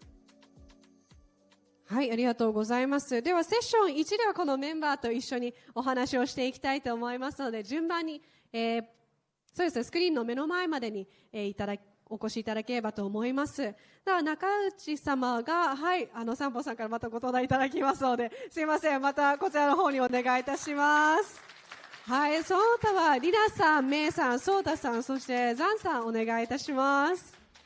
はい、前の方にお越しください。はい、そちらで大丈夫です。はい、ありがとうございます。ではマイクは、2つを使いまして、はい、回していければと思っております。よろしくお願いいたします。We'll be starting the panel discussion for session 1 from here onwards. We have Mr. Nakauchi, who just introduced about the sampo. Also, Rina-san, Mei-san, Soda-san, and Zan-san, who will be discussing about the first session's topic, which will be moving on to the next slide. Excuse me. はい、ありがとうございます。失礼いたします。ありがとうございます。皆さん、中心の方までお越しください。そこまで大丈夫です。背の高い方、もうちょっと内側にお願いします。はい、ありがとうございます。はい、バッチシですね。ありがとうございます。では皆さん、各グループ、ちょっと別のグループのメンバーたちもいらっしゃるとは思いますが、今回ちょっと皆さんとお話をしたいのがこのテーマ、共同のプロセスと課題についてです。で、本当に皆さんもいろんなバックグラウンドの方々が一緒に来られてイノベーションを起こすっていうところを対話を通してどうだったのかなっていう本音をちょっとお聞きしたいと思っておりまして、日本と海外他の人とお話を進めていくことにおいて、感じた課題、そしてどうそれを乗り越えていったのか、そういった感想をいただきたいと思います。よろしければこちらの方はそうですね、千葉大の富口さんからお願いしたいんですが、いかがですか？豊口さんですね。失礼いたしました。ありがとうございます。千葉大学の豊口里奈と申します。グループはグループ7になります。その異なる国の方たちと一緒にプロジェクトをする上で、私たちはフィリピンの学生と一緒に共同でプロジェクトを行ったんですけども、結構正直言ってうまくいかなかった点の方が多くて、で、特にこのプロジェクトではオンラインのみでの交流だったので、その対面で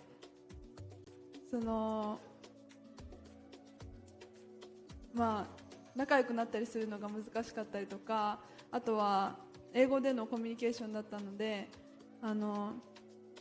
自分の言いたいことがうまく伝わらなかったりっていうところがかなりあったんですけども、良かった点としては、それぞれ、自分たちはその日本側の問題とか、その日本側の視点でどうその問題に取り組んでいけばいいのかっていうのを考えることはできるんですけど、フィリピンでの問題とか、そのフィリピンの方たち、学生とかがそれに対してどう思っているのかとかを、そのプロジェクトを通してより深く学べたし、違う視点で問題を見ることができたので、とてもいい経験になりました。はい。はい、ありがとうございます、豊口さん。Thank you so much, Toyoguchi-san. She was just mentioning that working online was quite difficult, especially because there is a language hurdle. She herself is not really used to speaking in English as well, so presenting and exchanging ideas was a bit difficult. But all in all, it was a great experience. And apart from that, she was able to gain more friendship throughout the many months of discussing with the Chinese team. So it worked out in the one. ありがとうございます。はい、続きまして、ザンさんからもぜひ声をいただきたいなと思っておりますが、いかがですか？Zan-san, if you could also comment as well, that would be great. 今回通訳としては土屋さんがサポートしていただいてます。Zan-san, throughout the process, I know that you were working from China online. What were some of the hurdles that you faced in working on this process? But all in all, if there are some outcomes that you're very proud of, it'll be really great to hear as well.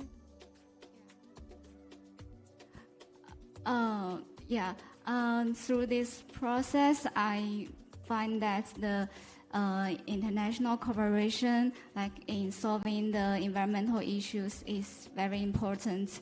The reason is that the people in different countries, they may care about different issues. Like in China, for example, in the past few years, we care a lot about the air pollution. So in the last few years, we are working very hard on solving this problem. But maybe in other countries they will care more about other issues. Yeah, so I think it's important to know that in people around the world what they are concerned about, so that we can work together to solve this problem. ザンさん、Thank you so much. ザンさんが今おっしゃっていただいたのは、今回やはりグローバルな課題に対してグローバルな目線でお話しすることがとても重要だと感じています。その中ではやはり多文化のメンバーたちが集まらないと、そういった国際的な視野というのは、もらえませんので、やはり今回は日本、中国両方者から参加できたことはとても感謝しているとのことです。また中国の中ではやはり大気汚染というのが大きな課題になっていますが、日本ではそこまでピンポイントで上がってない課題というところで、やはり両者がどうこのプロジェクトを進んでいくのか、何に興味を持っているのか、それを対話したことは本当に良かったそうです。やはり今回はどちらにせよ日本と中国どこが共感するのかなというところでは日常生活に当てはめられたことは良かったとお話しされていました。 Thank you ザンさん、ありがとうございます。ぜひ中内さんにもお聞きしたいんですが、もうプロジェクトを通して4ヶ月期間日本人側と中国人側も 2つの国が一緒に集まってグループになって話をされていたと思います。その多文化の方向性であったり話を聞いていてどう思われておりましたか？はい、ありがとうございます。そうですね、共通していた部分っていうと、どちらの国もとてもシャイだったかなと思います。はい。で、そういうところはあるんですけれども、英語という共通語を用いて、会話するっていうのは、両者にとってかなりハードルは高かったかなとは思うんですね。すごく扱いが難しい言語でもあれば、皆さん全員にとって第二言語以降の言語だったりとかするわけで、なのでそこはすごく、大変だったのかなとは思うんですけれども、やはりその中でもコミュニケーションがしっかりと取れてた理由というのが、国に関わらず環境問題に関する意識というのが非常に強く持てていたことかなと思います。で、絶対にこの解決をしたいであったりとか、この課題に対して、インパクトを残していきたいっていうような思いというのがやはり強くあった、両者ともあったっていうことがやはり重要だったかなと思ってます。で、我々のチームにおいては、共通項というのはそういうところで非常に一つ持ててたっていうのが重要だったんですけれども、逆に違いがあるからこそ生まれたことなのかなとは思っていて、日本では例えば、環境知識というか知ってはいるけれども、それに関する関心度というかアクション度っていうのは低いよねみたいなものを見てたりとかで、それは学生さん自身もちょっと肌で感じている部分もあったりとかで、逆にタイの、学生さんにおいては何でしょう、ちょっと高くても環境にいいものは、消費はするよねみたいな話が出てきてたりとか、あと情報のインプットの仕方も日本は古典的なニュースというか新聞みたいなものが多かったりするけれども、タイの学生さんは SNS が多かったりというような話が出てきていたので、そういうなんでしょう、そこの掛け合わせ、いいところ取りをできたっていうところはやはり違いがあったからこそなのかなとは思ったので、そこは非常に良かった点かなと思いました。ありがとうございます。中内様、とても素敵なコメントですね。やはり違いから生まれるその共感性というのがとても素敵だと思いました。ありがとうございます。中内さん was just mentioning this. In terms of commonality, I believe that the China and Japanese team have shared commonality, which is the shyness. So it's not always easy to speak up and also share ideas. And the barrier of language, English is for most of you, a second language. So English was definitely a hurdle in communication. However, despite having those two things, the commonality through interest in sustainability actually brought everyone together. So actually, it wasn't too much of a problem from a third person's perspective to work on this project, especially because everyone was geared towards making a social impact, and that was the main goal throughout this conversation. After all of this, he also believes that because there is a difference that is shared, we also realize some of the gaps in information and also what we can leverage that is not available, for example, within each countries. For example, in Thailand, most of the Thai students were okay in paying extra for anything that is a sustainable product, for example. In terms of how to collect news and information, most Japanese students use newspapers and the traditional media outlets, whereas Thai students were using SNS and social media. So by understanding the two differences, they were able to come up with a new solution. So being able to have difference is rather a good thing, rather than see it as a dark side. ありがとうございます。皆さんのコメント、本当にお話を聞きながら、その異文化を超えての同じゴールに向かって進むことの方が重要だとすごい感じたところだと思います。では次のテーマに進みたいと思っております。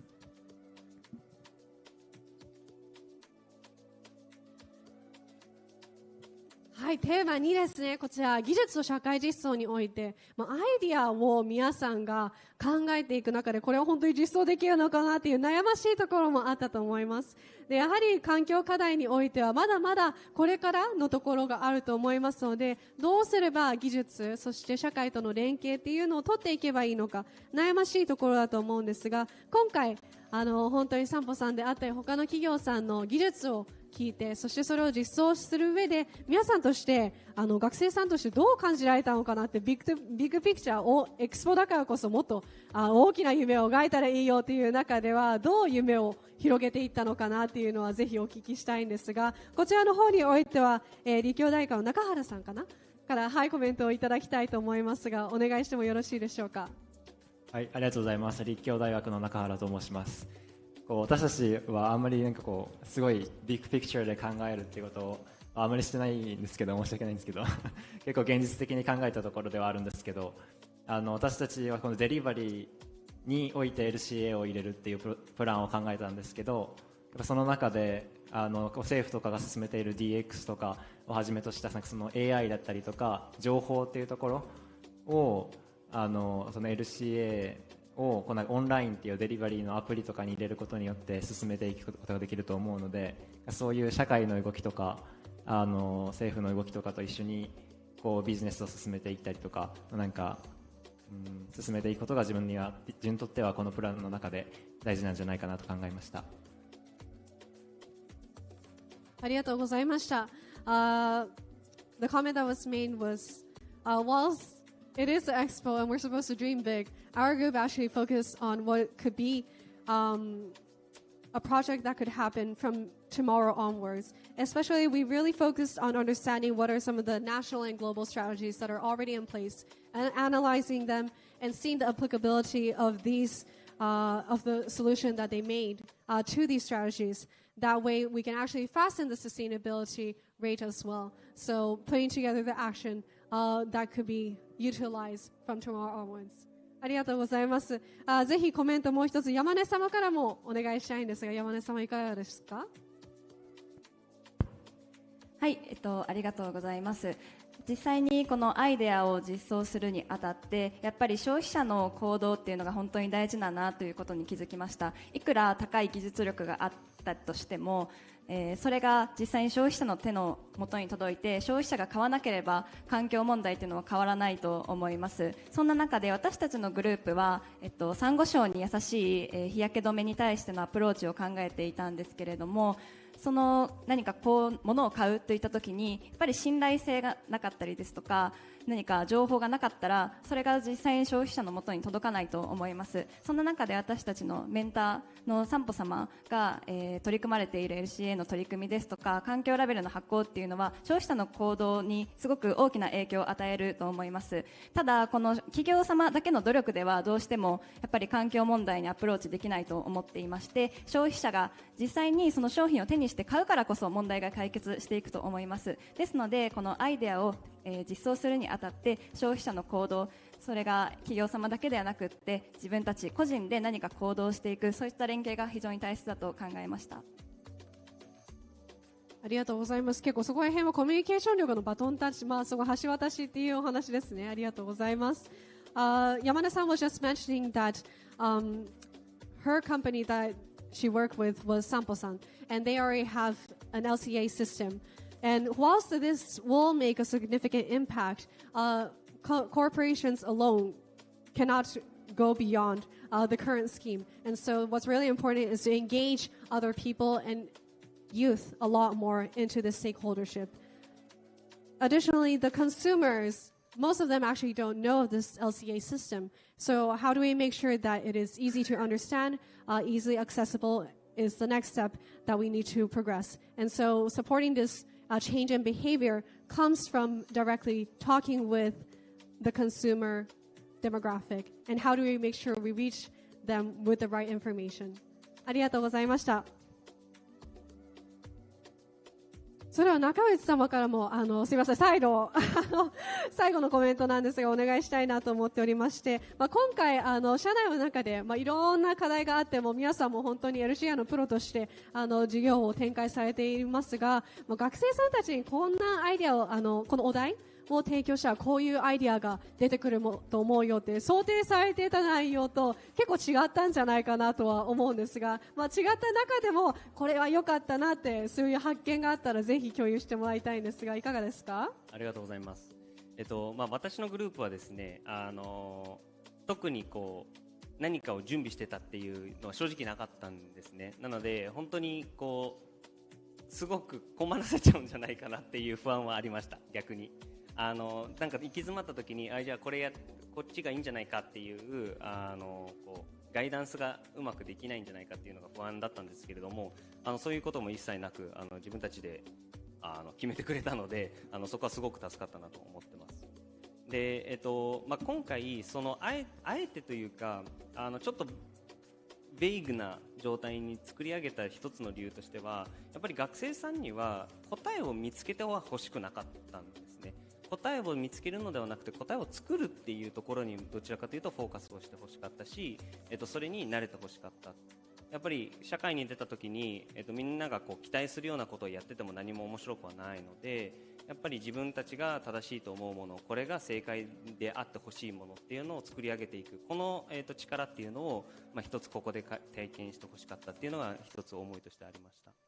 で、その結果出てきたのが飲む日焼け止めというもの、消費できる日焼け止めというものになりましたけれども、この製品自体はもう昔からあるんです。もう15年ぐらい前から出来上がってて市場には出回ってるんですけれども、それを海洋生物の保護のため、サンゴ礁の保護のためっていうことではやっぱり、言われてないことが多いので、同じサービスっていうのを別の市場に投入するっていうだけでも一つイノベーションになったりとか新たな、発見になったりとかするっていうこともなったので、それこそが万博らしいところになるかなと思いました。はい、以上です。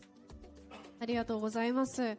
そうですね、それもとても素敵だなと思って、自分たちでも今実は考えないといけないなと思っている課題を逆に投げてみようじゃないかって結構スリリングなプロセスだったかなと思いますが、その中でもたくさんのイノベーションと体験とアイディアが出てとても素晴らしいと思いました。ありがとうございます。So what he was mentioning was that actually the question I asked him was, did you actually prepare an answer or a project proposal once you project idea when you were proposing the idea? And he answered, no. We didn't have any assumptions that we made prior to asking the students to come up with this project proposal, coming up with project ideas. And that was especially because we wanted the students to experience what it means to create and innovate a new value, sense of value, create a new product that is not existing in the field. And that exactly is the most important message all in all from joining this project. It's not about how do we create an answer that will meet the needs of the corporations, but how do we create new value that is not existing and disrupting thinking of the current generation. Also, for the sunscreen idea, for example, that came up from the Thai and Japan crew, the product itself to drink a sunscreen, there's a similar product that has been made 15 years ago, but it wasn't proposed as something to be used within as a proposition to support the ocean protection, protecting the ocean. And so even using the same idea within a different industry actually makes a big difference. And so the expo has that impact of sharing ideas and using the current technology in different circumstances. ありがとうございました。では皆さん本当に長時間ですが短いです時間ですがパネルディスカッションにご参加いただいてありがとうございます。皆さんのアイディアを通して今回は、技術と社会の連携方法のあり方についてお話しできてありがとうございました。皆さん大きな拍手をお願いいたします。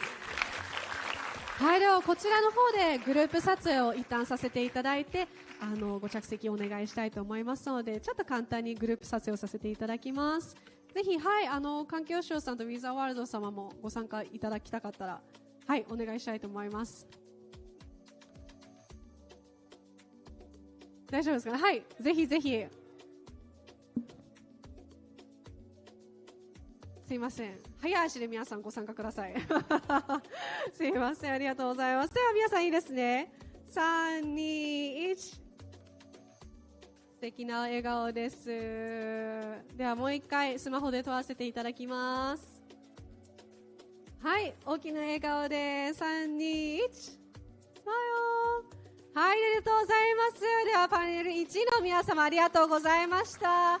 ご着席くださいませ。ありがとうございます。ありがとうございました。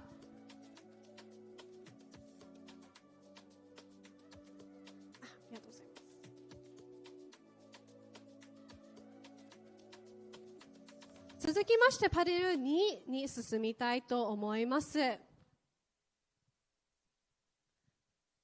ネル2では2社の2つの企業の皆様から事業紹介をさせていただきます。1つ目の企業様はこちらに書いてあります株式会社アイグリッドソリューションズマーケティング部兼 JCIP 若手タスクフォースの白石様からお願いいたします。皆さん大きな拍手でお迎えください。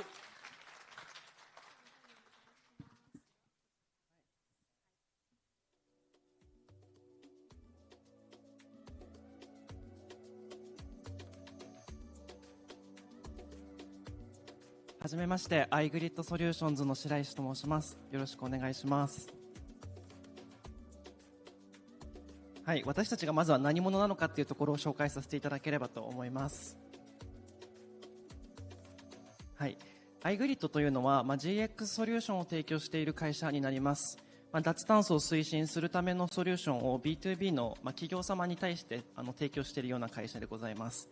私たちは再エネ、太陽光を基準としたソリューションを展開しておりまして、太陽光オンサイト PPA という屋根上に、企業の店舗とか倉庫とか施設とかの屋根上に取り付ける太陽光パネルを基準として、それを蓄電池でタイムシフト、昼で発電したものを昼に充電して夜に使う蓄電池のソリューションとか、あとはそれを発電した再エネを、EV の充電に使うとか、あとは屋根だけじゃなくて駐車場の上にカーポートタイプで太陽光をつけて発電するといったようなものを統合的にソリューションを展開しているような会社になります。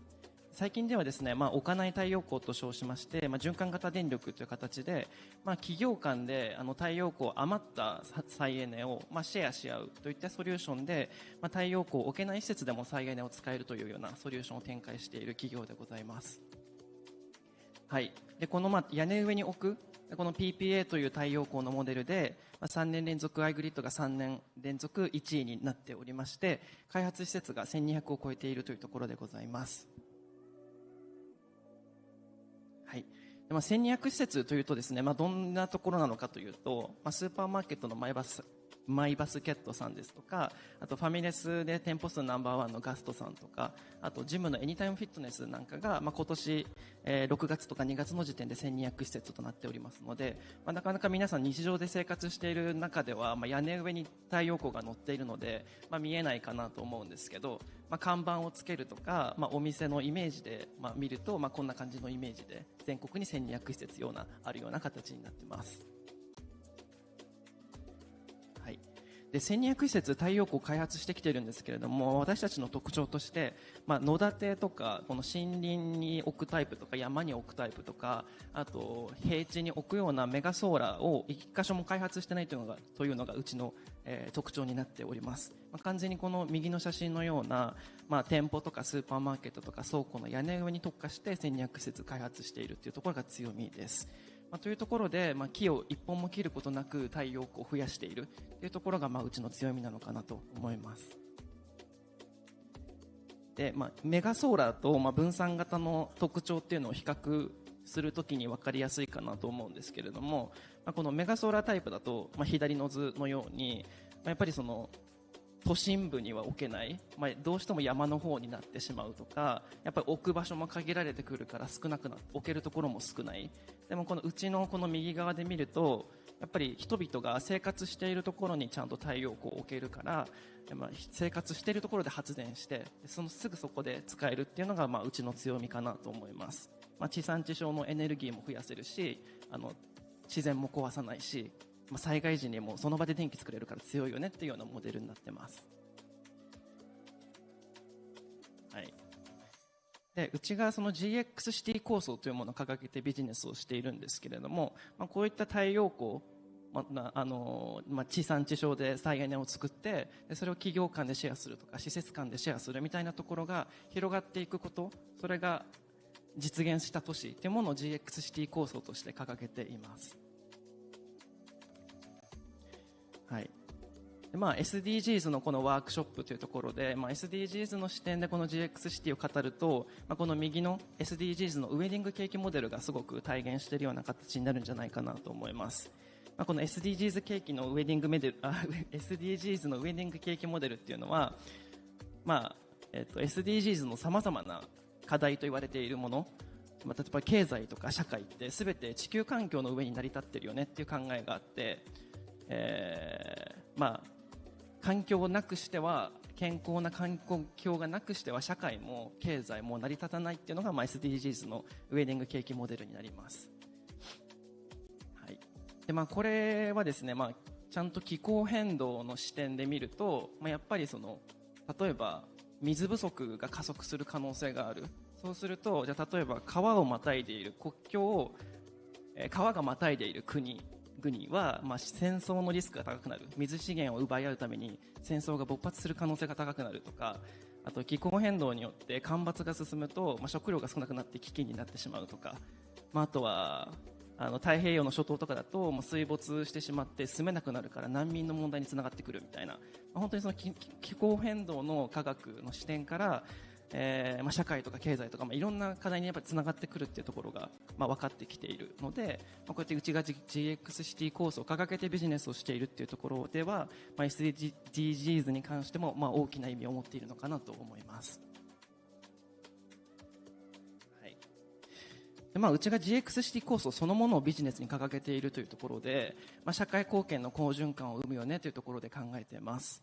企業っていうのが、販促活動をしてでサービスの認知獲得をしてで認知獲得できることによって、サービスが拡大して売上も拡大していく。でそれによって企業が成長してさらにプロモーションを強くしてもっといろんな人に知ってもらえてさらにビジネスが広がるみたいなサイクルを企業は繰り返しているんですけど、うちのビジネスがそもそもその脱炭素をしているソリューションビジネスなので、企業の成長とともにサービスの成長とともに日本の国内の GX も広がっていくというところで、うちが GX シティ構想を掲げてビジネスをやっている意味というところがこういうところにもつながってくるのかなと思います。はい、以上になります。アイグリッドが何者かというところをですね、GX シティ構想と SDGs の視点でご紹介させていただきました。ありがとうございます。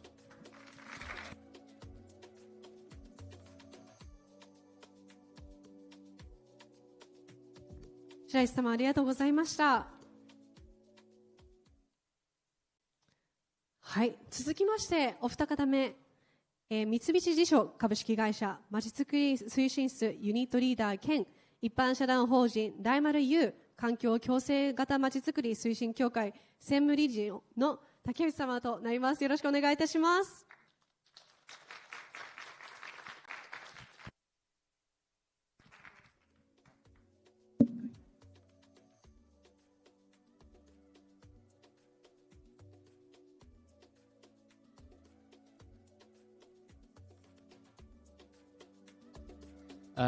Hello everyone. This is Takeuchi from Mitsubishi Estate Company Limited. I would like to talk about our company's environmental initiatives, so I hope you will join me.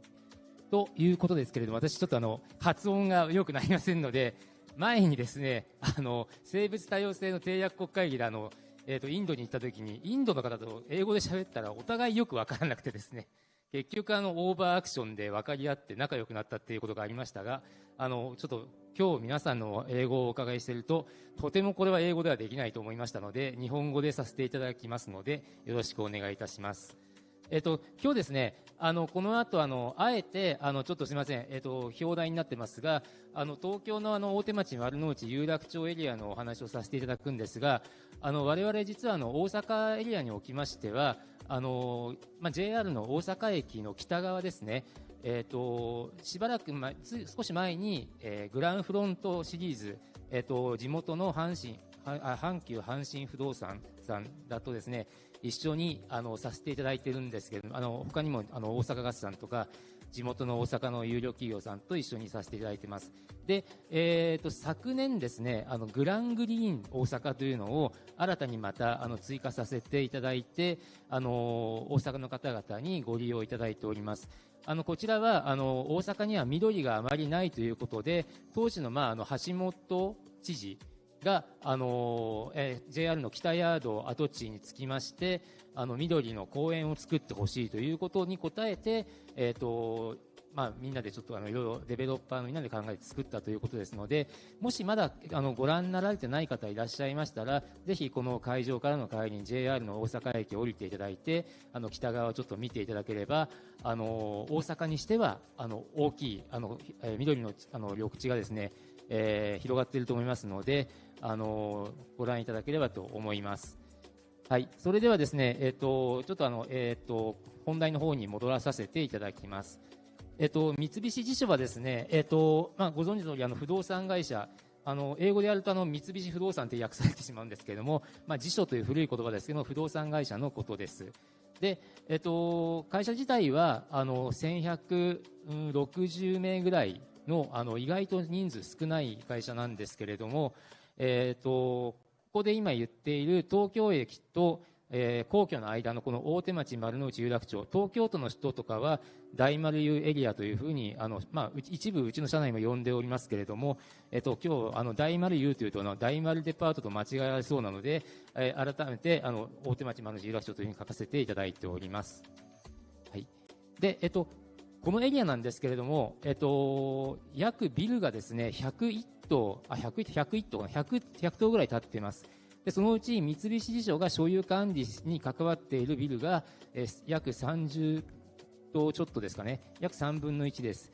で、再生可能エネルギー 100% 達成しているビルが、約三菱のビル中心にですね、35棟あります。これはもう 100% 再生可能エネルギーを使っているということです。で、ここにですね、昼間、就業者数が35万人で、昼間の出入りの人も含めると、100万人ぐらいが昼間行き交う街というふうになっております。グランフロントもいずれそういった大きい街になっていくように我々頑張りたいと思っておりますが、東京で得たノウハウをもとにですね、その辺をもうちょっと強力に推し進めていきたいというふうに思っています。はい。で、我々脱炭素都市、それが自然共生都市、循環型都市、健康で幸福に生きる都市というのを目指してやっているんですけれども、そのうちですね、脱炭素都市の件ですね。はい。大丸エネルギーエリアビジョンというものを策定しておりまして、ここからですね、大丸エネルギータスクフォースと、それから、後ろに黄色いポロシャツ着た大きい三上がですね、担当しています大丸ゼロカーボンスクールというものをやっております。こちらはですね、立命館大学の方々にも事務的なことも含めてご協力をいただいて展開をしております。で、大丸エネルギーエリアビジョンが示す姿ですけれども、活力と創造性にあふれる日本らしい世界一のビジネスセンターであり続けると。で、脱炭素に対するリテラシーの向上と意識の改革ということを目指しております。で三菱地所は本当に先ほど言った通り小さな会社ですので、これを、先ほど私が兼務しております大丸湯環境共生型まちづくり推進協会というまちづくり団体が、通称エコツヤ協会というふうに呼ばれているんですけども、こちらが三菱が考えること、またエリアの企業が考えることを町全体に広げていって推進していこうというような仕組みになっております。で自然共生都市の分野に関しましては生物調査を、この120ヘクタール、甲子園球場のグラウンドでいきますと、92個分ぐらいなんですけれども、そこの生物の調査を毎年4回行っております。でちなみに大手町のビルの屋上ではですね養蜂も行っておりまして、こちらにミツバチが50万匹いますので就業人口よりもちょっと多い数がいて、春から夏の間ですね蜜を集めているということもありまして、意外に自然にあふれた生物多様性に富んだエリアとなっております。でまた三菱地所だけじゃなくてですね、周辺のビルを所有している東京建物さん、三井物産さん、三井不動産さんとも協力して、来街者の方、お子さんたちに向けてですね、生物観察会などを行っております。またこの取り組み含めてですね、緑地が国交省様のつなぐ、それから環境省の自然共生サイトの認証取得をしております。これさっき蜂蜜の話はしましたので飛ばさせていただきます。あと皇居のお堀がですね周囲5キロあるんですけれども、こちらの水をですね1年間で約1杯分きれいにするという取り組みを行っておりまして、1年に1杯だとなかなかきれいにならないんですけど、それでも動きをつけて少しでも良くなるようにということでやらせていただいております。こちらは先ほど申し上げたエコツヤ協会の運営しているサンサンラボというのが大手町にありまして、事前にお知らせしていただいてお越しいただければご案内をすることができます。あと循環型都市のところと、それから、幸福で生きる都市のところはちょっと時間がだいぶ押してしまったのでそらせていただきますけれども、一つ東京オアシスという取り組みをしておりまして、これはですねエリアの樹木のデータをすべて入力しておりまして、これを活用した例えば、夏に涼しい日陰を進んでいくとにはどういうルートを通っていったらいいかとかっていうのは検索できるようになっていたり、あと地下バージョン、実際は地下を使う人が多いので地下をどこを通っていけば早く涼しく行けるのかというものもちょっとやっていたりします。街づくりにおいては確かに脱炭素だとか生物多様性とか貢献することは大事なんですけども、何よりも人がですね非常に心地よく力を発揮できるような場所であり続けなきゃいけないというのが我々常に思っていることですので、そういった街づくりを大阪のグランフロント含めですね、今後も続けていきたいというふうに思っております。ありがとうございました。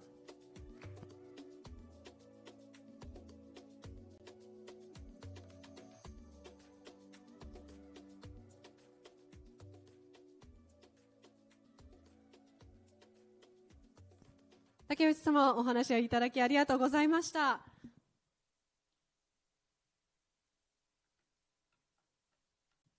はい、それではここからパネルディスカッション、最後のパネルディスカッションに進めていきたいと思いますので、すいません、再度シャイ様はこちらの方にお越しいただいて、それで、三上様も、ご参加いただくということでお願いします。あとは、大学生の皆様からは、大輔さんとあやねさんお願いいたします。前の方にお越しください。皆さん大きな拍手をお迎えくださいませ。よろしくお願いいたします。ありがとうございます。皆さんもうちょっと一歩行って入っていただいていいですか。ありがとうございます。バッチリです。ありがとうございます。もうこの2日間でのいろんな思いが込められた対話になってきたんじゃないかなと思いますが、今回若い人たちの人材育成として今回のプログラムがあったと思います。なので若い人たちにどんな期待を皆さんされていたのかなということを先に逆に三上さんと白石さんにお伺いしてから、実際に参加した若者の方とからの意見をお二人からいただきたいなと、竹村様からいただきたいと思っておりますので、では先にそうですね、今回初めての三上さんでお願いしてもよろしいでしょうか。はい、三菱地所の三上です。ですね、今回本当にですねお声掛けいただいてありがとうございました。参加していただいたとか我々のチームのですね学生の皆さんお疲れ様でしたというのと合わせてたんですけど、期待していることっていうスタンスでいいんですよね。今私どもの竹内からもお話がありましたように、仕事でいくとまちづくりをしているんですけれども、非常に強くですね国内外の動きを気にしています。大阪もそうだと思いますし、東京もそうなんですけれども、要は国際間都市競争というキーワードがあるんですね。つまり都市の仕事っていうのは一言で言うとお金を稼がなきゃいけないんです。社会貢献はもちろんしなきゃいけないんですけど、社会貢献をするためには確実にですね競争に勝ちながらお金をたくさん獲得するということをしなきゃいけないんです。これなかなかストレートに言うとですねお金の話で皆さん嫌がるんですけど、お金はどこかから降ってくるものではないので、ただその中でですねやはり日本の中だけを見ているというのには非常にですね、情報的には偏りがあると。できるだけ若いうちからですね海外それから国内そういったところを客観的に見る目を養うというのが必要だというのを常日頃考えている中で、環境課題の解決というのは非常にいいテーマになります。なぜかというと暑いですよね。暑いですよね。今日も暑いですよね。でやはりですね仕事をするのも暮らしていくのも快適ってとっても大事なことなんですよ。我慢をしながらですね辛い思いをして毎日暮らしていくとか仕事をするのではなくてね、楽しく快適にですね競争力のあるまちづくりをしていく、そういった視点から考えたときに、まさにですね、学生の皆さんにそういったところに触れる入り口、こういったところになってくれるといいなというのがですね、一番最初に期待したところというところでしょうか。はい、ありがとうございます。はい、もう国際的な視野を本当に若い時から持つことで国際人材が活かせるんじゃないかということですね。ありがとうございます。白石さんは実際に日本人と海外生と一緒にいろいろとプロジェクトを進んでいく中で皆さんと話をしていて驚いたことであったり、やっぱり若い人たちの役割こうだなと思ったところがあればぜひコメントいただきたいですが、いかがですか？はい、ありがとうございます。そうですね、今回の僕たちのグループ1は多分結構今回のワークショップの中でもかなり難しい難易度の高いミッションを課してしまったんじゃないかなとすごくずっと思ってたんですけど、かなり本当に日本とジャカルタのチームワークによって乗り越えてくれたし、やりきってくれたなっていうところがまずやっぱりすごく嬉しいなと思います。特に芝浦工大の学生たちがすごい良かったなと思った点、素晴らしいなと思った点は、ちゃんと環境課題を解決していくっていう社会貢献の視点と、あとは経済合理性を両立させていくっていうところのその視点をちゃんと両立できているっていうところが素晴らしいなと思いました。やっぱり環境課題とか社会課題に興味が持っている学生って結構アクティビスト的な発信をしたいとか、思いをいっぱい伝えたいみたいな、結構そっちに走りがちだったりするんですけど、ちゃんとビジネスの視点で産業界を変えていきたいみたいなところがやっぱり感じられるっていうところが素晴らしいなと思いました。実際に今回のワークショップの最後としてビジネスチャンスを発表してもらったんですけど、それも20個くらいちゃんと考えていっぱい出た中でとっておきの1個を発表してくれたっていうところが素晴らしいなと思います。インドネシア生に関しては今回高校生だったっていうところもあって、芝浦工大のように研究室で専門に再エネの研究をしているわけではないっていうところで、専門知識もない中でかなりキャッチアップから入らなきゃいけないというところで大変だったかなと思うんですけど、インドネシア生は逆にやっぱりジャカルタで気候変動の影響を感じている、自分がやっぱり洪水とか浸水とか家族がそういう目に遭っているっていうところを自分ごと化できているっていうところで、パッションからすごくキャッチアップしてチームワークでやり遂げてくれたなっていうところが、両者違った視点で良いなと思いました。ありがとうございます。やはり我々はね4ヶ月間オンラインに参加しているメンバーと参加していないメンバーがいましたので、今の話を聞けてとても良かったです。ありがとうございます。竹山さんはどうでしょうか。4ヶ月間を踏まえていろんな思いがあったと思いますが、もう自分たちはこうやって良かったよということでもいいし、今回の自分たち学生さんたちとしての役割が今後どうやってもっと発揮できたなというコメントでもお願いしたいと思うんですが、いかがですか？はい、ありがとうございます。芝浦工業大学の竹村と申します。そうですね、今多分お二人の話にもあったと思うんですけど、その目標とかそういったところだけじゃなくて、でちゃんとビジネスとして、経済的にお金を稼がないと、もちろん全部やれないことだなっていう、そこの部分をすごい強く認識しました。僕たちのチームは、アイグリッドさんと共同のチームで、2040年に、再エネ 100% の GX シティを達成するっていう目標を作って、そこから、さっきも話ありましたけど、バックキャスト的にロードマップを作って、でその中で出てきた課題に対してビジネスを提案するっていう風な、流れでこのワークショップを行っていたんですけど、そこの部分、その目標設定の部分だけじゃなくて、その過程の部分をどこまで細かく考えられるかっていうところが本当にすごい大事だなっていう風に感じました。で、あと若者っていうか学生としてのっていうところで言うと、よく今も2040年の GX シティを達成するって目標の、プロジェクトでしたし、あとはカーボンニュートラルとかも2050年みたいな風によく言われると思うんですけど、その時って多分今20代の僕らが多分40歳50歳で一番社会の中心にいる年代になると思うので、今のうちからしっかりそういった環境問題とか、環境問題を特に今は僕らは専門なんで結構勉強してますけど、そういう意味じゃなくても本当に僕らの世代は全員認識していかないといけない問題だっていうふうに思っているので、今回みたいなプロジェクトには積極的に参加してどんどん知見を深めていけたらなというふうに思います。ありがとうございます。ありがとうございます。竹村様、はい、とても素敵な意見だなと思いまして、本当にこれからお仕事をするタイミングになってくるので、本業としてぜひ環境の分野に入っていただきたいなっていう期待を勝手ながらさせていただきます。ありがとうございます。またちょっと時間が押しておりまして、最後の1問目にお題になります。今回はテーマが地域の特性とグローバルな視点を持つことっていうお話だったと思います。で、今回も本当にご参加されて、皆さん企業の皆さんにおいては、ローカルのことも考えながらグローバルな視点で活躍できるグローバル人材っていうのを必要と考えてご参加されたんじゃないかと思います。で、ぜひ白石様にお伺いしたいのが、今回参加されて、どういった形でこういったグローカル人材を増やしていくのがいいかなって感じられたアクションであったりアプローチがあればちょっとお聞きしたいなと思うんですが、いかがでしょうか。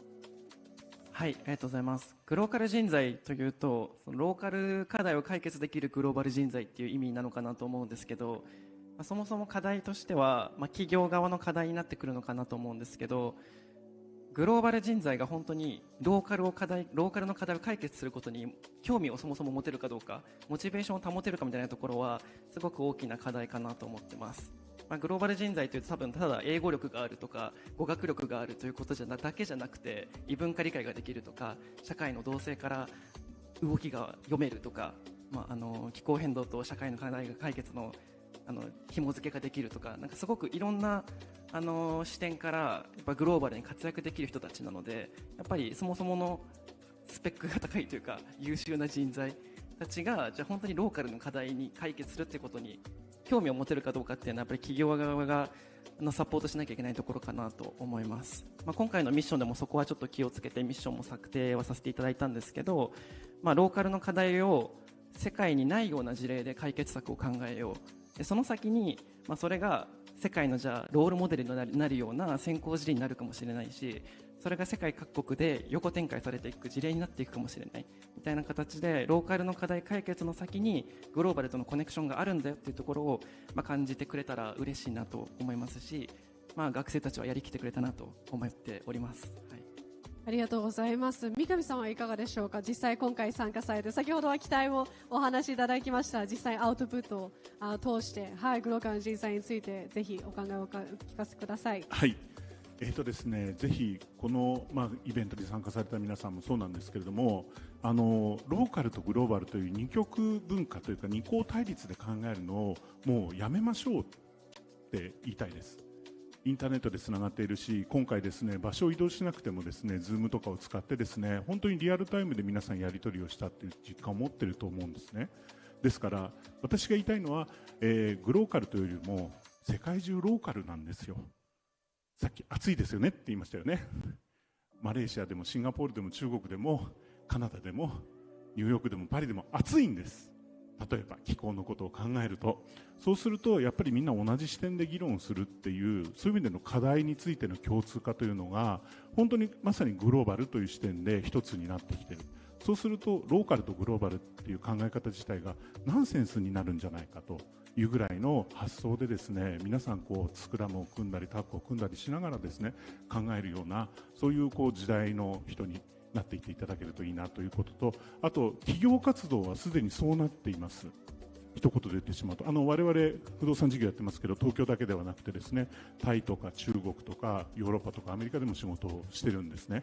ですから日本企業にいるからとかいうそういうことではなくてですね、すでにもう課題の方が先行してローカルとグローバルの垣根を越えてしまっているので、ぜひですね、新しい視点を持っていただけるといいなというふうに思いました。はい、ありがとうございます、三上様。そうですね、私も以前言いましたロンドン大学の方では Disruptive Thinking って言いまして、今にないことを新しくどう本当に価値を作っていくのかという意味では、皆さんが今回本当に国を越えてできて始めてきたんじゃないかと感じました。ありがとうございます。最後にぜひ学生さん側から水野さんから今回ご参加されてのコメントをお願いしてもよろしいでしょうか。ありがとうございます。立命館大学の三野彩音と申します。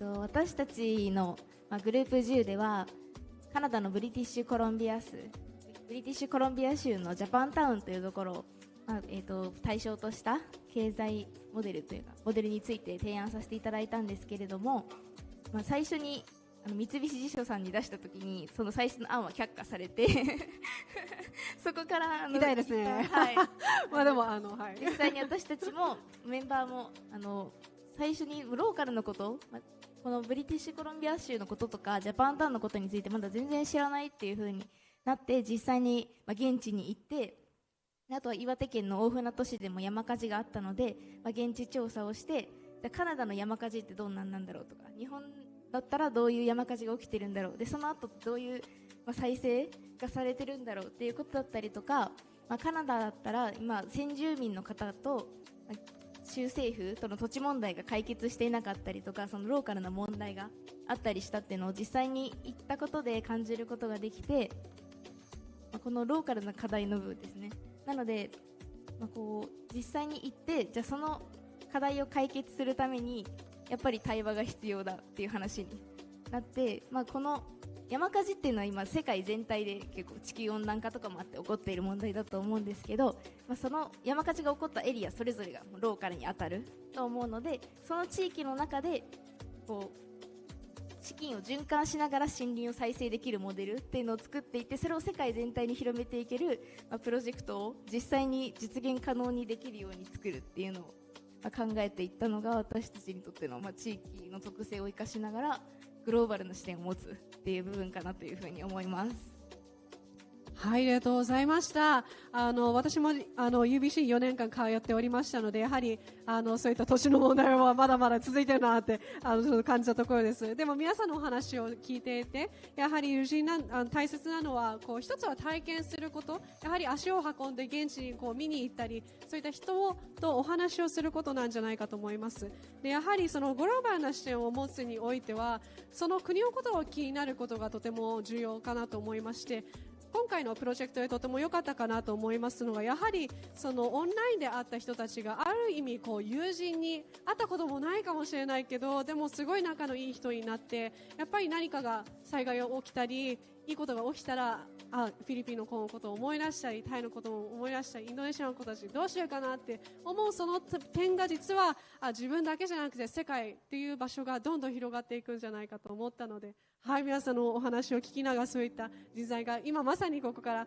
ら育成されているんじゃないかと感じました。ありがとうございます。ではこれをもちましてパネル2は終わらせていただきます。皆さんありがとうございました。はい、ありがとうございます。ではここからはグループ撮影をいたしますので、そのまま立っていただきまして、写真撮影をさせていただきますので、ぜひアイグリートの皆さんであったり、三菱地所の皆さんも前の方にお越しいただいて写真撮影をしたいと思います。五十嵐さんも黒部さんもパパってお越しいただければと思いますので、よろしくお願いいたします。すいません、ちょっとお待ちくださいね。少々お待ちください。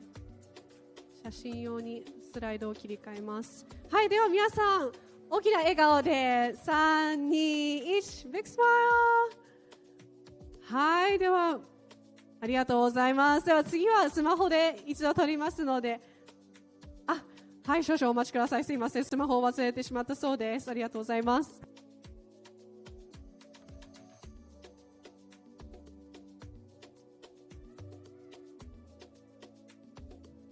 はい、ありがとうございました。皆さん大きな拍手ありがとうございます。ありがとうございました。はい、では皆さんご着席くださいませ。ありがとうございます。はい。はい、ありがとうございます。皆さんパネルディスカッションもエンジョイしていただいたんじゃないかと思います。で、ここでですね、次はポスターセッションに移りたいと思いますので、一通り、各グループセッションの内容も先ほど、聞いていない方々もいらっしゃいましたので、ぜひ、ポスターセッションでお話を聞いていただければと思います。その前に、実は今回は、はい、このプロジェクトにおいて、サポートをずっとしていたのは、もちろんウィザワールドのスタッフの皆さんですが、LA の皆さんが、はい、ずっと並走をして学生の皆さんとプロジェクトを進んできておりますので、お一人ずつ LA の皆さんからコメントをいただいてポスターセッションをスタートしたいなと思っております。はい、ありがとうございます。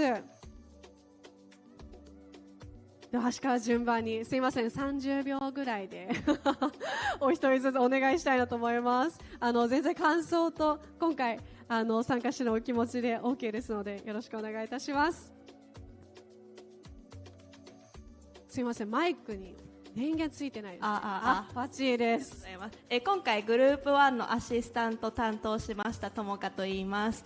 今回のプロジェクトは、そのグループ1はミッションが難しかったり、大学院生と高校生、本当にデコボコチームだったと思うんですけど、最終的にすごいみんなが本当に一人一人が頑張ってくれて、みんなが自分の強みを生かして頑張ってくれたので、本当にすごいいいプレゼンテーションできたなって思います。本当にありがとうございました。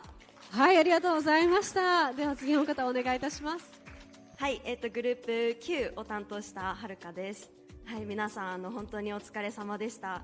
数ヶ月の間たくさんいきなり英語で難しいトピックから始まってというところですごく難しいところではあったと思うんですけど、最後さっきプレゼンでの表情をそれぞれのメンバー見て、それぞれがなんかこう新たな自分に出会えた数ヶ月だったのかなって思って、すごく見ていて嬉しかったです。はい、皆さんお疲れ様でした。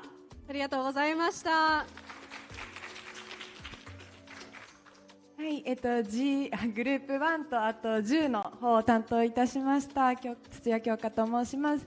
私は結構、LA のさらに後ろからサポートするで G10 の人は本当自分たちでやってくださったので、あんまり前に出る機会はなかったんですけれども、その中で、グループ10の発表を見た時も、あとグループ1の英語とか知識の差がある中でも、その両者で思ったのが、いかにやっぱチームワークが大事かというところです。言語が通じるかどうか、文化が違うかどうかではなく、いかにこの人の考えていることを知りたいとか、君の視点を取り入れたいっていう姿勢がすごく大事だなって両者から学ばせていただきました。ありがとうございました。京香さん、ありがとうございます。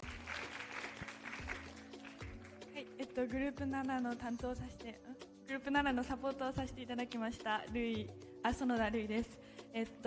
本当に4ヶ月間すごくオンラインで国際交流ってすごく大変だったと思うんですけど、皆さんすごく熱量を持って、活動してくださって、なかなか最後まで解決策が決まりきれなかった部分もあったんですけれども、皆さん最後まで熱量を持って本当に活動してくださって、いいプレゼンをすることができたと、いいプレゼンがすごくできたので良かったと思います。ありがとうございます。はい、ありがとうございました。はい、グループ8を担当しました愛です。私はこの4ヶ月が非常に変化の月だったなっていうふうに感じています。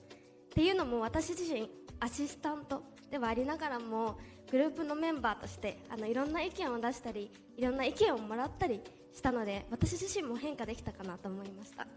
で、今日のプレゼンテーションを通して、その変化の最終地点が見えたっていうのはすごい嬉しかったですし、私自身も新たな視点を学生さんたちから非常に得られてたので、本当にこの4ヶ月間本当に達成感もありましたし、すごいいい期間だったなと思いました。ありがとうございました。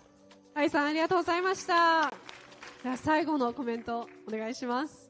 はい、グループ7と8を担当させていただきました、八田貝彩香と申します。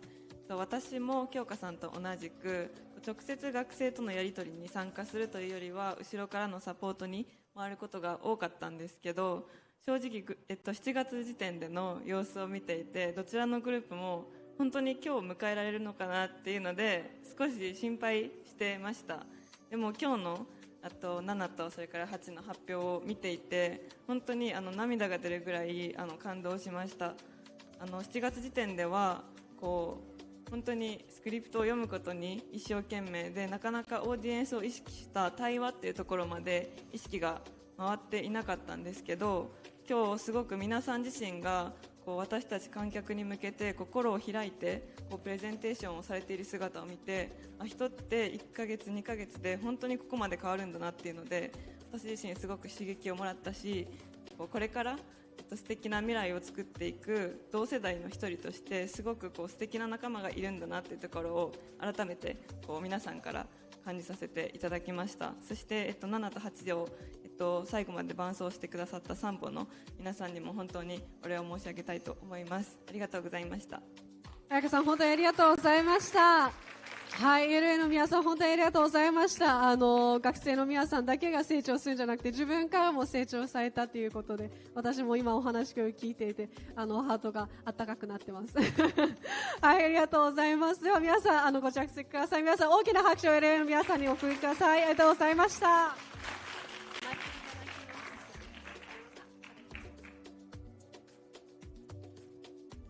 はい、LA の皆さんも本当にありがとうございました。ではこれから小休憩に入ります。8分後から再度ポスターセッションをスタートさせていただいて、5時40分までポスターセッションを実施いたしますので、小休憩となりますので、皆さんご自由にしていただければと思いますが、ぜひ学生の皆さんのプレゼンテーションを後ほど聞きに来ていただければと思います。ありがとうございます。では小休憩に入らせていただきます。はい、ありがとうございます。あとライブ配信の皆さんに、これからメッセージを送りたいと思います。皆さん本当にご参加いただいてありがとうございました。こちらの方で、ライブ配信は終了とさせていただきます。Thank you so much everyone for joining us at the SDGs Student Dialogue Expo 2025. We've had a long discussion throughout the day, starting with the presentations by each group and ending with a panel discussion.